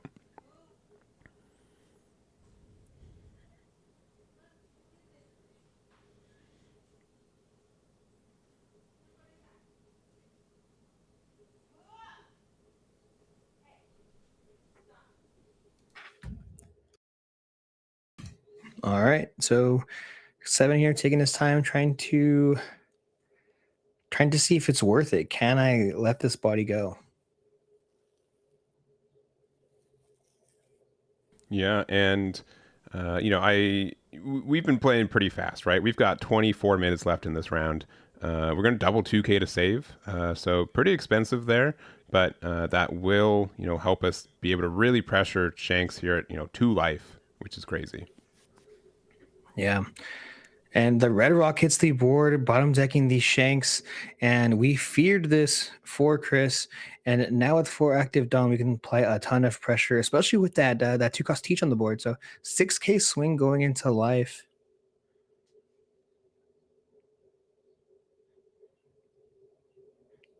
See the 2K counter coming down, and followed by another 6K swing with Boa going into life. Looks like we have 3 cards in hand now, 3 to 4. A little hard to tell there. Yeah. Oh, another 2K. Wow. I'm surprised we had so many since we double 1K'd the previous turn. Mm-hmm. All right. Looks like we're going to use the Teach effect with, we tapped a couple Dawn for that Red Rock. So looks like just trying to play around any kind of removal. So another 2K using the leader effect 2K. And then, we're going to decide we could kind of pressure the silvers at this point, right? 2 cards in Chris's hand. Gonna play out the Moria, use the Moria to draw a 2K into life, hitting it, passing there. But yeah, I think despite being able to just attack on the board every turn and kind of remove, like Shanks has removed at least one body every turn, I think, this game, right? On average. Yeah. Their board is still full. Dofi still has 5 cards on board, right? Right. They are just so good at being able to make these wide boards, make it hurt. And even a defensive leader and a removal-based leader like Shanks has a hard time keeping up sometimes. Yeah, and it looks like 7 is at 3 life right now. We have 1 done up. It could be possibly a Spada with the 1 done up. But another 10 cost Shanks hits the board. This is a 5K swing. I imagine this goes into one of the Morias here, but 2K counter, which we do know that they had. Mm-hmm. I mean, we can get rid of a bow. Likely get rid of the boa and the weevil at this point, but man, even if they're just 5K bodies, these next attacks are going to be brutal. Yeah. And still 4 life for Doflamingo. Oh, 4 life. Okay, it looked like 3. Yeah, I think that's like you might be right. It's difficult with the darker sleeves and the shadows, but I think that's like the worst thing about Doflamingo is that they can often win at like 4 or 3 life, right? The life total doesn't kind of show how close the game can be sometimes because they go from 3 to 0 very quickly. Oh, we just going for board saying, you know what, I need a miracle from life to win anyways and not lose, so let's just make it so we have a chance of winning the next turn. Yeah. So currently the 5K bodies on the board are 4K. Yep. So that will definitely help out a lot. If we have a red rock, we might be in trouble. But at this point with Chris and the amount of cards in his hand, not too sure if we even need it. Oh no, sorry. I think they are at 3 life now. I think we're at 4. I do think I see a 3rd life sleeve. Yeah. Okay. Yeah. They were at 4 and now they're at 3. Yeah. Looks like Chris having 3 cards in hand now, and we've pitched quite a few amount of 2Ks here. So this is a 7K swing going into live.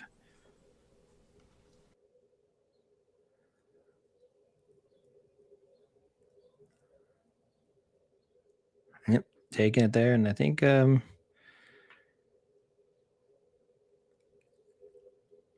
mean, if we have bow, we can play the 4 crossbow, use the effect, give a Restodon to a leader, and then use teach effect to just ship the rest. 4 cards in hand. I mean, this big number, right? All right. Yeah, and conceding there. So 7's gonna be on his way to an 8-0 right now. It's gonna be in the semifinals. Technically, it's Swiss, right? But being able to be in the top 4 undefeated so far, and 1 game away from being in a back-to-back Carta Magica regional finals. Yeah, incredible. Really, really good play here coming from 7. Obviously a tough opponent, but I do think this match is a little rough here for Chris or Shanks. So yeah, it just looked like they didn't have anything to actively do the first couple turns. Like removing the Weevils felt good, but I think if they had like a Ben Beckman on the 7 Don, that might have been a slightly just to have like bodies on board that gained value recursively, right? Felt good. Or if they're there on an even curve and they were able to play silvers on 8, right? So yeah, pretty good stuff. But yeah, it looks like table 4 finished. Table 2, as I was having the internet issues, so I'm not. Let's see what table 3 is looking like. All right, it's honestly nearly identical to the game we just saw, just like a turn earlier, where we're playing Dofi versus Shanks. There's like double silvers on board, but I feel like this game's just going to end too, so let's likely not jump into that one. Table 5 is quite hilarious. Let me look at table 2 real quick. All right, before their internet just is upset that I'm in the room with them. That is pretty hilarious. That is hilarious, right? I mean, I'm down for it. I'm down to see. Yeah, why not? how to it see all what this pans looks out. like. All right, let me get this set up real quick. So it is going to be it'd be Teach versus Zoro. Yep. Teach versus Zoro. It's currently Zoro's turn. This could be possibly the last turn, depending on what we have. It's quite hilarious. Yeah, it's kind of like Shanks. Zoro and Doflamingo are kind of in the same, where like they both. You don't want to give them cards out of their life because it's just more resources for them, and you almost always need to focus on board because they get a lot of power from that. But like we've got 3 10-cost Teaches on the board, 1 life left for Teach, right? 5 life on the other Right. side. We get a bunch of free blocks, right? But Right. doesn't Zoro is like the deck known for having unblockable attacks at the same time.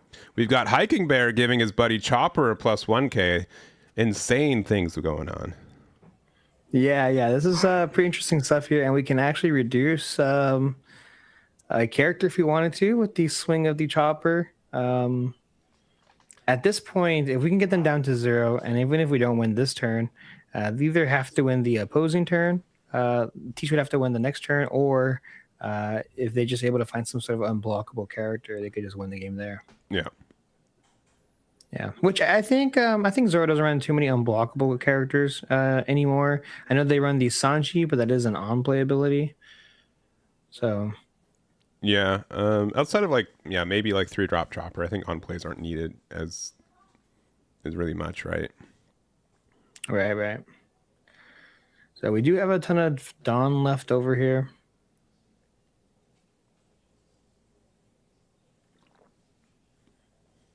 Yeah, I mean, hey, this is table 5, undefeated, right? I mean, X1, wait, no, this X1, is yeah. X1. X1's still pretty good here for Zoro. We talked about Zoro early on. Yeah, I think they have a solid chance to win right here. You do have to be afraid of like losing on the next turn afterwards, right? Like Right.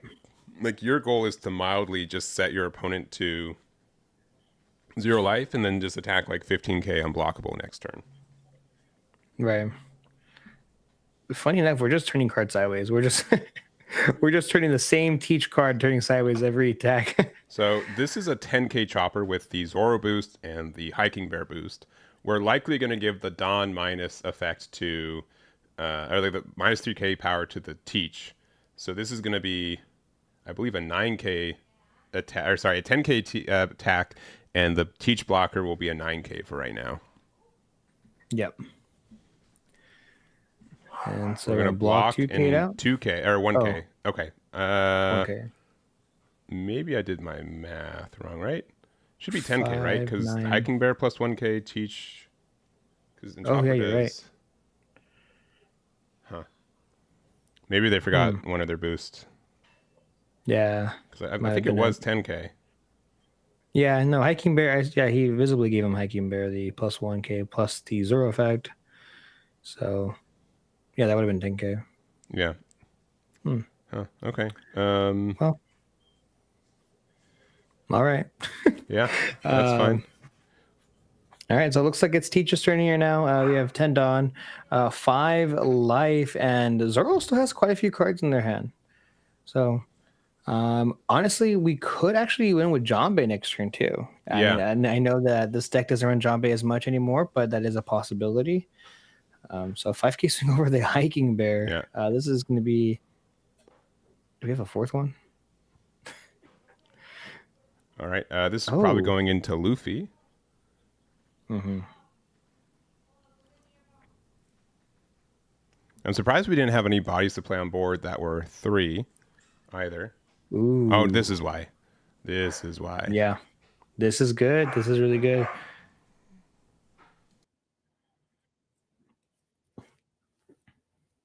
Oh, but it fails. Oh, no, that's too bad.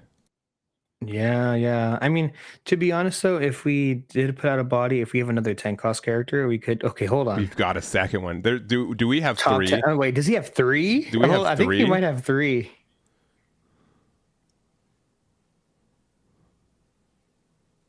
I think we have 3. Yeah. He had 5 cards in hand. 3 of them. Is it possible? All right, we've Get rid of got the chopper. the 3-drop chopper. This can play an animal with a 3K power or less. So, oh, another hiking bear. All right, making up for missing the first one.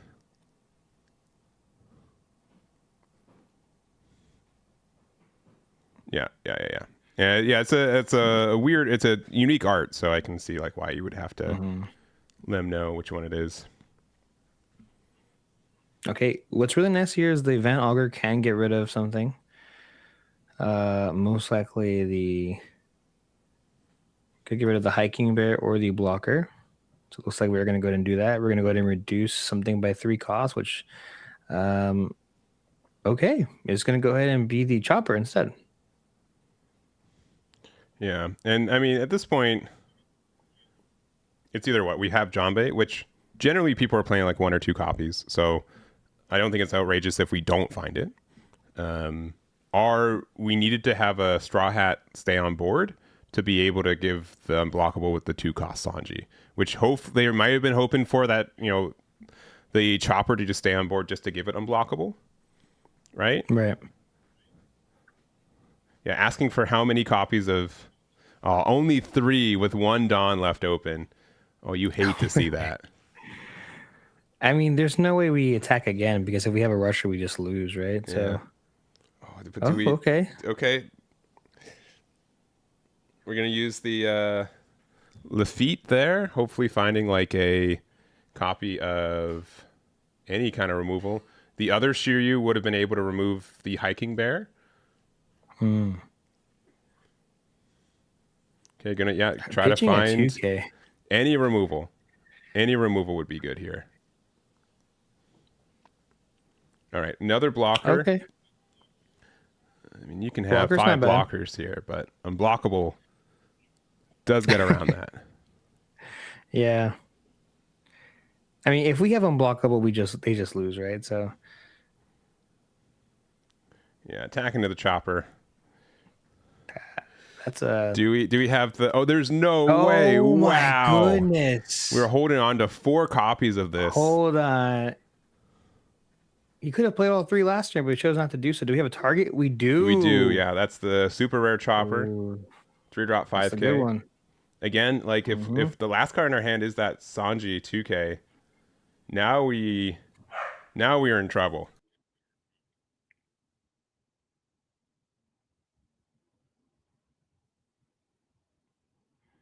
Oh, Yeah, we have that Shiryu there now. plus the blocker. Yeah. We playing another blocker? Yeah, playing another blocker. But like we're not. No, we're just like, What? how many turns can we We wait? don't win. Yeah, right? Like we can't Like, win next turn. yeah. 1 card in hand. Do I pitch it for the? Do I pitch it? No. Okay, so Sanji doesn't work here No. unless we have a rusher plus Sanji. It has to be legitimately Jambay, I Luffy. think.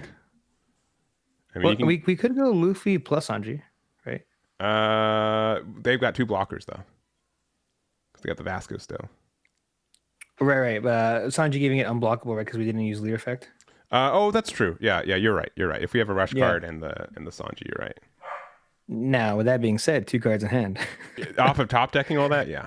Yeah. A little unlikely, but the dream is still alive. But you mentioned before, we have 5 life. I mean, that's essentially we're going to be drawing 5 cards. Plus, we have to leave a blocker or 2 open. Um, okay, swinging a big 9K into life. We're going to go ahead and block this.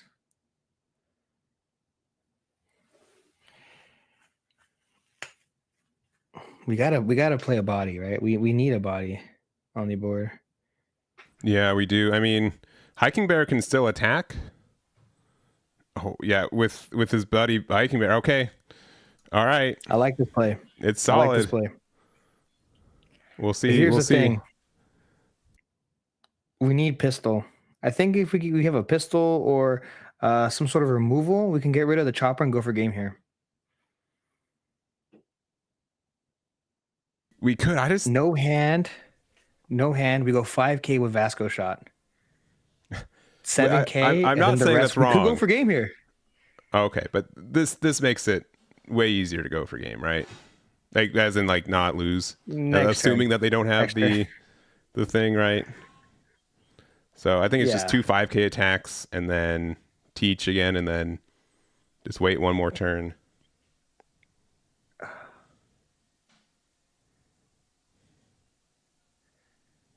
Okay, if he takes this, we can go for a game, can we? Yeah. Um, We, we could, yeah, we can right? go for game here. I would be Yeah. afraid of a mole gun, right? That could affect it. Um, there are like a lot of cards that can impact it. Like we'd have to attack um with the Vasco shot first. It'd have to Yeah. be we'd put 5 Yeah. down to make it a 9K, right? I think we just play 10 cost, teach and pass. Yeah. It's a little scary giving them extra cards. That could be Jambé as well. Yeah. And this is to a point where there's no perfect play, right? You have to decide what you're playing around, what you're playing against, and we're playing into you not finding Jambé. We're going to stun likely the chopper. It has to be Chopper. Yeah. Because of the because of the Sanji. Yeah. Now hiking bears I think can boost each other, so that's a fun little interaction. That's a cute little thing. The Hiking thing is bears that come in pairs. yeah, it has to be the chopper, I think. Yeah, it has to be Chopper. All right. Same question. Do we have unblockable? Yeah. 2 cards in hand. We search. oh, this is Dr. Kuriha. Yeah. Yeah, it looks top 4 for an Animal Kingdom stuff. Yeah. Yeah, making sure. Not that he can interact with it, but I thought it was Nami for a second. And I'm like, I don't think that card in hand's doing anything. I think you got to just make it so they don't have any additional on plays. Okay. What are we looking for? I could not tell you. Blockers? A blocker? Blockers could be helpful. Yeah, if we have another chopper. Oh, rush. Okay, I mean, sure. One of the cards is Jambé, right? We're just doing as much as we can though. Just to keep the tension high. Yeah, giving us a good show. There's no way. Okay. Oh my. Wait, we had Nami the whole time? I guess so. We had Nami the whole time. Okay, so here's the thing though. We've just got to this game. Oh. Yeah. Oh, that's they it. could have put Jambé to the bottom of their deck way earlier and remembered, right? 5 like we have so many search 5s.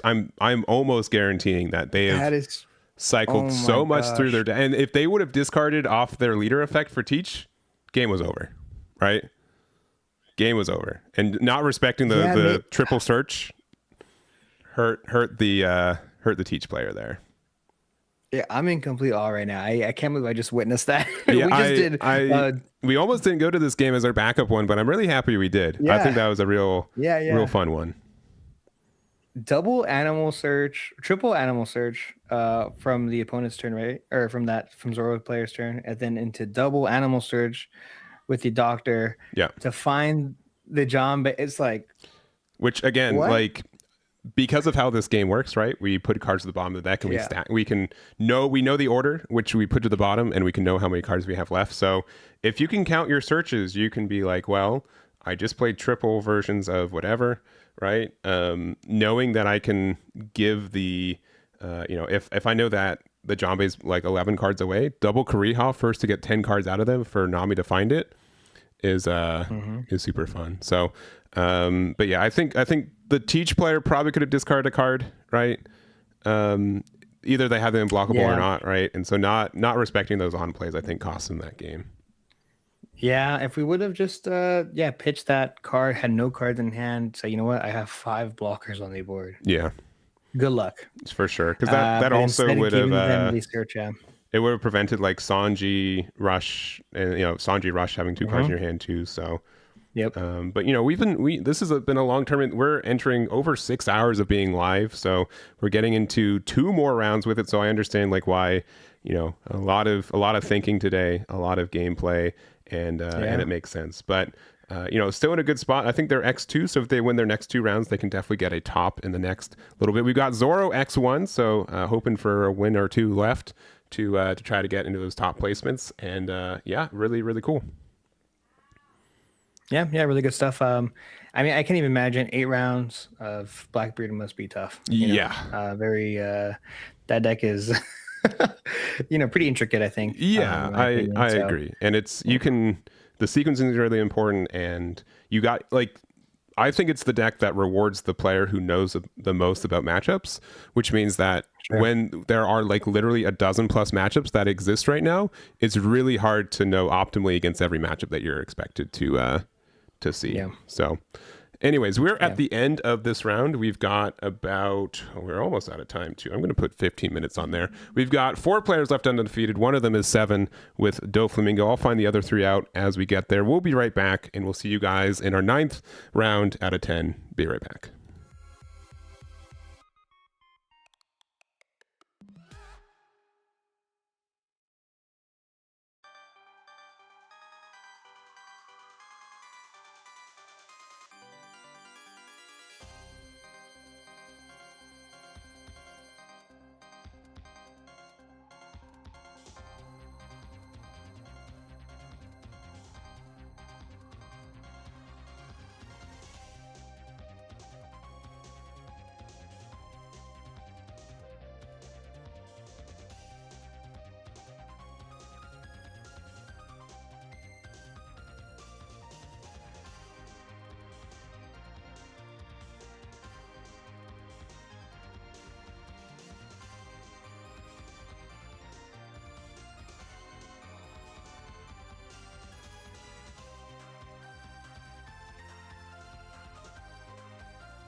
All right, we are back. We are just missing the first turn, but we are here. We've got Lim versus Shanks, table one.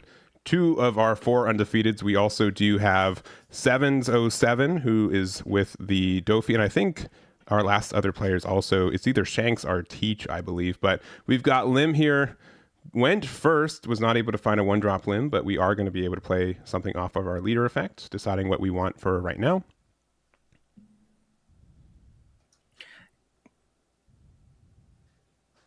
Looks like we're going to play out the Mihawk there. Not the best target for us, so it looks like we're like a little bit behind on finding pieces we want from them. We did win the dice roll, but the top cards of our deck have not been too fortunate. Yeah, the only fortunate part here is that, like you mentioned before, we win the dice roll, which is, I believe, half the battle. I think this matchup gets a lot easier when that's the case. So we are going to see what Shanks can do. We see a 5k swing. Turn 2, of course. Looks like we are going to go and take it, drop it down to 3 life. And for 4 Dawn, do we have a Lucky Roo? Lucky Roo here would be really good. And yes, we do. Lucky Roo hits the board, and then we're going to go ahead and just pass the turn. Yeah, the Lucky Roo is, I think, one of the worst cards to see as you're playing the Lim. It's just so good for removing cards on board. Everything on the most cards in this deck are 5-drop 6Ks. Which means that they're just very easy to remove with this Lucky Roo here. We do have ways to interact with it, but they're not great. Yeah, and even a bigger thing too is also that you want to have multiple bodies on the board, right? So even if we trade here, this is just really bad for Lim because we need that body to survive. So a lot of our effects activate when we have multiple bodies rested. So I totally would understand if we just see a trade. At the same time, if they play a Sabo, might want to keep that for a character more so like that to hit the board. But yeah, so we'll have to see. One thing to note too is that this is not the only event going on this weekend. We did have an event in Florida finish a couple hours ago. They had a Treasure Cup, and Lim was able to win that tournament. So seeing this in top 4 is pretty cool to see that Lim's been mildly consistent, again, I think above average for a lot of people, including myself, when we first looked at what this format would be. Yeah, if we're able to see 2 Lim wins back to back, that'd be pretty insane stuff. Yeah, so we're going to play a 3-drop Lim here. Look at the top 5. And it looked so good for a second. I'm like, oh, it looks great. Looks like we added a Mihawk. Sorry, I'm unsure why it's looking so rough here. And then we can still use our leader effect. We could play something like an Anel. Looks like we're going to be playing out I think it is an Anel. Yeah. So draw 3 and then discard 2. What a strong card for this deck, right? That effect is generally pretty uncommon in this game, right? Drawing any more than 1 card, right, is kind of rare. So being able to draw 3 and then discard 2, so you get a +1 card gain. The effect is kind of costly for some builds, but for this one, it's very easy to have 2 rested cards when you play all your cards rested. Yeah, funny enough, if you think about that card in any regular green deck, you kind of look at it and you're like, oh, this card's kind of not good. No, right? This card isn't the best, but with Lim, obviously the character coming in rested and being able to count for the effect, it's actually really, really fantastic. So looks like we are going to see a 5k swing going into this Lim here. And we are sitting at 6 Dawn here for Shanks. And I don't think we ever want to let this go. We always want to keep our board as wide as possible for the effects as mentioned before. Yeah, and this is like the weird spot for Shanks, right? I think you asked me earlier, like, what could Shanks get to make it better? And I think something like really strong for like a 5 or 6 Dawn would be incredible for the deck, right? We've seen like the 5-cost Luffy kind of take that spot in the absence of anything else, but right, like, this is like an awkward kind of pivot turn before you get to your 7 and 8 costs that are really strong for a lot of matchups. Yeah, a card that we normally would see on this kind of curve, we see maybe Yasop or, possibly even a Silver's really wouldn't be too bad here. Blocker plus we have a little bit of filter. Or even a Luffy would be kind of nice. But 5K swing, most likely going into this limb character. Yeah.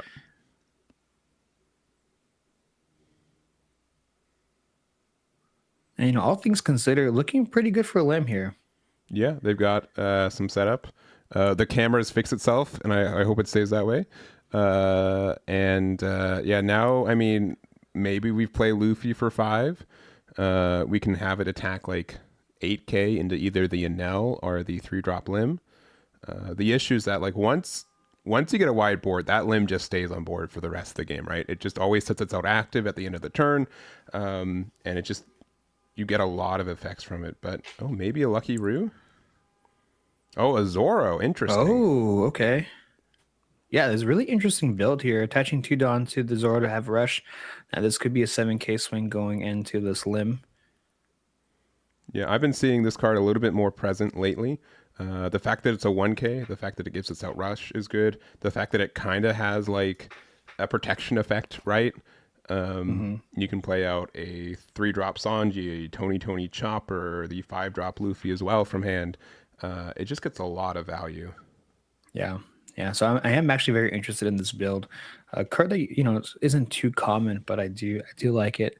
So this would be 3 cards out of Lim's hand. And yeah, we're going to go ahead and give him 2 cards. Yeah. And that's kind of like where for Lim, you've kind of survived the tough part in my mind, right? We now have, I believe, 8 Dawn. So now we can play a character for 5 and play one for 3. We're able to now have a wide board. And now that we've stabilized, this is where we can push a lot of damage if we so desire. And now we got to think, though, like, do we care about this Zoro? Right? Yeah, I mean, if we have Sakazuki, we could actually get rid of the character, any character that the Zoro places out, if they have anything, right? So we could bully this Zoro here, just making sure that there is just absolutely no board. But at the same time, too, I understand that you kind of want to go through this life. I mean, Shanks is still sitting at 5 life, and I don't think we're going to take more than possibly 2 life this turn. All right, we're going to start with a 5K attack. I mean, they can just leader effect, use it easy, right? Mm-hmm. Now, I think for Shanks, it's a little bit less automatic to use leader effect because with Mihawk, you have the potential to attack twice, right?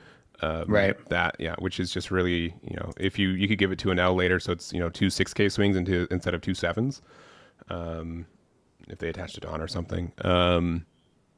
You can, that the leader's probably going to attack 5K as well. If they're attacking the Zoro, maybe you want them to play the thing off of the card. Okay, they did have Rush Luffy. Wow. Okay, interesting. Okay, so I'm a little afraid of this just because of Sakazuki. If we have Sakazuki here, we can play it, get rid of it, and that'd be really unfortunate. I think we do. And I really think we do. Yeah. Yep. That is tough. Oh, man. Yeah, I feel like I guess it would have been the same thing even if we would have swung with the Enel into it. So I understand that point. But this is where Lim starts to kind of take off a little bit. And so it looks like we're going to see possibly a 5K swing going into life. Yep. Yeah. And my apologies, we're at 9 Dawn. So we can still spend this extra 3 for something like a Doflamingo, another Enel. A lot of great cards for us to be able to use here. At full 10 when they're just going to 8, and it's going to be Mihawk. Yeah, we're going to refresh our Enel, attack with 6K again.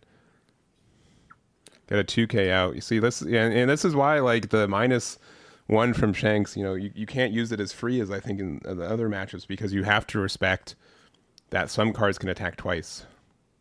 Yeah, it's also quite interesting too to use the Mihawk now when we could have swung just a little bit heavier and kind of saved for that Mihawk to close out the game. We already lost 1 Mihawk early on, and this is obviously our second. Yeah. Most lists are running 3 to 4 copies. I think it's mainly like 3 copies, but yeah, we'll see if it pans out here. Shanks, of course, now sitting at 4 life, and I believe we're at 8 Dawn now. Yes, we are at 8 Dawn, I believe, because Yep. Our 6 Dawn play was that. So like, it was a bit of a weirder play, right? We could have attacked one, I think, stronger if we played Luffy instead, and it would have been a little bit more difficult to remove, and we'd still have like the 1K Zoro. But I think it's fine either way, right? Like Right. both cards got used essentially the same way.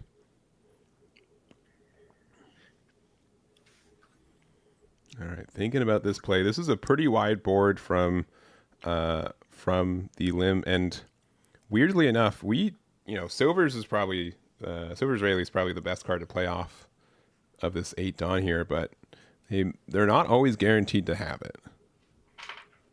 No, yeah, definitely. I mean, it is unsearchable as well, so Yeah. quite unfortunate here. But I think we need the Rayleigh here. We need the 8 cost to come down. If we can at least get rid of one body, it's a little bit of pressure. Make the 6K Mihawk into a 4K, swing 5 into 4. Now they've already given us quite a few cards from the previous turn, as well. On top of the fact that we are just playing cards naturally from our hand with the leader effect, so we're not really drawing any cards other than the NL, right? Mm-hmm. So this is a tough one, though. I do agree here. And even if we have like 5 cost Luffy, right? 5 cost Luffy will have 3 Dawn extra. I mean, it doesn't really guarantee getting rid of any of these 5 cost bodies. Yeah.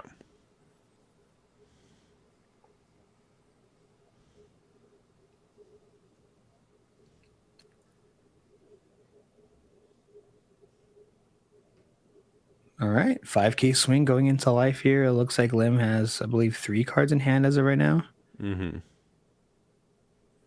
Yeah, probably like 3 or 4, and so like that's the issue, right? Like, oh, they're going into life. Wow. Oh.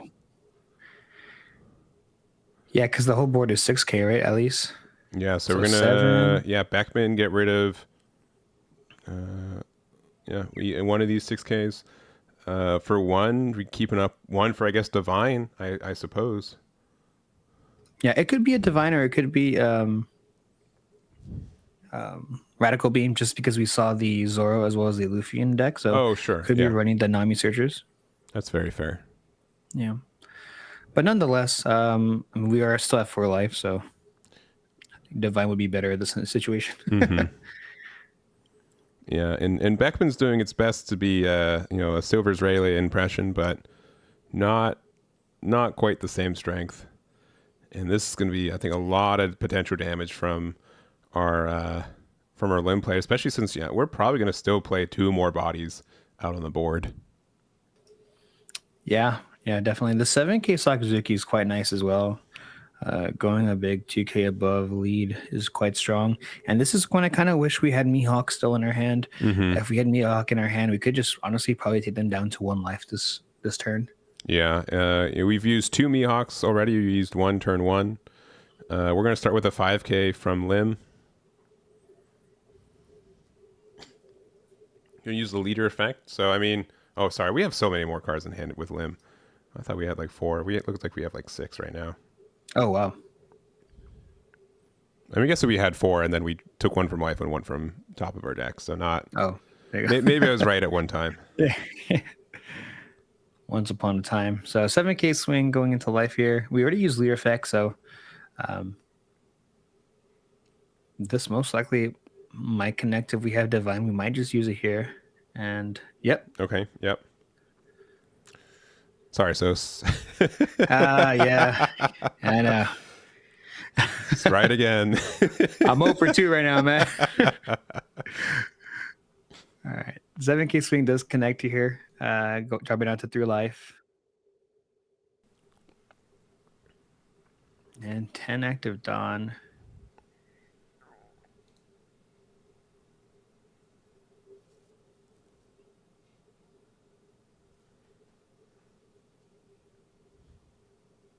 Okay.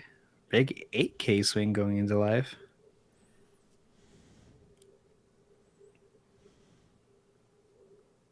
All right, dropping down to 2. We have 6 Dawn available for us. Tapping. Okay, 3 for the limb. Three, three, one. Oh yeah, so we still have 3 to use leader effect.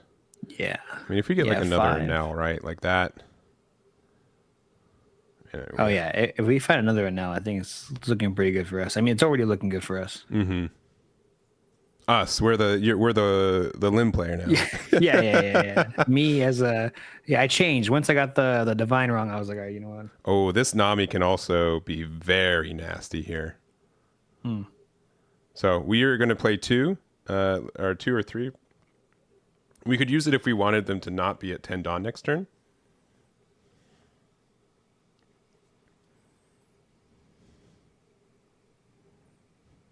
But it looks like we're going to use it to play out Doflamingo. And then we get to end our turn. We get to reset both of our limbs as well as our Doflamingo blocker, which is still just amazing.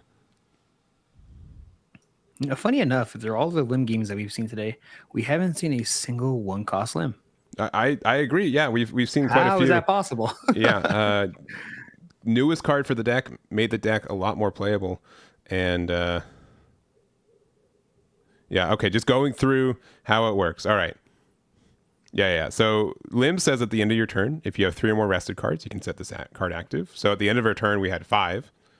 And then Doflamingo says if you have 2 or less, or 2 or more, you can set it active. So, I think you could sequence it in any order you want, because at the end, the last one will still see 3, including itself. But if you haven't played against Limb, you haven't seen that before. That is very terrifying. Yeah. And again, like 6 cards in hand too.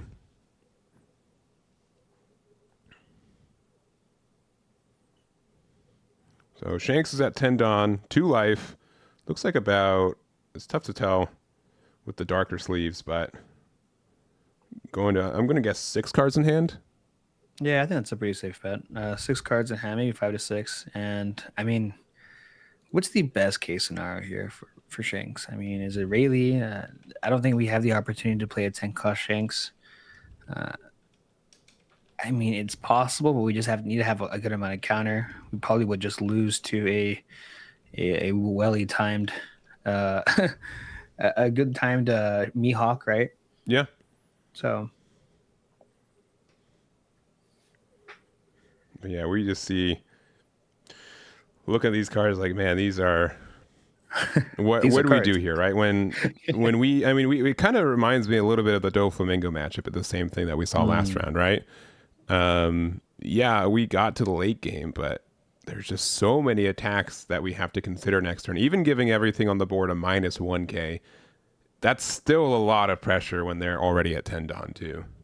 Yeah, and this is the main reason why we don't see 9-cost 0 in majority of these Lamb builds, because we don't need it. I mean, we have a completely full board, and even though we're just swinging 6k, 5k every turn, it really adds up. It's 1 card guaranteed out of your hand. So, yeah, it's very overwhelming. This is what Lim is really great at doing. Also something important to note, this is probably one of Lim's, I think I would personally say, one of his worst matchups is Shanks here. So we do see the Rayleigh coming down. We are able to get rid of one of these 6k bodies. We might get rid of the Dofi since it is a blocker. We can minus 2k off of that Sakazuki or the 5-cost Enel. Now, I might want to go for the Enel just because we can't restand Sakazuki with Mihawk, but we can restand Enel. Yeah. I think you're correct, right? Mihawk only gets the 5 or less. So Sakazuki, as great as he is a card for like maintaining tempo and removing board, you sometimes wish it costed 5, right? Yeah.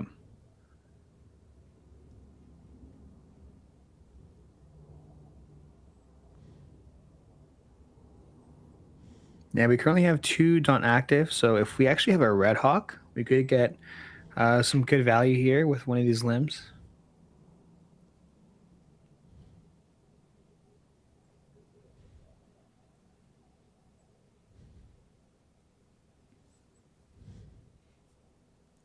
All right, just taking a second. I imagine it's either going to be the Enel or the Sakazuki. Really all depends. Yeah, because it's tough, and we don't know exactly Specifically, what got the -2? Uh, Ooh. oh, double 2Ks. Okay. All right, that does get rid of the Enel there. All right, 2 cards in hand.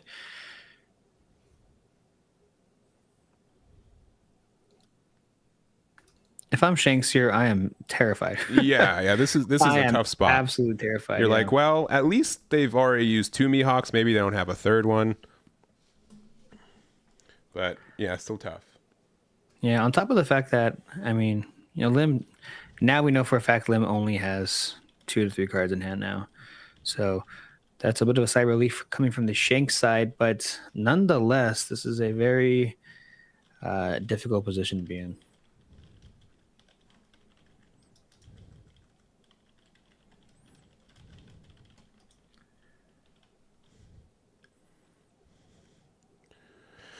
Well, 7. Yeah, easy 7 going into life. This would be, if we use leader effect here, we're just kind of falling into the Mihawk play. And here's the thing, as playing as much against Lim, I'm terrified of Mihawk. Yeah. I'm always thinking about, I'm like, they always got it in hand. They always have it in hand. No way they have it. Yeah. No way they have. Yeah.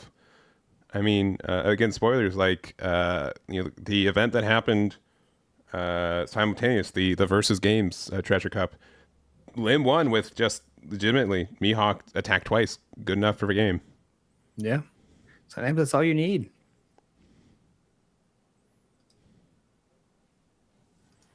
All right. Yeah. Thinking about the 7. Okay. And I think one of the things that makes Shanks a bit of a contender for this meta in general is that, like, the cards in hand have effects, the cards on board have effects, the cards in life have effects too. Like, you can never really be sure what Shanks is playing all the time. Red has a lot of options of what their deck construction can be. Top end usually looks identical, right? We know the top end cards, but the cards to support that means you really do have to be careful on your sequencing a lot of the time. This looks like a Mihawk play. Hold on. This looks 3 active, Don. I've played green enough times in my lifetime to know. Wait, hold on. Here's the only thing I would say. If that last card is Red Hawk or Mole Pistol, you will feel a lot worse about this all in. Yeah, we need to swing 5 first. Okay, no. Okay, no, another 7 off here. 7, all right.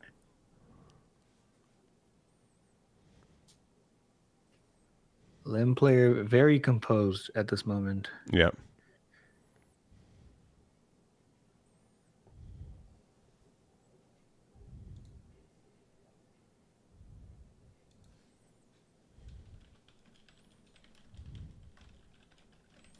And we've got 10 minutes left in this round. Looks like we're going to use, I'm assuming, leader effect and double 1Ks, or is one of those a 2K? The first one was, I believe, 2020 Chopper, so it's 2K, 1K. Okay, so I don't think we've used leader effect yet, right? No, not yet.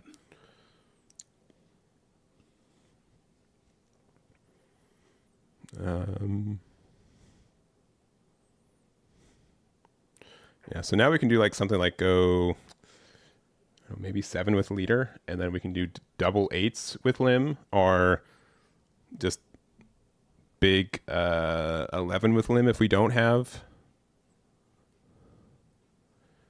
No, we don't have that many cards left in hand, but we don't have to necessarily be afraid of losing outright next turn either. I mean, two life, it can get a little scary here. So 7K swing going into life. All right, leader effect plus 2K. Okay. Yeah, so that Lim is -1 there.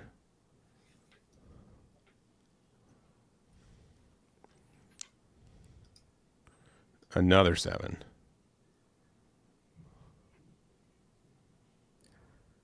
All right. 7K swing. This will connect. And they've got 4 Dawn left. All right, I'm calling now Mihawk. Okay, you got to restand the correct one. Hold on. Yeah, okay. Yeah. Okay.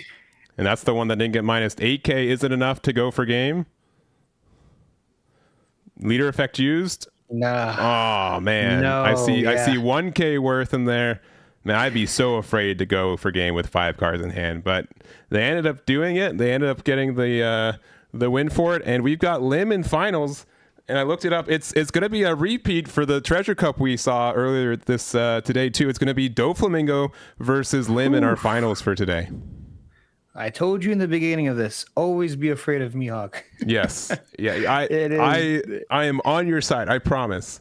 I All can't say right. that enough. Like Right. you are in your right for saying so. So we do have 707 on his back-to-back Carta regional finals. So going to be trying to defend their title for this next one on the online arena compared to the Montreal arena. But I think that's really exciting seeing Lim taught finals in 2 events in the same weekend. Right? That's a little absurd, right?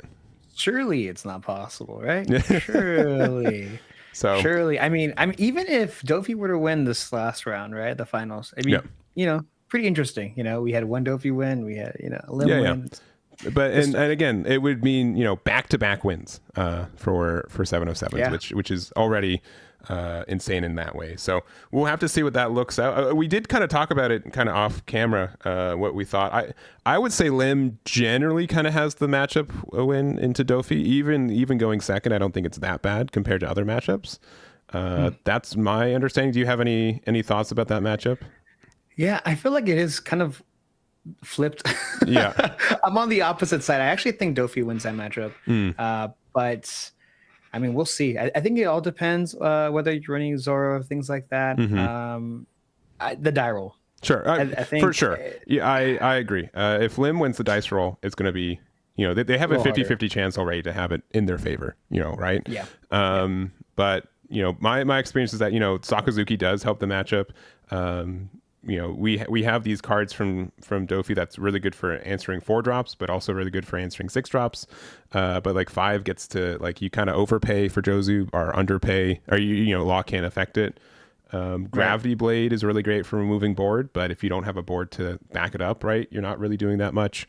And yeah, I think there's just a lot of nuance for how that matchup works. Yeah, I mean, honestly, I'm really excited to get into this finals. Just knowing about Lim just winning, a lot of really good storylines as well with Seven, Sammy. I mean, man, this will be a good last final round. Honestly, I'm really excited. For sure. So we've got. Let me see. We don't have that much time left into the round yet because that one went to time. I'm gonna put like 17 minutes left before round, just because we have to get to overtime and then overtime procedures. So one last round is going to be Lim versus Doflamingo. Let me know in the chat what you guys are think is going to win this event. We already had Lim win one of these earlier again today, so it'll be interesting to see if it will be the same or if we're able to flip the script. So that's going to be it. We're going to be back with round number 10. We'll see you guys then. Be right back.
All right, we are here for the finals of the Carta Magica Online OP10 English One Piece card game regionals. We've got Devlin here with the green and purple limb, and we've got 707 back-to-back regional finals with the Don Quixote Doflamingo.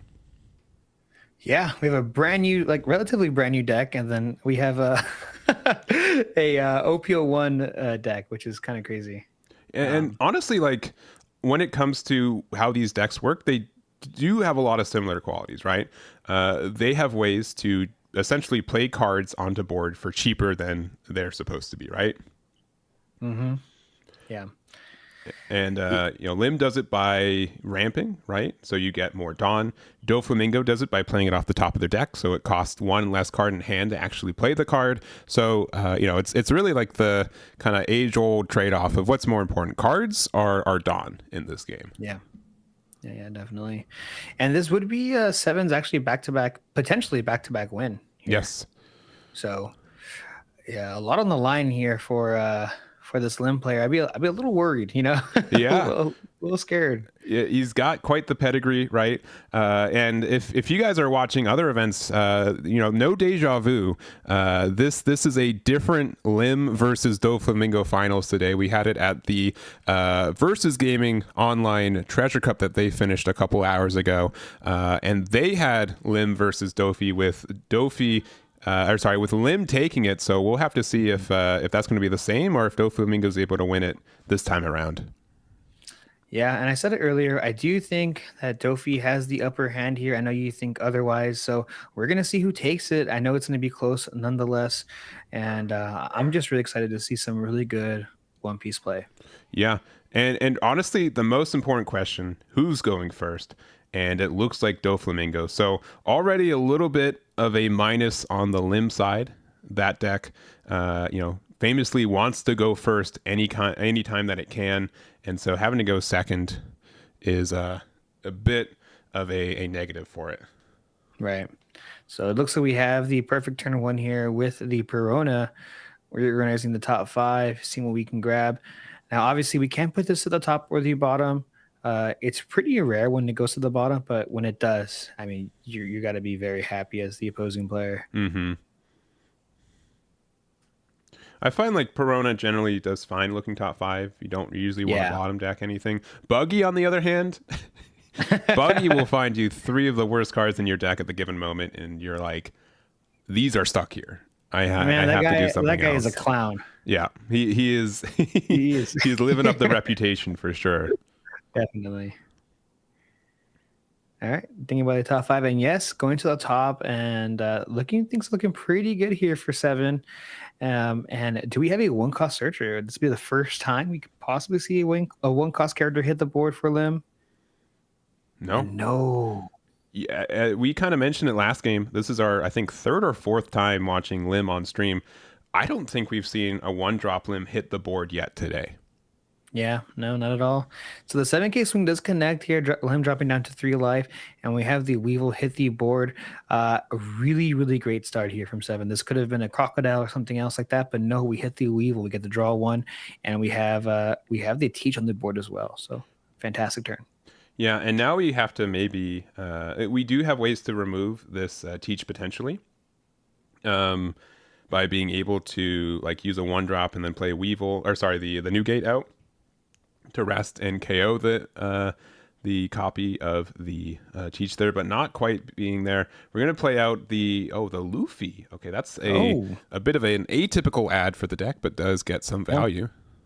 Yeah, do you know that a lot of people are running this alongside the law so that the search doesn't fail at times? Yeah, being able to stun or rest a Dawn is quite good, especially against Purple Luffy. But in this particular matchup, I think this is the card that you want to see the least stuff early on. You'd rather see a card like Sabo or possibly really anything else. But this is a big 8K swing, possibly going into this Luffy. Yeah, and they're starting with some real power here. Just a big 8K attack. You kind of need to defend this, right? Like the Right. first big hurdle with playing Lim is you have to be able to have cards stay on board. Once you do, you get a lot of effects for free, but without it, it's pretty tough. Yeah, I mean, this early game is extremely important, and yet it goes down. Yeah, Yeah. so 7K swing going into life. What do we have on the very top? We have a boa. This is going to be another 8K swing going into life. And even if he would have countered out of the 6K, the 8K with the against the Luffy, he could have swung another 8 into it. That's insane. Yeah, it would be 2K, 1K, 2K, 1K. So, Man. saying Luffy's a strong card, but I don't think that it's worth the additional Dawn. Or what it'd have to be 4 cards from hand, right, to be able to Mhm. defend it. I do agree that's probably a little bit too expensive. Yeah. Yeah, 7 doing a great job here, making it seem a little easy, but adding the card to the bottom. Okay. No trigger out of life, which is not unusual, but there are some cards that Lim could be playing. We're going to be going to, I believe, 7 Dawn here. So Mhm. if we have a 1-drop, we could do 1-drop Sakazuki. We could also do some additional plays to maybe use, like, again, Newgate to answer the teach can be strong. This is maybe the turn that we can just sheerly get enough cards on board just by playing them. Yeah, quite unfortunate here though that if we attach a Dawn, since we are at 7, attaching one Dawn to Lim, swinging 6 even to any of these characters, it just seems really bad. Giving a 1K or a 2K counter pretty easily, it's just a little rough. Yeah. All right. For looks like 4. Okay, we have a play. It is the Adeo promo, new promo that came out just a little bit ago for us here in North America. Mostly just as a 2K, but it is a good card just to play off of board here. I'm curious what is in Devlin's hand right now, though. It doesn't seem like there's a Yeah. lot of forward moving power at the moment. Mhm. But we do see Hanel hit the board, which is quite nice. We're going to be able to draw 3 trash 2. And that is helpful, but that also means that we just don't have any cards. Like our board is going to end rested again, right? It's going to Right. be we're going to have to face a lot of pressure from these 6K bodies. The fact that, Dofi's played 2 6K bodies as well is Mhm. pretty tough. It looks like we got rid of I think it's an artificial devil fruit, and I can't quite look at the It other one. looked like a 9 Kazora. Okay, I was thinking about that, but I was curious if they were playing it. And going Yeah. into to life after all that and passing from there. Yeah, quite unfortunate here. And I think Seven's very happy to take an extra card to hand from his life. Dropping down to 4 is honestly at this point not a big deal. We have a lot of firepower on the board, especially that 2 cost teach, being able to give 2 extra Dawn to one of these characters or a leader. And And they're at, I believe, 7 Dawn, right? If Gravity Blade is in the hand right now, I feel like that is a very tough spot to outcome, right? yeah, but looks like we have the Jozu. Yeah. Joe's returning a now to hand, so it does make the board a little bit weaker. It also means Adeo is only a 5K. Yeah, and look at this math here, right? We are able to swing 6 into it and then swing another 6, but putting that card from our hand to the top of our deck, attaching 2, we still have 1 active, allowing us to use our leader effects though, which is insane. Yeah, and that's just like the power of 2-drop teach, right? Card is Right. really good. It just, you do have to lose cards in hand, but we've almost always had a great card advantage here. We're going to use it to play Law to bounce back Audio. Audio, one of the few cards that actually gets into range for Law 2. Jozu Law on the same turn to move board. Like, this is such a tough turn for Yeah. Devlin, and definitely has been really kind of leaning one-sided to 7. Yeah, this is looking honestly kind of like a masterclass for Dofi here. I mean, seeing everything possible. Turn 1 Perona. We have the teach. Really, what are we really missing? Honestly, maybe Sengoku. Haven't seen a Sengoku this game, but everything else has been pretty remarkable. Yeah, I do think that it's a situation where I don't think our Doflamingo players really missed any card so far, Right. and conversely, I feel like our Lim players had just like a tough time to find the cards that are really needed for a matchup like this one. Mm-hmm. Yeah, I definitely agree. And we are finally at our 10 Dawn here. At this point, maybe we need a Sakazuki to get rid of one of these bodies.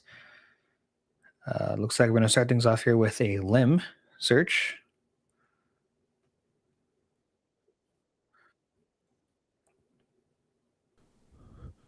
Looking for an Odyssey card off the top 5, and looking to find a Mihawk, one of the keys to success for a previous game, but might be a little bit too late for this one.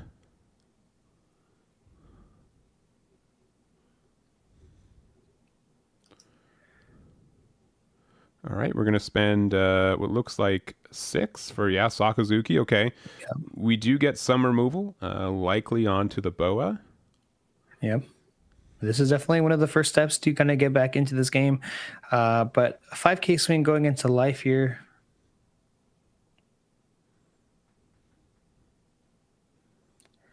Yeah, Lim only has 1 life left. We have 1 Dawn up, no blockers on the board. And I think with 1 Dawn, we're going to go ahead and pass. We could be running Blast Breath, quite common I've seen in this particular build. Mm-hmm. Definitely possible.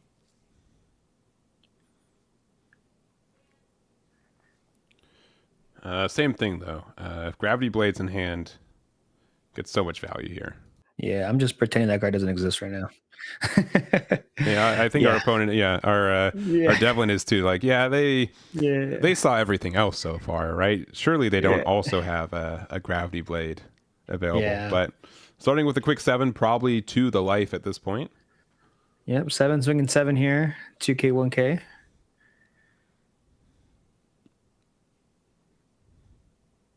All right, doing a little bit of math. All right, Perona. Yep, same Perona from turn 1 too, funny enough, thanks to that Jozu.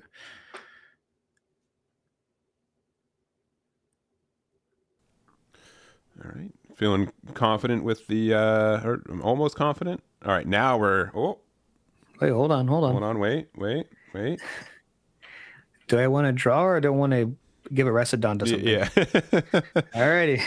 Yeah, man, we've seen so much. Oh man, and this is going to get rid of the Sakazuki, and then we could put the Law back. It's the same play as last turn. Very, very strong. Here we go. Teach once again. Teach ton of power here. 7K swing with that Weevil. Playing around any kind of top knot or any way to interact with that, and making sure we use the teach effect before we trigger something off a life. All right, Blast Breath is there, so like that card. It does help in this spot. We're going to go 1 more 7, bouncing back. I'm going to just assume it's Law, and to bounce back the Lim to hand. So 7 to Lim, and what a tough spot to be in. Yeah, I don't. This is just a complete control. Yeah, coming from 7 here. Control of the board, the whole game. I mean, we mentioned this before. I don't think 7's even missed a beat here. No. Searchers, teach, the entire mid range. I guess the only thing is maybe a removal of some sort. Yeah. But for the most part, just kind of flowing. Yeah, I mean, Josu's been good, right? Josu is the way that this deck can interact with it. Generally, I don't see Law get this much value in this matchup, but being able to get back-to-back bounces has been good too. And we've got a lot of cards in hand as Lim, but an empty board at the beginning of each of our turns is so demoralizing. Yeah. So here we go again. 3 cost limiting the board, and 7's just fine giving him that resource, right? Just you can search the top 5. That's completely fine. I'm just gonna kind of cut your whole blood flow of this deck here. Just kind of stop the engine in its tracks. It's tough.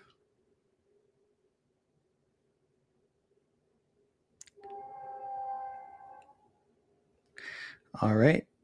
So 7 active Dawn here. Do we have? Oh, we do have another Sakazuki since we know this. Yep, Sakazuki. We bounce it back to hand. We can get rid of this Weevil, which we do end up doing so. And once again, with one active Dawn. We're swinging 5K into life. Yeah, we see the teaches counter and then just passing the turn.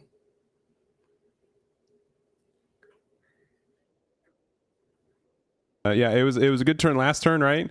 And we're essentially both playing the same turn again, right?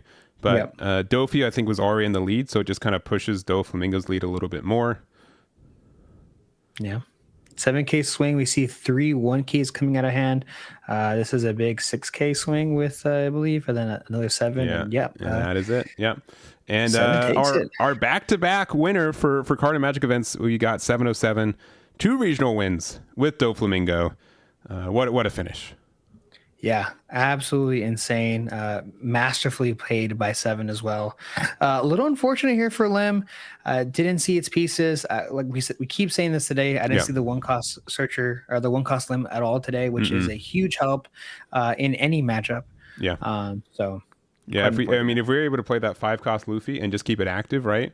That helps it a lot. Obviously, turn 1 Lim lets you just keep it on the board by itself because it can restand itself at the end of the turn. So a little bit unfortunate. I think Devlin had a little bit of a lower than average hand, and then 707 had a perfect hand. But part of the thing with Dofi is that you have to craft that hand yourself, right? We get so many ways to look top 5 or rearrange the deck that the best hand is not always obvious from the cards that we see. Yeah, definitely. I think, even though, 7 saw the majority of the cards that he needed to see, he executed it perfectly. Yeah. It's a sequence thing. And more importantly, it's a thing that takes a lot of practice, and it clearly shows. So yeah, congratulations to him for winning back-to-back. Insane. Yeah, highly agree. Yeah, it was you do not stumble into double first place finishes, right? Those do not happen, right? So I think that's just really, really, just shows how strong he's been in this format and in this card game in general. Yeah. I mean, you can say maybe the first one luck, but the second one, no shot. Yeah. No shot. Yeah, the second one, that's the one. Now people are starting to believe, right? The power of Sammy. So. That's going to be it for this event. I know that I don't know what was going on with their cameras. All right. It was a little bit blurry. I think it's infected my face cam a little bit. So I do apologize for being a little out of focus here, but, this has been the Carta Magica online One Piece card game English version OP10 finals, and for their regionals. This is the last weekend for OP10 for the English version of the card game. We've got EBO2 for the next couple weeks until OP11 comes out in June. And honestly, I really want to just play the game, right? We've been watching it for so long today, and I'm like, man, I need to play a couple games to just get it out of my system. Yeah, I'm very excited. EBO2 right around the corner, or technically already here. So very excited to get my feet wet there. So yeah, I'm excited. I think such a diverse meta so far, and I think it's going to continue to do so. So yeah, man, it's looking good. For sure. So we're going to wrap this one up. I do want to say from both of us, big thank you to Carta Magica for not only running this event, for letting us do the broadcast for them as well, but also for just how smooth this event ran, right? 10 rounds, over 1,000 players, and I think this is just under 8 hours, so a real good pace. And I feel like they did a real good job making sure that it was caught too, so I do appreciate that. Thank you also to Sos for hanging out with me. I know that's also just a hidden cost for these streams, but I do appreciate it. Where can people find you online?